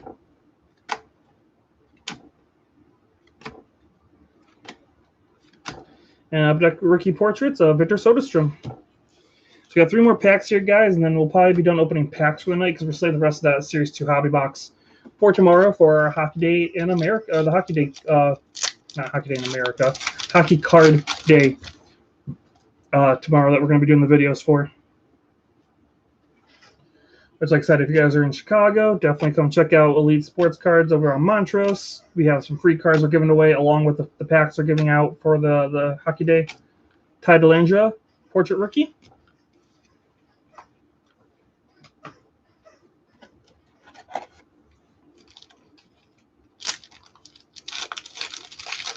All right. Looks like we got a blue marquee rookie, which I'll be. I mean, the blue ones I definitely take over the normal ones. At least they're a little bit harder to pull. And Ollie Ulevy, blue marquee rookie. Also going to throw this in here, too, for anyone who's either watching or watches later. If you live in Canada and you guys hear about any card shows opening, once the border opens and we're able to cross and everything like that, let me know, because I'm definitely interested in doing card shows in Canada as well. So definitely keep me posted if you guys hear about any good card shows happening once the border is open and we're able to do that kind of stuff again. All right, we got award winners for our last pack here. Let's get into it here. Oh, let's into the commercial break. Let's see if it pauses again, right? Camel Car Award winner for the Calder trophy from last year. All right, there we go, guys. Not bad pull so far tonight. I will take it. I will take it. Here, we'll sleeve up these, and then we'll go through these hits one more time for everybody. Once we get everything kind of sleeved up.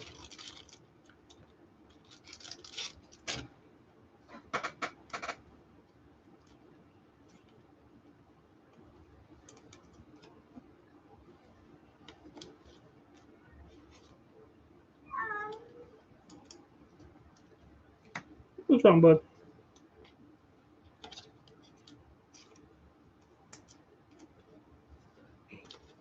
Cat just walked in and started crying. I don't know what he wants. What's wrong, bud? No, nothing? Just gonna sit there and just stare at me? Okay. That's cool. That's cool. All right, the picks are in for the Montreal Canadiens.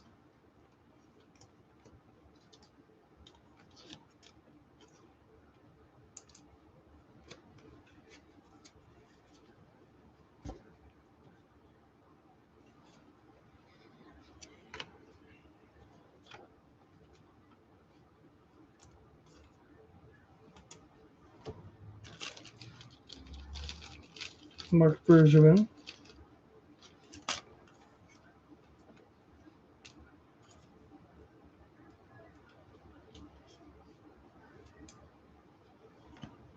Logan Mailloux. Logan Mailloux is the defenseman that the Canadiens have picked.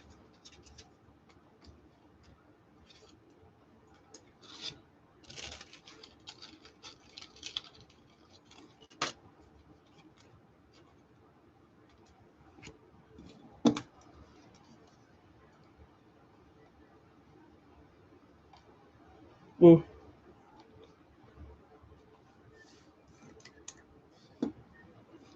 Interesting.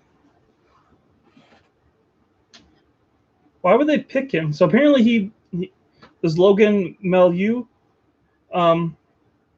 took a picture of himself with a girl he had consensual sex with and pulled himself out of the draft. So why did they pull him? So I guess he's back being drafted? It's weird.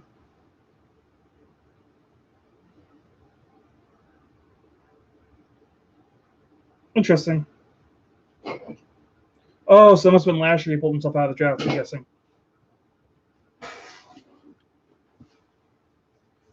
Hmm.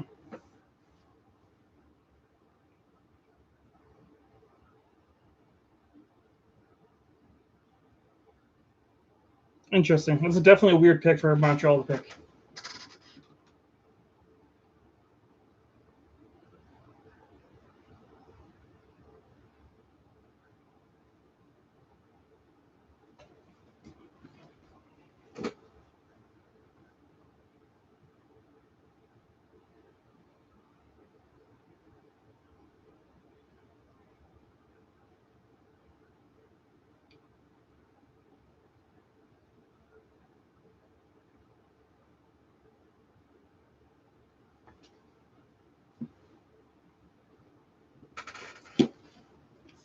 Hmm.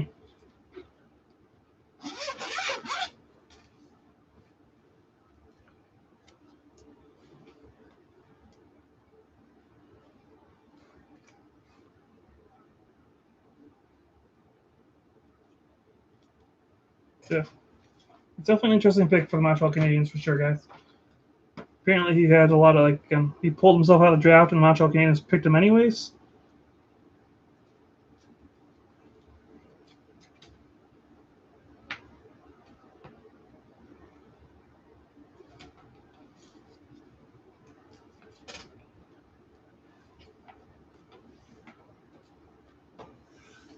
Hmm. Interesting.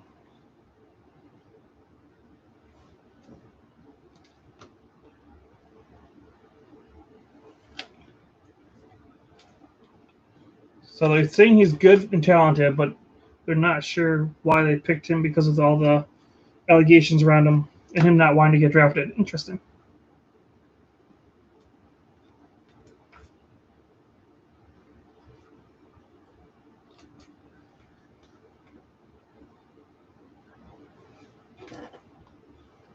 All right, so I think we actually need one of these young guns. We did.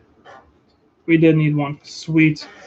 So this is the one young gun we needed from the Series 2 that we just opened. Nicholas Melich, which again is one I didn't recognize the name, so I'm not surprised we needed that one. Okay, sweet.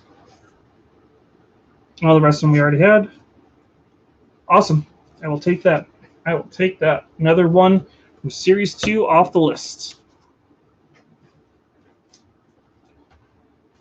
So we have two more for Series 2 from this year, guys. And then I think a grand total of only 3 total left for the rest of the whole entire year. So not bad. I like it. Young Gun book is filling up pretty nice.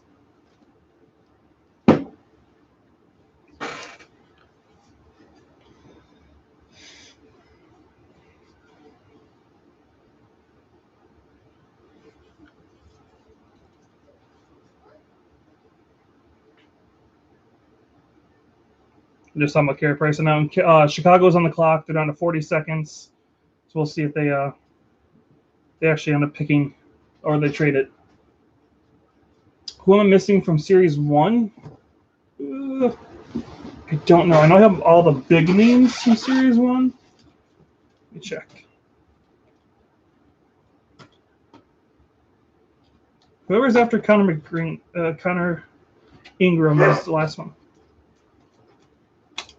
Shit. Don't. Ruin the card. Oh well. The pick is in for Chicago.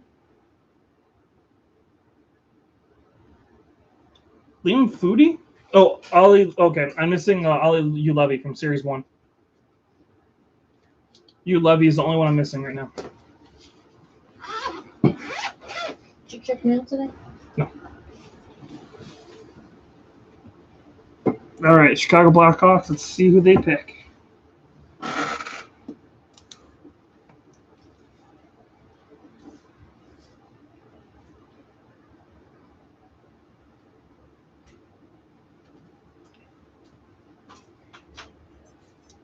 What is that?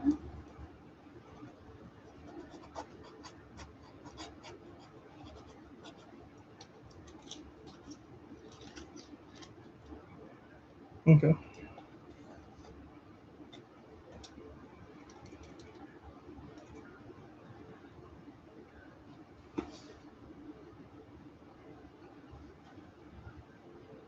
Nolan Allen for the Chicago Blackhawks.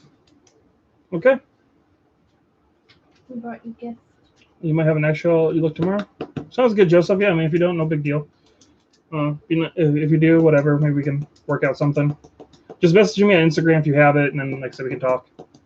I got this from my pineapple breakfast street.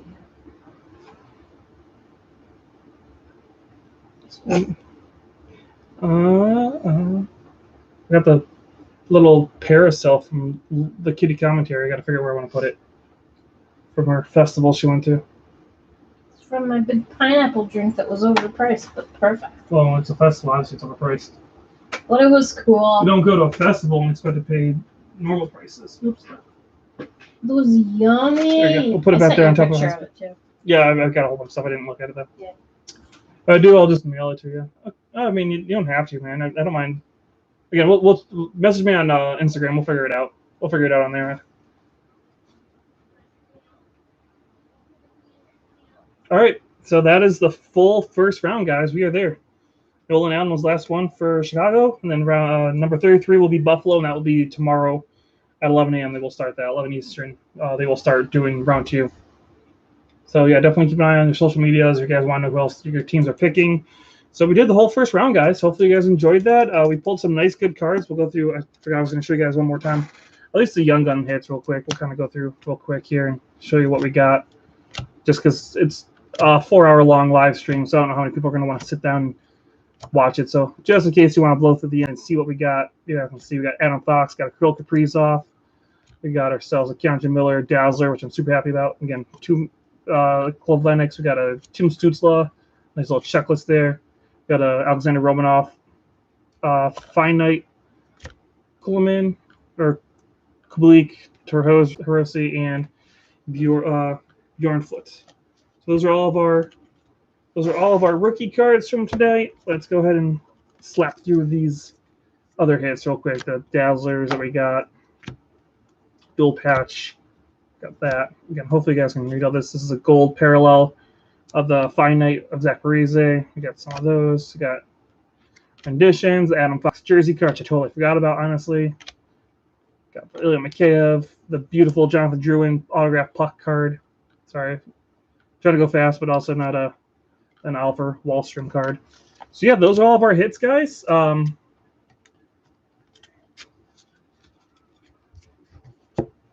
Oh, we're not going live tomorrow, Joseph. We're not going live. We're just gonna have a video of a video go live at our video go up at around 1 p.m. Eastern Standard. So yeah, we won't be live during the draft. We'll just be doing a video that's gonna be recorded and posted for you guys. So yeah, but yeah, definitely just message me whenever, and we'll figure it out, Joseph. Yeah, that's what we got for you guys tonight. Hopefully you guys enjoyed the long video, the nice draft we did. And yeah, definitely was fun. Thank you for everyone who's watched, subscribes, comments, thumbs up, all that fun stuff. Thank you for entering the giveaway, those who did. And yeah, look forward to our hockey card day video tomorrow around 1 o'clock Eastern Standard Time. But yeah, on all, thank you guys for joining us, and we will look for you guys again very, very soon.